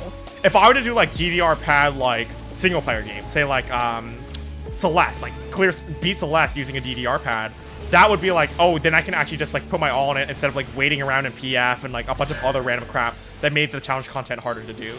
The other thing is like, I feel like my stream is more about like interaction and talking to people and less about the challenge content itself. Right? So I don't know. Anyway, I hope that poll wasn't too bad. It's a pretty easy poll here. MMOs are brutal to stream and grow. Is that what like... Is that like what... First of all, Shivyu. Hello. Have many ends. What's my team name? We don't know yet. Yeah. Is Guild Wars 2 hard to grow streaming? Like, I don't know, right? I don't play Guild Wars 2. Is it? Yeah, I mean, like, we've been talking about, like, stream growth for, like, pretty much this whole stream. And, like, YouTube is, like, the thing that I'm mostly targeting right now. Like, YouTube content. And there are ways to grow outside, right? But do you have other ideas, Bach? Like, do you know other ways to grow? I mean, like, I have, like, some other stuff, like, content creation with the Final Fantasy 14. Like, I'm 100% intending on, like, helping make, like, strategies for guides. When next year comes out, stuff like that, right? I'll make sure to pay someone to 100% manage their YouTube channel. Yeah, yeah, 100%. Right? I'm in the process of doing that now, too. I just don't, like, the problem that I was having before, and, like, I know this is a problem that, like, I know this is a problem that other streamers of, like, smaller sizes have, is that, like, if you don't have the money, right, it's a bit of a chicken and egg problem, right? If your YouTube channel isn't off the ground, and you're not making a lot of money from streaming, but you want to grow, how are you going to pay for an editor? Right? That's like part of the problem. So I do think, like, oh, Sky, no! Sky, no! Well. I hope I can get faith on those busters. Oh, he's alive! There he goes. He's alive. Of the ad revenue. Yeah, I think the hard part there is that if you're not a big streamer, right, then it's like, who's gonna, you have to kind of get lucky in terms of, like, the risk where it's like, oh, you know, like, hey, who wants to edit for my YouTube channel, which has an average of, like, 300 viewers per video, and I can't even monetize my channel yet. You know what I mean? Like, while it's a great avenue to grow, I think, like, it's the type of avenue that kind of requires some amount of, like, base there. You can't just, like, blindly do it. You know what I mean? Get interns or volunteers. We'll do it for the exposure. Who would do that? I mean, like, Amali, like, I'm just saying, like, I feel like I got very lucky. That's basically what I'm saying here. And I appreciate it. Yeah, dude, just do it for the exposure. No, Sky, no! He's dead. Goodbye, Sky. He's in both the attacks. Fucking rip. Some people have for a portfolio. That's true. I think it's just hard to find people. Right? That's why, like, in the beginning, like, when I was doing my videos before, I just, like, did them myself. Because I was like, I don't even know how I'd find someone. Where's, I mean, we have to wait for him to come back. We don't have a choice here. I don't know if we can... Like, I don't know if we can, I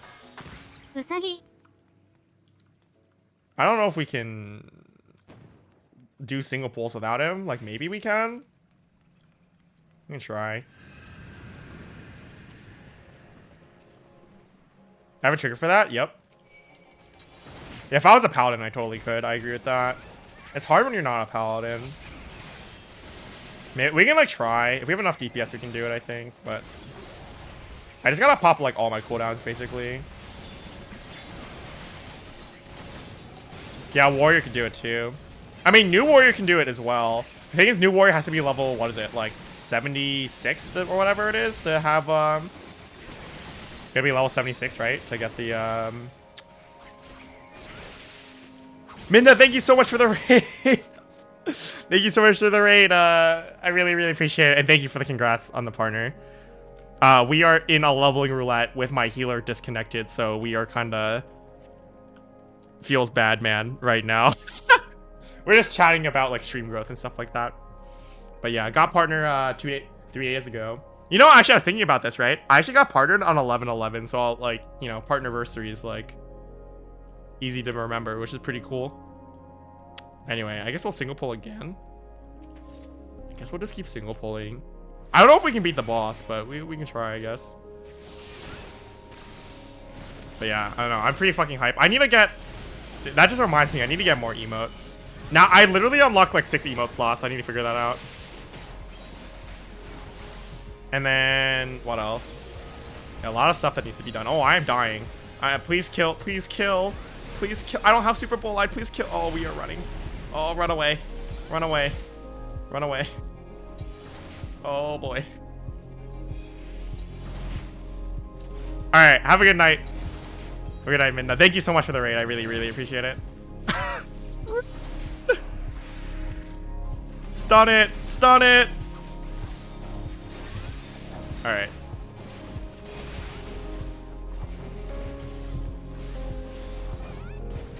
Shark the Ninja?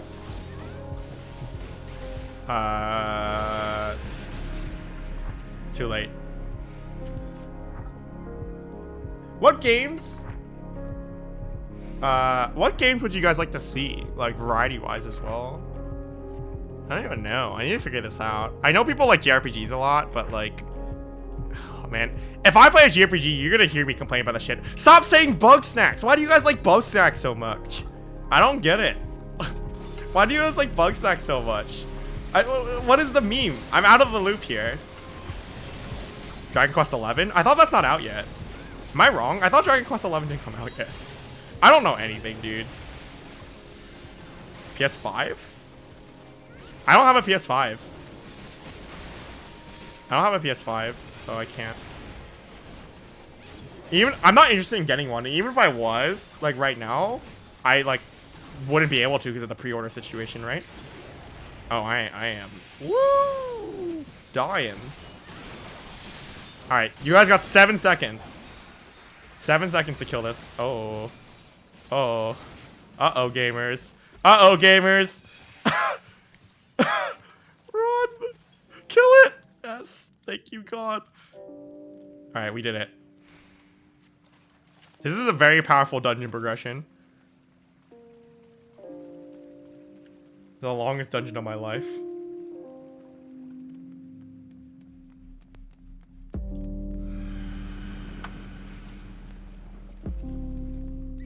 Oh god, what the fuck? If you've never seen Undertake other than a good game on stream, can't I vote kick the healer? We could, but the healer is someone from chat, so I'm relying on the fact that they're gonna come back. I'm like relying on the fact that the healer is someone from chat and then they're gonna come back. Oh, Undertale? I've actually never played Undertale before. I've actually literally never played Undertale before. So, and I don't actually really know what happens. I know there's a morals thing, and I know that like you have to not kill any enemy to get the good ending or whatever. That's all I know though. So like maybe I could play Undertale. That's a good idea. Yeah, you can replace somebody if it's a pre-made. Oh, you're going in, boy. All right, I'll let you take aggro of these things. Yeah, we'll share the aggro. I'll put on stance. I'll put on stance when you guys start dying. This is gonna be like, we gotta share the aggro. It's like solo tank stuff. Share the love. I'm watching your healths. This is great. Why is Undertale a good stream game?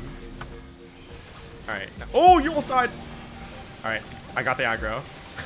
Look at that. Look at that. Easy fucking game, dude. Imagine letting your DPS die. Oh, it pulls backseaters out? That's annoying. I don't like backseaters. I mean, who does, right?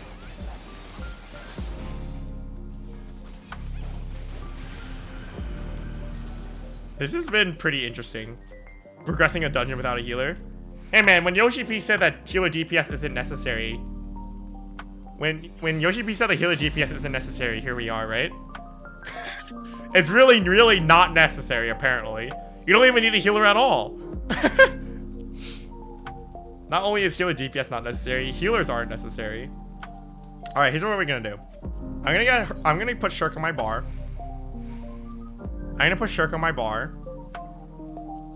And we are going to we're going to play aggro games. Do you guys, if you guys take the tank buster, you think you die? The buster only did 30k to me. I think you guys can live the buster, and then I'll take aggro back, and then you guys can like heal. You guys can like heal with your bloodbaths and your second wins and stuff like that. And like we'll just like swap aggro around.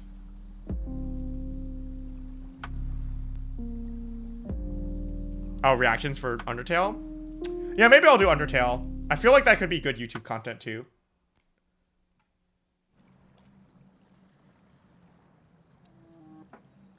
Oh, Heart of Stone them. Good point. Good point. Heart of Stone them.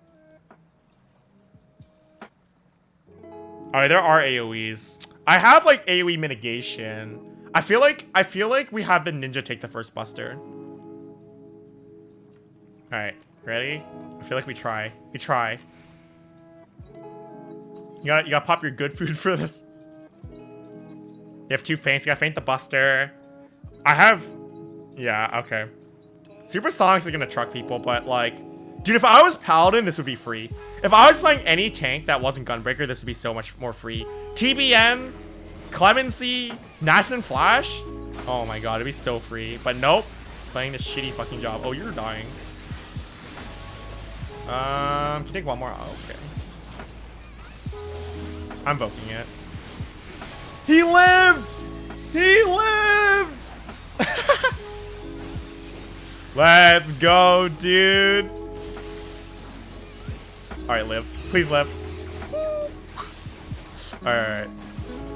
How do we do this? How do we do this? Tricking you. Oh, I don't have Bolide. I don't have Bolide. Oh no. This is a race against the clock. We have no LB either. We don't have LB because we have 3 people, so we don't get LB. No, don't die. He died. I should have cooled down. Oh no. Oh no, I should have cooled down him. I should have used the Heart of Stone on him.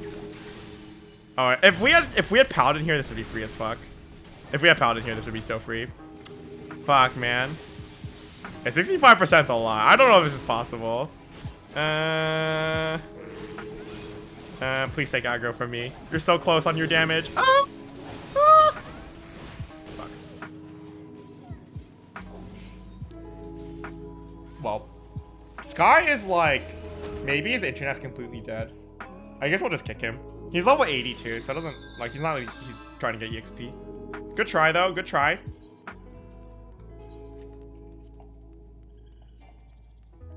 Oh my god, you can't.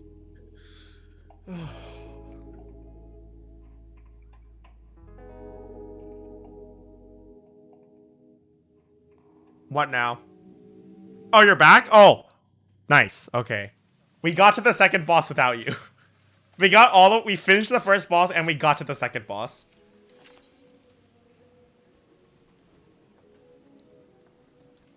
And then we tried the second boss and we died. Because it was too hard.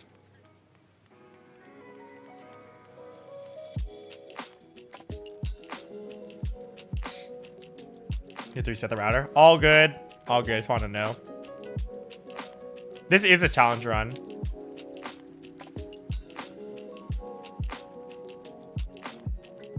You choked on the feint? Oh. Is subsonic physical? I thought it was magical. It could be physical. I don't really know. Try 3-man again? Do you want to try 3-man again? I don't know. That seems hard. I think I have to Aurora him too.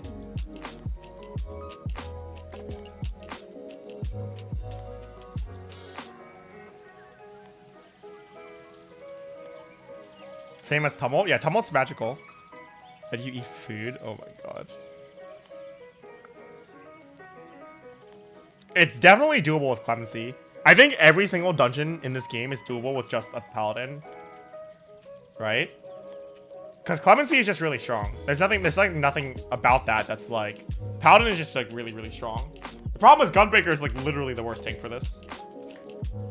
Yeah, Red Mage too. Yeah, Red Mage would make it a lot easier. Having 2 melee makes this really hard. Yeah, dungeon speedruns do Warrior. Warrior can do it as well. But Warrior has to be level 76 or higher because of Nass and Flash. He's back. He's back. No more 3-man. That's pull.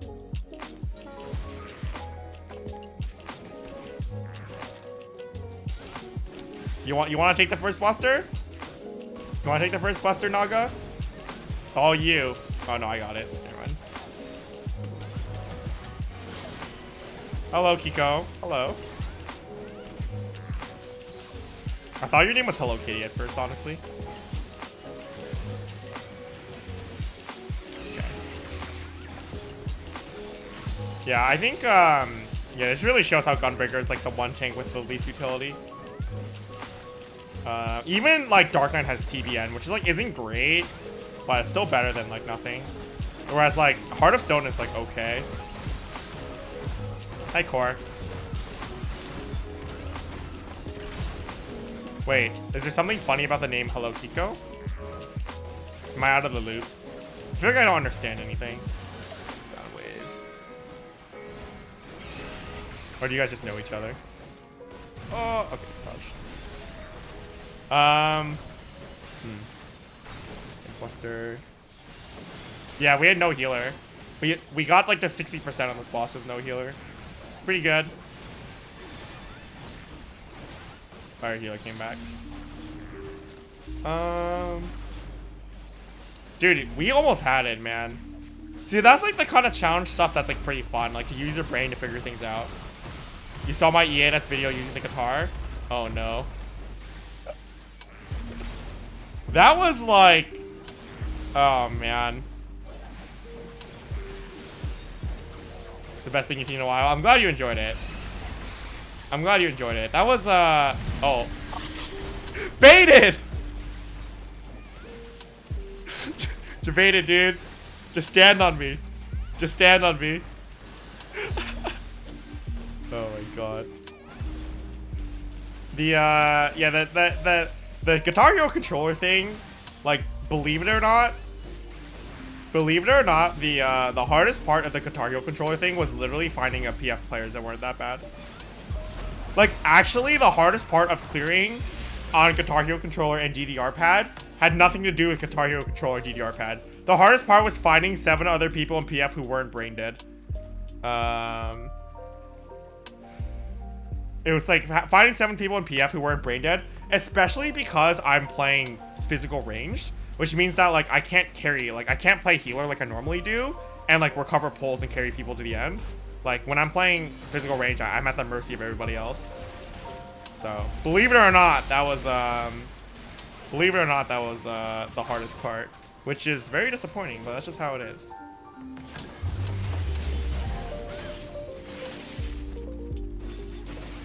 Keep going. Congratulations on taking partner. Thank you so much. I'm like really happy that, you know, got partner and stuff like that. It's very oh, I'm dying. I'm bad. My bad. Yeah. It was a long, it took a lot of effort. Let's put it that way. It's been about a year since I applied the first time. Although I would say my initial application was kind of fraudulent, because the first time I applied, basically the first time I applied to partner, what had happened was, am I Japanese? No, I'm not. But I can speak it to an extent. That was weird. The first time I applied for partner, I had like average 2,000 viewers. You know, I had average 2,000 viewers in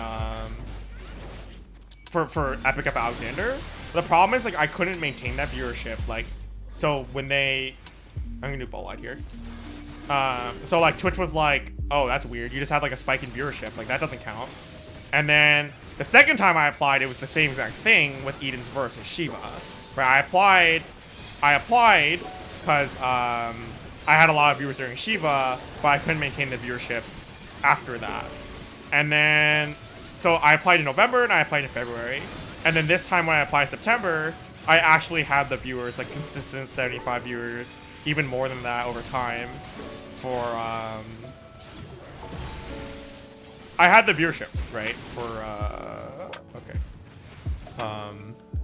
necessary to actually, like, on a consistent basis to make partnerships. So I finally got it. So I'm really happy about that. And I'm really happy I got it before 5.4, because that means I can squad stream in 5.4. I can squad stream with my, with stall, right? Because you have to be it's really stupid, but you have to be a partner to squad stream, right? I don't know. I think it's like kind of shitty. Some of the limitations on like that they have partner only. The biggest one is quality options, right? A lot of my viewers are like, oh man, like I wish you had quality options or whatever. And it was just like, damn, that sucks. Yeah, you know. That sucks. Like I don't have quality options and there's nothing I can do about it. And like now I got it and I'm just so happy that like my viewers who are on data or whatever can like actually you know, watch and not feel bad.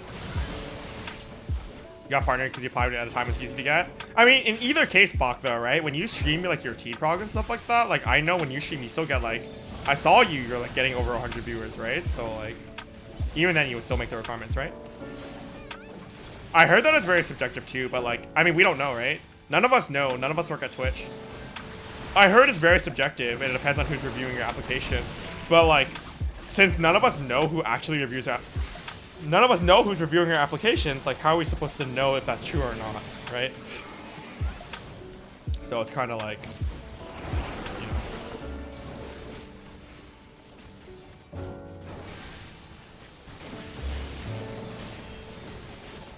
I'm just kind of hoping to keep the growth as I go into variety content, play other games, play Undertale or some shit. Black Rock is your sub count.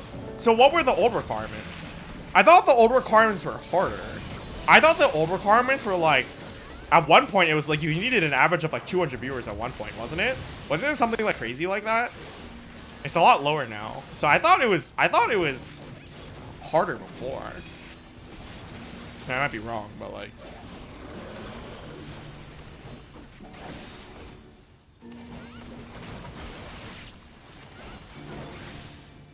Alright, 75, 860-ish. I know it also depends on like what country you live in and a bunch of other stuff. Right. There's a lot of, you know, a variety of factors. I think the biggest one is like if you live in a country where Twitch isn't very big. Oops. If you live in a country where Twitch isn't very big, it's easier to get partnered because they want to expand partnership from there. There are more factors than just the viewership 100%. It's like, it's hard to know, but like I'm like pretty sure. Because there are like definitely people who meet the viewership requirements who get denied. So I hope you get it though, Kiko. That'd be cool. I need to yeah, I don't know. It's just like this weird black box that we all just have to deal with and there's nothing we can do about it. And that's just life, right? 75 hours a month, 12 streams minimum in the month. That's how it is now. That's how it is now, Bach. I mean, like, that's the minimum, right? That's not like...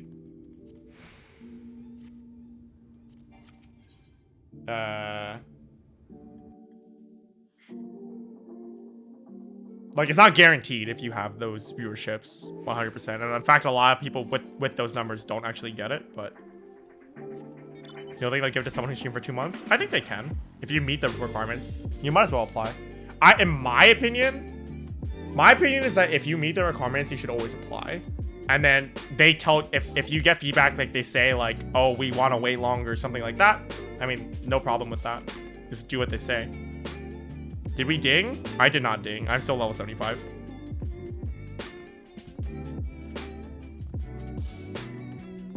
We better be in the requirement. Oh, really?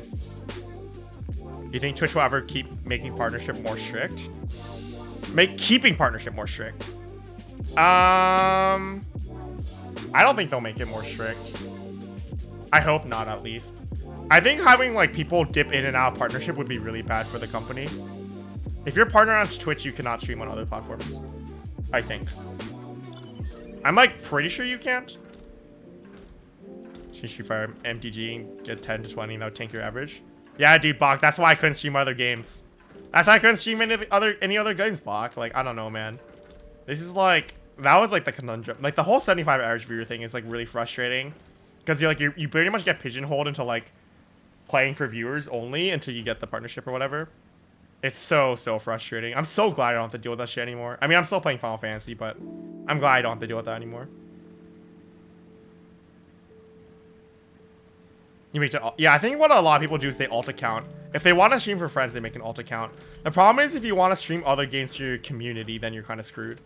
Right? Like Komi is like another Final Fantasy streamer, and she like, from what I could tell, she gets like a lot less viewers. I mean, like Rin gets a lot less viewers when he streams like Persona or like other games, and it's just like, it's just rough. That's just how it goes, though. That's just how it goes. You gotta like build your... I feel like what Twitch is doing is they're pigeonholing people into like growing their stream from like one game, and then like after they hit partnership, it's like then you can use that as a springboard into like getting into variety if you want to or something like that. which I guess is like is a viable path, but it feels like kind of pigeonholy, if that makes sense.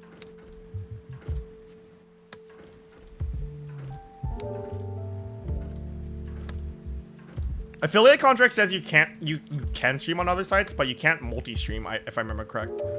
If I remember correctly, you can stream on other sites, but you can't multi-stream to other sites. You have to like stream like separately or something. I don't remember how it works for affiliate. I know you can't multi-stream. So I know what some people do is they multi-stream to YouTube and they multi-stream to YouTube private and then they make it public like a day later. How to ask kind of information from? I mean, like, I am down to give advice, but like I literally just got partnership 3 days ago and I like, you're probably, it's like the blonde leading the blind. Or the blind leading the blind, sorry. It's like, I don't know what I'm doing. I don't know what I did to get partner. Like, all I knew is like one day, like I went from having 70 average at one point to like having 100 because like I just started watching YouTube videos. And like, that's it. The Blonde Lead the Blind is the name of a Streetlight Manifesto song. That's why I said it. Yeah, I think consistency is a big deal. I think they really, really care about consistency. The biggest thing I did when I was aiming for Twitch partner and like why I got it in like one real application, like real, like my other two was like pretty fraudulent, right? But like the biggest thing I think for me was that I tried to make it so every stream I did was 75 average. It wasn't like 75 average over a month. It was like I wanted to have 75 average viewers every single stream. And that was my aim. And I think over the 6 weeks it took them to respond to me, I think I had 22 streams, and I think one of them or two of them were below 75 average, and those were like the oldest streams. Every single stream since then were like 80 average, then like 85, then like 90, then like 100, then like 110, and like now I'm like sitting anywhere between 100, 120. I mean, today I'll probably be lower because I'm like streaming off schedule and doing other stuff, but yeah. Twitch downsize only capable of 6 megabyte. I mean, like 1080p 6, like it's fine, I think. Oh, Wondrous Tales. Let's do Wondrous Tales. Good point. Good call. Good call. Good call. Do people even? Yeah, I don't think. Why would anyone stream in 1440p? That sounds awful. It seems like computer, like it's so taxing on your PC for like nothing, right? What's the point of that? Half a level for XP from Tales. Yeah, I should do that. I should do Wondrous Tales.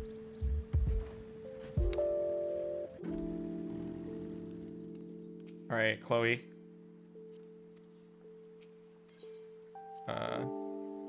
Oh, thank you. Oh. Good job, Stream Elements. I think Stream Elements is lagging. I think Stream Elements is lagging a lot. You guys want to do Wondrous Tales?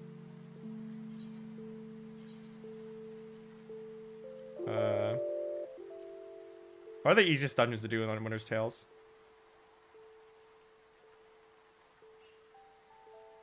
What? Arbonne Monastery?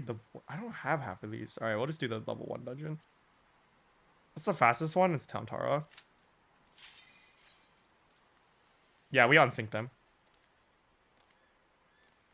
Yeah, I guess I could use my second chance points. This ult's on Aether. This is my main ult, it's on Aether. If you do... These are my characters. I think it's really funny that Pog actually comes out as emotes. I think that's really, really funny to me. Like, Pog. Oh, it's actually emotes, because, like, Pog.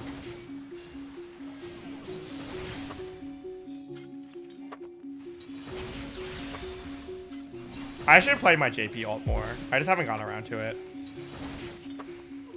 Where's Nidpog? I mean, Nidpog's like level 5, dude. Like, I don't think he really counts. Oh.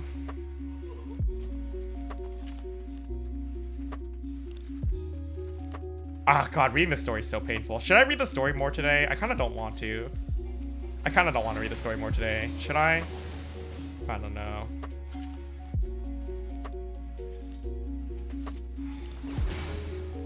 Why 3 else on Aether? Because Aether is the data center that's the most alive. Like, people don't want to admit it, but like, literally, if I want to do PF content on my alts, Aether is my best bet because Aether has the most alive data center.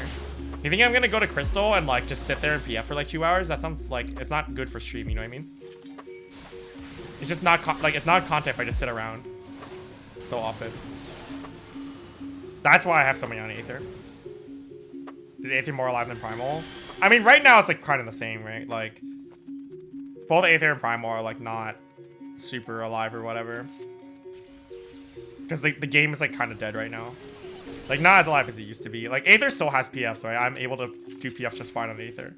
But I don't think like either of them are particularly active.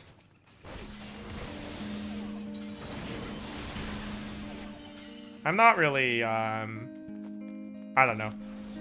The idea that Primal and Aether are split to me is like really stupid. I don't like know why they split them, honestly. Will they announce who the final boss is? No, they won't. They 99% will not do that. What program do I use to stream? I use OBS. I just use the base OBS. I just start again soon? Hell yeah, dude. I'm watching your rates. I watch you guys do tea and shit. No, I just use normal OBS. I don't use Streamlabs. Yeah, I just use the original OBS. Streamlabs is like, I don't know. You think we can one-shot this guy? What? Okay. Okay. Yes, we can. Yeah, we'll see 9, 10, and 11. I don't think we'll see 12. Howling Eye Extreme, I guess.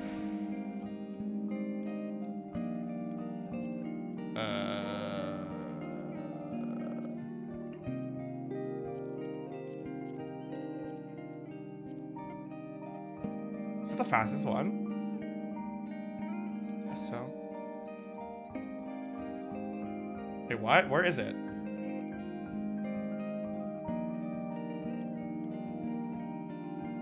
What? Why can't I find it? Literally, everyone keeps talking about Cross Data Center and there's no evidence to say that's coming. Everyone constantly is talking about Cross Data Center, but there's literally no evidence that's coming. I don't have it unlocked. Oh my fucking god, I don't.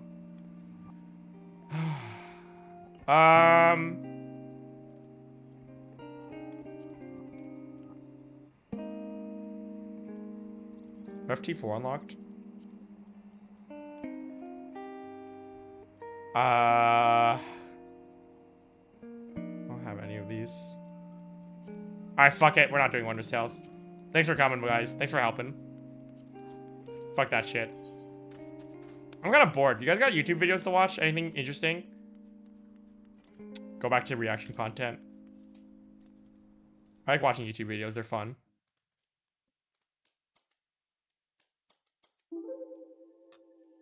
Final Fantasy 14, yeah. The next step is the cross data center from Final Fantasy 14 to World of Warcraft. Let's see, what was I doing? Your tabs are giving you a hernia? How does this make you feel?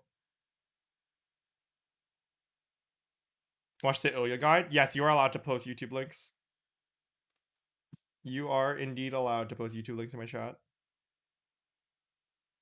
Sumino? What the fuck is Sumino?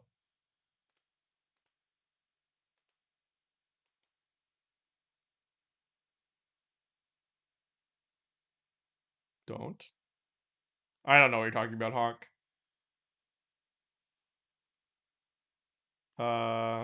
Well, we can watch Ilya's She's guide. starting with Absolute Zero, one of the many raid-wide AoEs that she has. Just heal and I'm not naive enough to just Google random things people talk about on stream. Trust me. Trust me. I have enough common sense to be like, I don't trust anything chat says at all, ever. I will not Google anything on stream. I don't never open Twitter on stream. All websites get opened on my secondary monitor and then pulled over to my first monitor if I deem them to be safe for work. Shield through this one. You do want to have some So I'm gonna look up decent Sumino on my mitigation other for this one monitor. because it does hit really hard. And then we're Any going to self-published go or into the very self-distributed first H mirror manga or mirror comics of Asian mechanic. origin. This will spawn Is this 3 hentai? mirrors on the arena.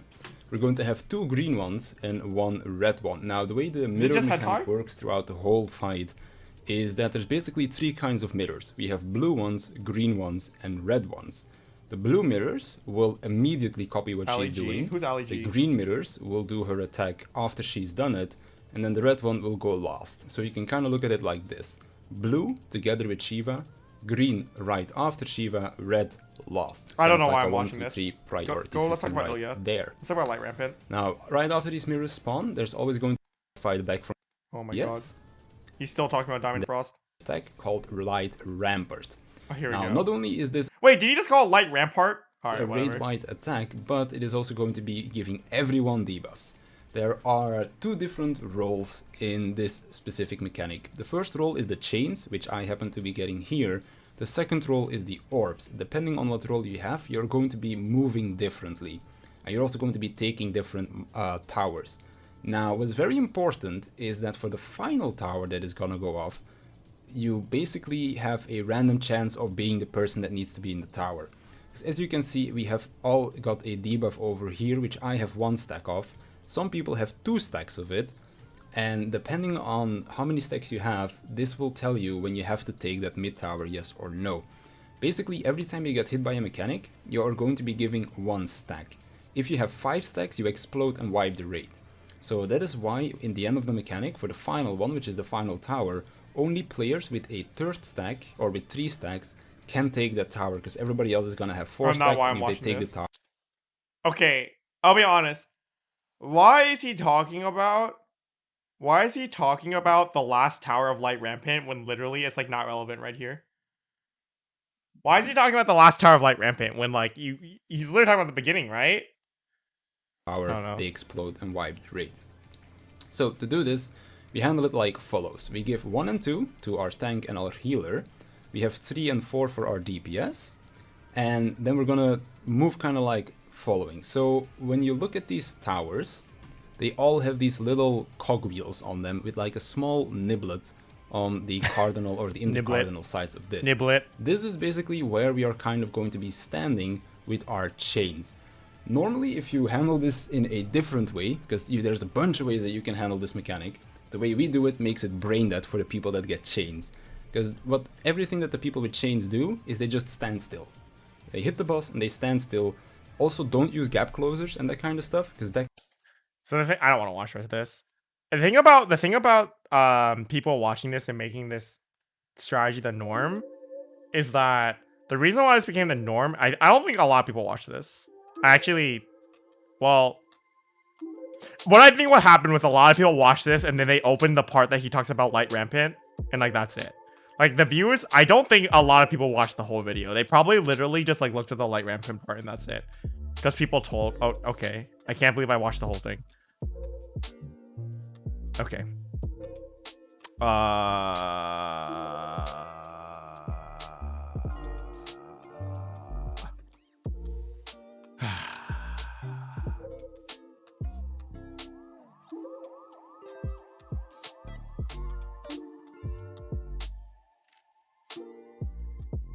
There's a specific strat video? I've never seen this guide before. I've actually never seen this video before.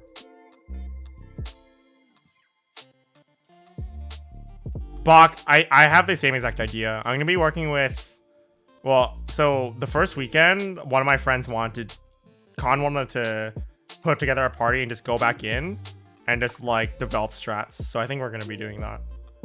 Like after we clear, we're just gonna go back in and just like dick around and try to figure out better strats and stuff like that. Yeah. I think our plan was to do it with the weekend of week 1, but in either case, yeah, that's something we want to do. And then like my plan after that was to talk to like June Bob or other partnered, like other YouTube creators and be like, hey, make your strats using these, make your videos using these strats, like please God. Am I making PFs? Yeah, I'll probably make PFs. My other plan is to make clear party PFs and like to be like, hey, I'm making this PF. You are doing my strats. We're teaching you my strats because they're good. Right? Yeah, this guide came out really early. Yeah, I think everyone wants to avoid the part of Ilya Light Rampant again. So, yeah, everyone wants to avoid this. So I don't know. I don't know if Junebob is on board for this, but I do want to work with him. And I know that like I was talking to Nem about that. Wow, that's crazy.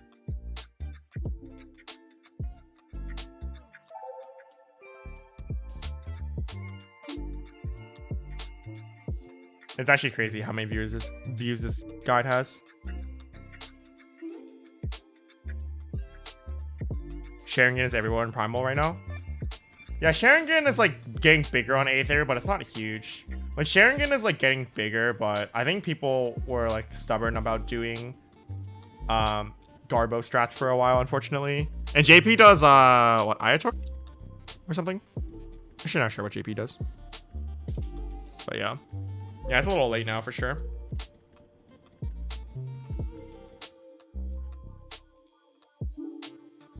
You watched it before you watched this whole video? This is like too much for me. I don't know. The reason why it's only Sharingan on Crystal is because there's like 8 Raiders on Crystal. So if they all decide to do Sharingan, then you do Sharingan.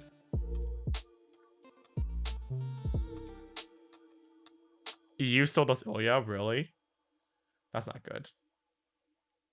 Wait, there's another... Oh, this is the other tier. Parse Party's on NA. Parse Party's on Aether run Ilya. It's really stupid. Parse Party's on Aether run Ilya. It's really, really, really dumb. Conscious Life Expo? What the fuck does this mean? Is this pro... Oh god. I'm getting recommended all gas no brakes. That's not good. That's not good. I'm getting recommended all gas no brakes.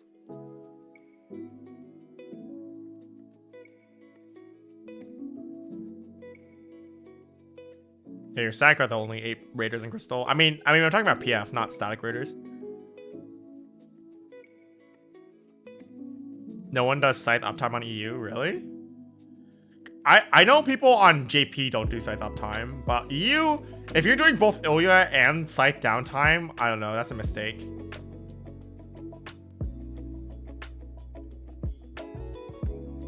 I mean, the reason why they say uptime everything is because like they're just like, oh yeah, everything's up like that. Oh, that other person said uptime everything. I'm gonna scroll up so we don't monk a TOS. But it's like oh yeah, that other person set up a PF that said uptime everything. I guess I'm also putting up a PF that says uptime everything. This is literally what happens every time. PF is like 99% sheep who literally just like are like, oh this oh uptime soccer. I guess I also uptime soccer. I guess. What did I scroll up from? This anime girl.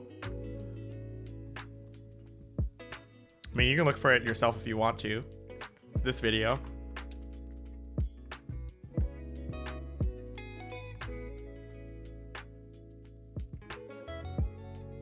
He has an E7S guide? Wait, this has 75,000 views? Hey everyone, this is Mike and welcome to my guide to E7 Savage, the fight that looks very overwhelming at first, but once you understand the mechanics, it's actually not too bad. The main mechanic of this fight is going to be light and darkness. That's mainly going to be towards the second half of the fight, and then also the portals. Now, first attack that he does right there is Empty Wave. This is just a raid-wide AoE, so just mitigate. What? How many views does this have? Oh, much more. Who's this? I don't even know who this person is.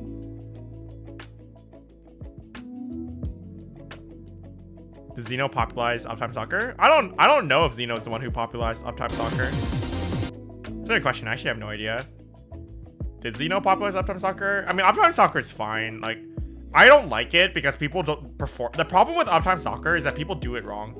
The problem with Uptime Soccer is that they don't move the ball, so you don't actually get uptime.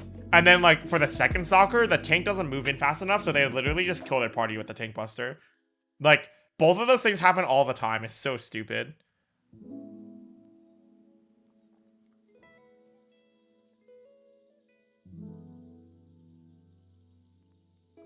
So it's not uptime. Like, they should just call it what it is. It's brain dead soccer. They should call it what it is, right? It's brain dead soccer. It's not uptime knockback mirrors. It's brain dead knockback mirrors. We know that like you're not doing uptime strats. You're just doing brain dead strats. Yeah, Junebob has really good. Junebob has really good stuff. They don't know why it's called uptime. I don't think they even know that it's called up. I don't think they even register in their brain what uptime means. They're just like, oh yeah, that's the name of the strat. Like, for all they know, for all PF knows, uptime is the name of the dude who came up with the strat. Like, seriously. For all they know. They probably actually believe that. Yeah, uptime knockback's actually brain dead knockback. You did Iliad? Yeah, Iliad's the strat that people don't like. Oh, he said Iliad strat here. Uh-oh. Uh-oh, gamers. Iliad strat. Iliad strat. Uh-oh, gamers.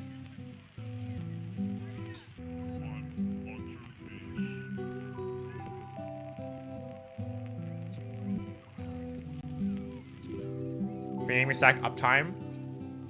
I mean, we should just name... I'm gonna name my stack something really dumb. I don't know.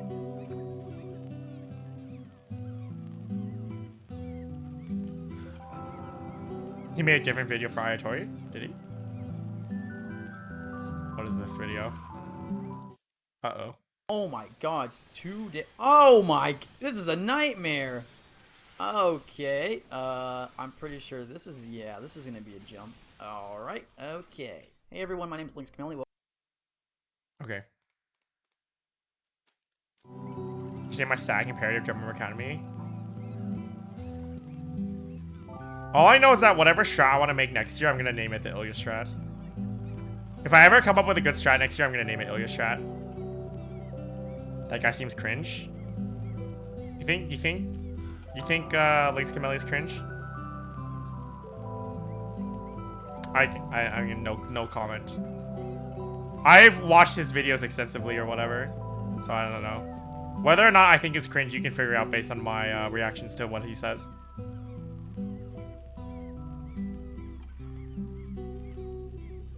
Go collab with Ilya? No, I'm good. Honestly, I watched Ilya's video about eSuccess and I was like, nah. Dreamlabs alternate light ramp guide. Oh my god. Okay. Make the bow tie. Oh, what the? Oh, he does primal. These are primal spots though. The thing is, like, a lot. Aether always does healer on 4. Aether does healer on 4. This is the primal spots. Yeah, I don't know.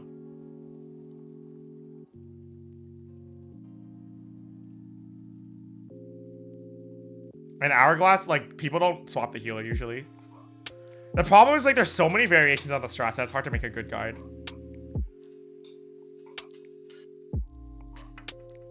Oh, Junebot plays on primal? Oh, okay. Oh, uptime bow tie?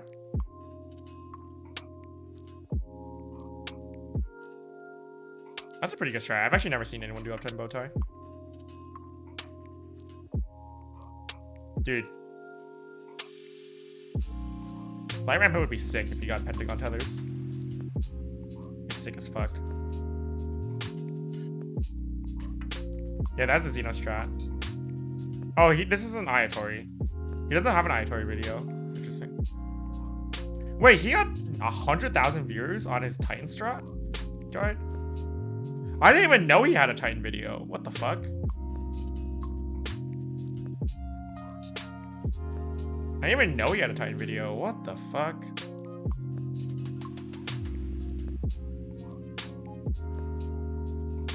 Does he come up with uptime strats here? Like, here, think about Uplift 1.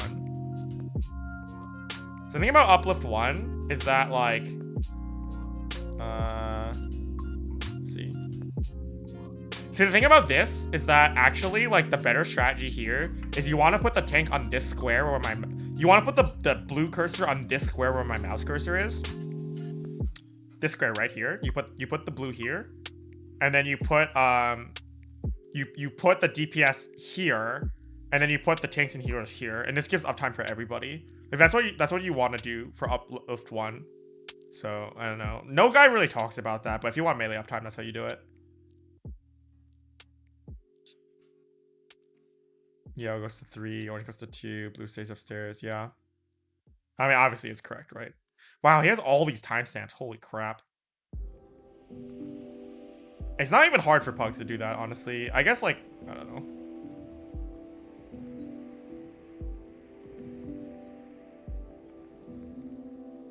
Yeah, there's a lot of uptime stuff you can do that people don't really think about. Harder patterns. This pattern's really easy. The hardest pattern, the only hard pattern for uplift is the one that forces you to go to the back. I forget which one it was. Make strategies based on... The thing about making a guide based off of PS strat, if you make it really late, like, is that even good? Like, I know you put a lot of work into it, but like, no offense to him. Like, I don't mean like his videos are bad, but like, it's so important to have good videos out early, right? If you're making a guide for like already established strat, you're not like helping guide like the meta or anything like that, which I think is really important. If that makes sense.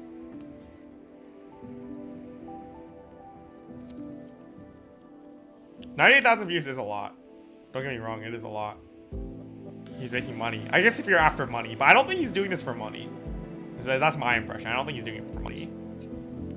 But his graphics design are very good. That's like the biggest thing he has here. Do you see Titan's face in the background? He's just like smiling at you. He's creepily. When in doubt, just do two-step Evil Earth. Yeah, this is a good Yep. I think a lot of people didn't realize you could literally dodge Evil Earth by moving front or back away from the square, and then moving, dodging the fist and then moving in. That's the easiest way.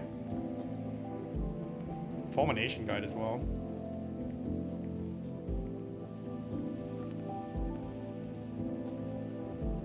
Does Junebob do like week 1 raids? Like, how good is he? Like, obviously the guides are really good, right? But like, I'm wondering, what's his skill as a player? I'm wondering.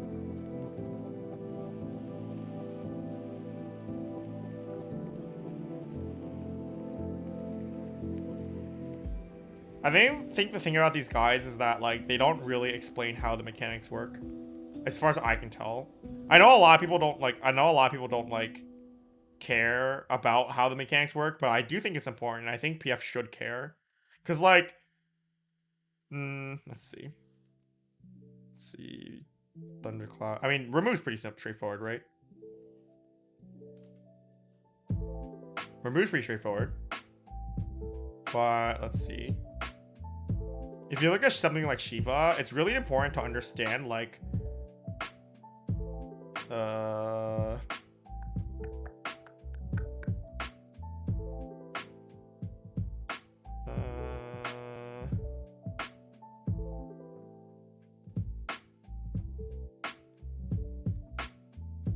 let's see, Hollowed Wings. Yeah, that's pretty normal. Worm's Lament. Like, I think there should be a comment here that's like, yeah, if you don't pop the dragon head 4 times, you wipe. Right? That's like a really important thing to know. I think it's really important to know. I mean, they are called pickup guides. I just think that like it's like if Ilya released this thing and he called this thing a week 1 guide, that doesn't like change the fact that he basically brought Ilya strat onto PF forever, right? Yeah, sure, it's a week 1 guide, he can call it that. But like, you do have to think about the effect you're having on PF by creating things like this, right?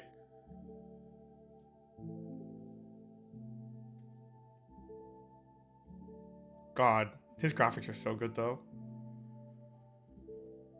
Like, I think the big thing here is that like if someone is dead going into Worm's Lament, right, you have to pop the dragon head again, right? Ali G, what the fuck am I looking at? I don't know if I want to watch this. Why are you freezing, browser? I feel like this is not my type of humor. I've seen this guy before. I don't think he's my type of humor.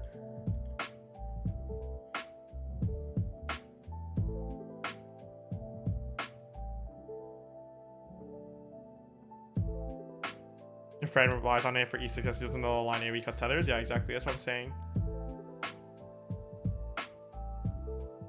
I've never seen Borat.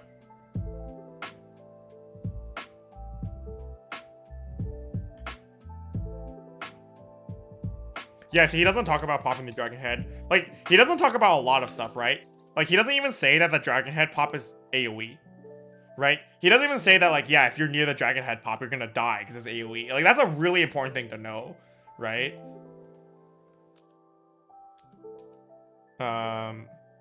He doesn't like, I don't know. What else? I'm not saying his guide is bad. His guide's actually pretty good, but I just think that PF like needs more handholding than this. I think PF needs a lot more handholding this. Let's see how they do this as well. Yeah, arm's length. Yep.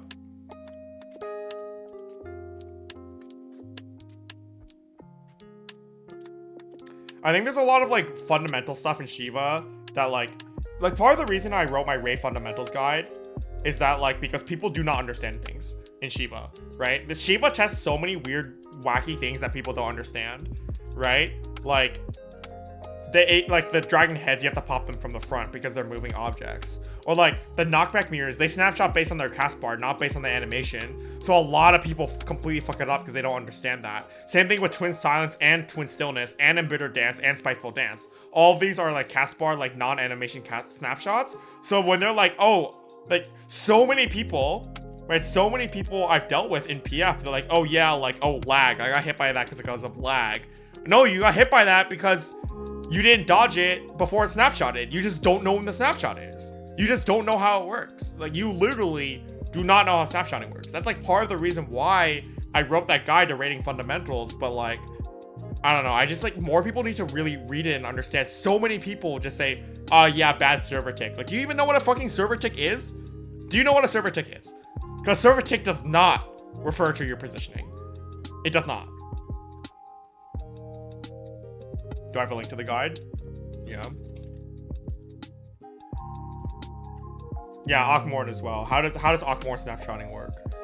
Like, people just don't understand any of that. And like, I know it's not the job for that to be in this guide. I kind of wish I could like spread around my fundamentals guide a bit more, because it is so these things are so important to the engine of Final Fantasy 14, and just people do not understand. So many people I know get hit by twins, or I see so many people I see getting hit by Twin Stillness and Silence over and over and over and over and over again, and they just don't understand why. They just don't understand why. I literally have like these like I have snapshot clips. Like, I have so many videos explaining why you do things. I literally talk about algo swapping here. I don't think I use Twin Stillness as an example.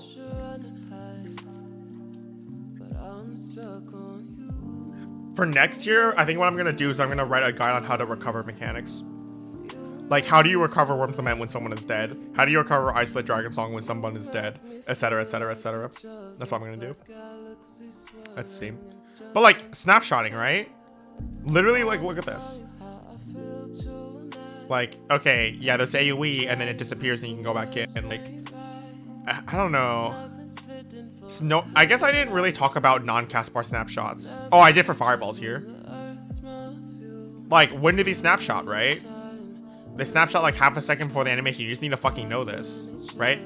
Snapshot now. Like, I edited together clips for this. Like, but it's a lot. I don't think people are gonna read through this. I think the biggest thing is that people are not gonna read through this. Obviously, like, it's not as pretty as Junebob's stuff, but like, I don't think people are gonna read through this. It's just too much. I don't think people care about understanding the game's engine, honestly. Judgment Bolt? I don't. I only made very specific snapshot clips for specific things. I think I had instant casts in here somewhere.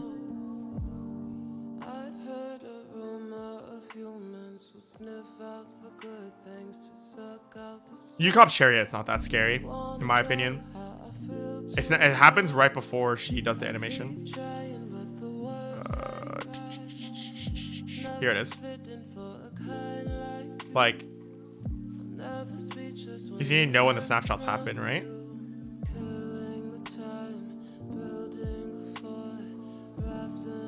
The first remove spears are not that fucky. It's like half a second before the animation appears. It's like in the middle of him raising the spears when the snapshot is. I mean, it's ping dependent, right? So.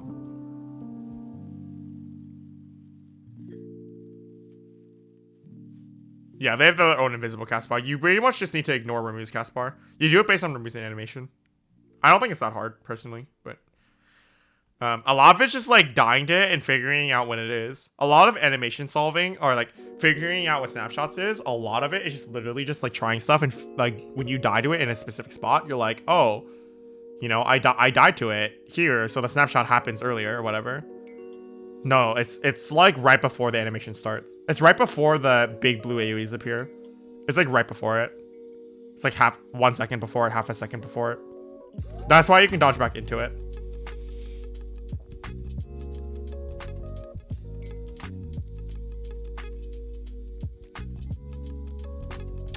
Does he talk about uptime here?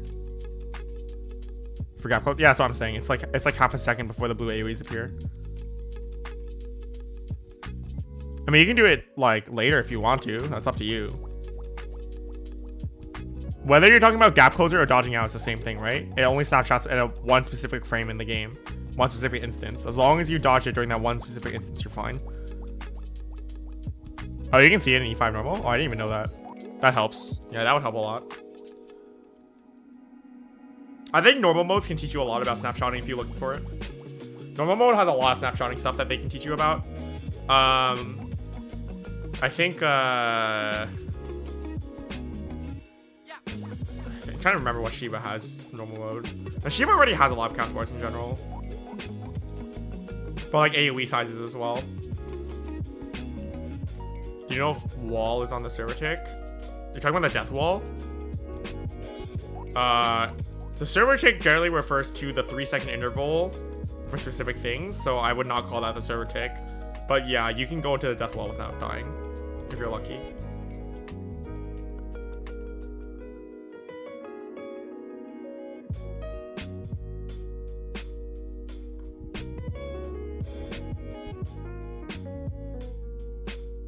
Server tick on hatch. Again, I wouldn't call that server tick, but you should just enter the puddle earlier. Like, the game takes a second to register your positioning. Think about it this way. If you're trying to enter your puddle, if you're trying to enter the neural link at the last second, and you have a ping spike for 1 frame, and you wipe because of that, is it worth it? You can call it server tick or whatever you want, but let's say you lag for half a second. And the game doesn't register that you go in, right? You gotta play around that.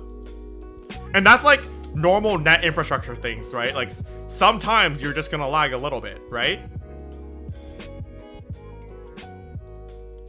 When a DPS pulls out early on Shiva and dies instantly, that's due to auto attack timers. Like that, and like that's like server tick. Like it's a little complicated. And I don't know the exact details, but auto attack timers are like not server tick. They're just like their own timer. The fact that you can walk across the Garuda Bacon is not because of wall, like, server tick or anything. That's because the death wall doesn't activate when it's created. Like, it creates a death wall, but the death wall's not active for a while. A lot of things are like that in this game. So, like, in O11S, like, level checker, it creates, like, the tether, but the tether isn't active for, like, a second, if I remember correctly. Like, a lot of, like, death or, like, bad area zones that are created are not active when it starts. Liquid Hell is another really good example of this. Like, when the Liquid Hell drops, it's not actually active when it's, when Liquid Hell drops, it's, like, not active, which is why the range can walk out of it and, like, never die. Because, like, it can't give you the dot for, like, what, 3 or 4 seconds or something? I don't remember exactly how long it is. But, like, it's impossible to get the dot for, like, the first 2 seconds of Liquid Hell or something like that. Which is why it works out like that. Frost puddles and Shiva and Diamond Frost. I mean, you dodge those puddles. Those are different. I'm talking about, like, ground effects that, like, would slow you. Dodging something is a little different. I'm trying to think of other really good examples of this. Bleeding Windward puddle. What's bleed? There are many instances of Bleed and Windbird in the game. They all act differently. Targeted once before the knockback. You can move out of them before the. Wait, you can dodge the Shiva targeted puddle before they apply the slow. How does that even work? How can you dodge that? It's targeted. It's different on each fight. Where's my gun? I even have like a thing on this.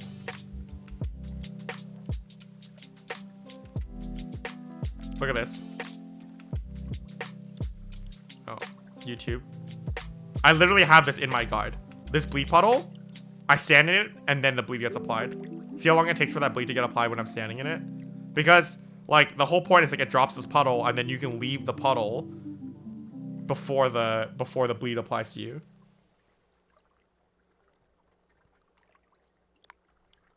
I mean, marker dodges and stuff like that are like a special case. That's not the same thing.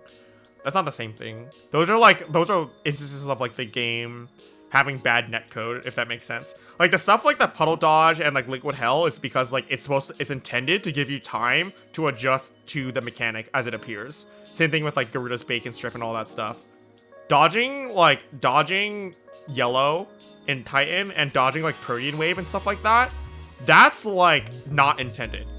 You can dodge Shiva's Protean wave if you go through her as she shoots it. It's really hard, but you can do it, and it's not intended. Like those are like things that are like it's not lag related. It's like the server's netcode is like garbage and like it's position, like it doesn't understand positioning and stuff like that, right? Yeah, you can dodge a limit cut. You can dodge a limit cut. You can dodge anything that's like targeted from you to the boss.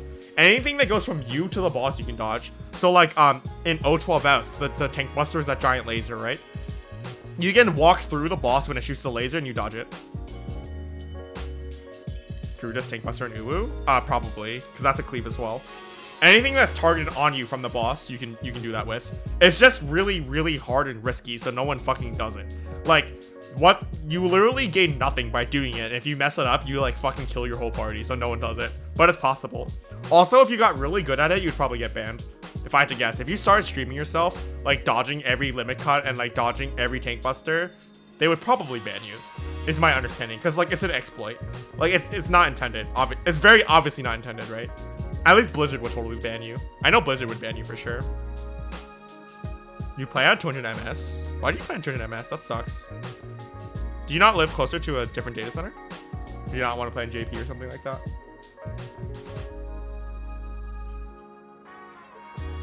Oh my god, it's late. I need to end my stream. I've been streaming for like I was intending to do a short stream today and it's been 5 hours. I don't know. Anyway, thank you guys for watching. Thanks for watching. Follow me on Twitter. Follow me on Twitter. Join our Discord. Subscribe to my YouTube. We're gonna be more active on YouTube soon. Follow me here on Twitch if you enjoy whatever. If you're not already. Who should I raid? Who should I raid?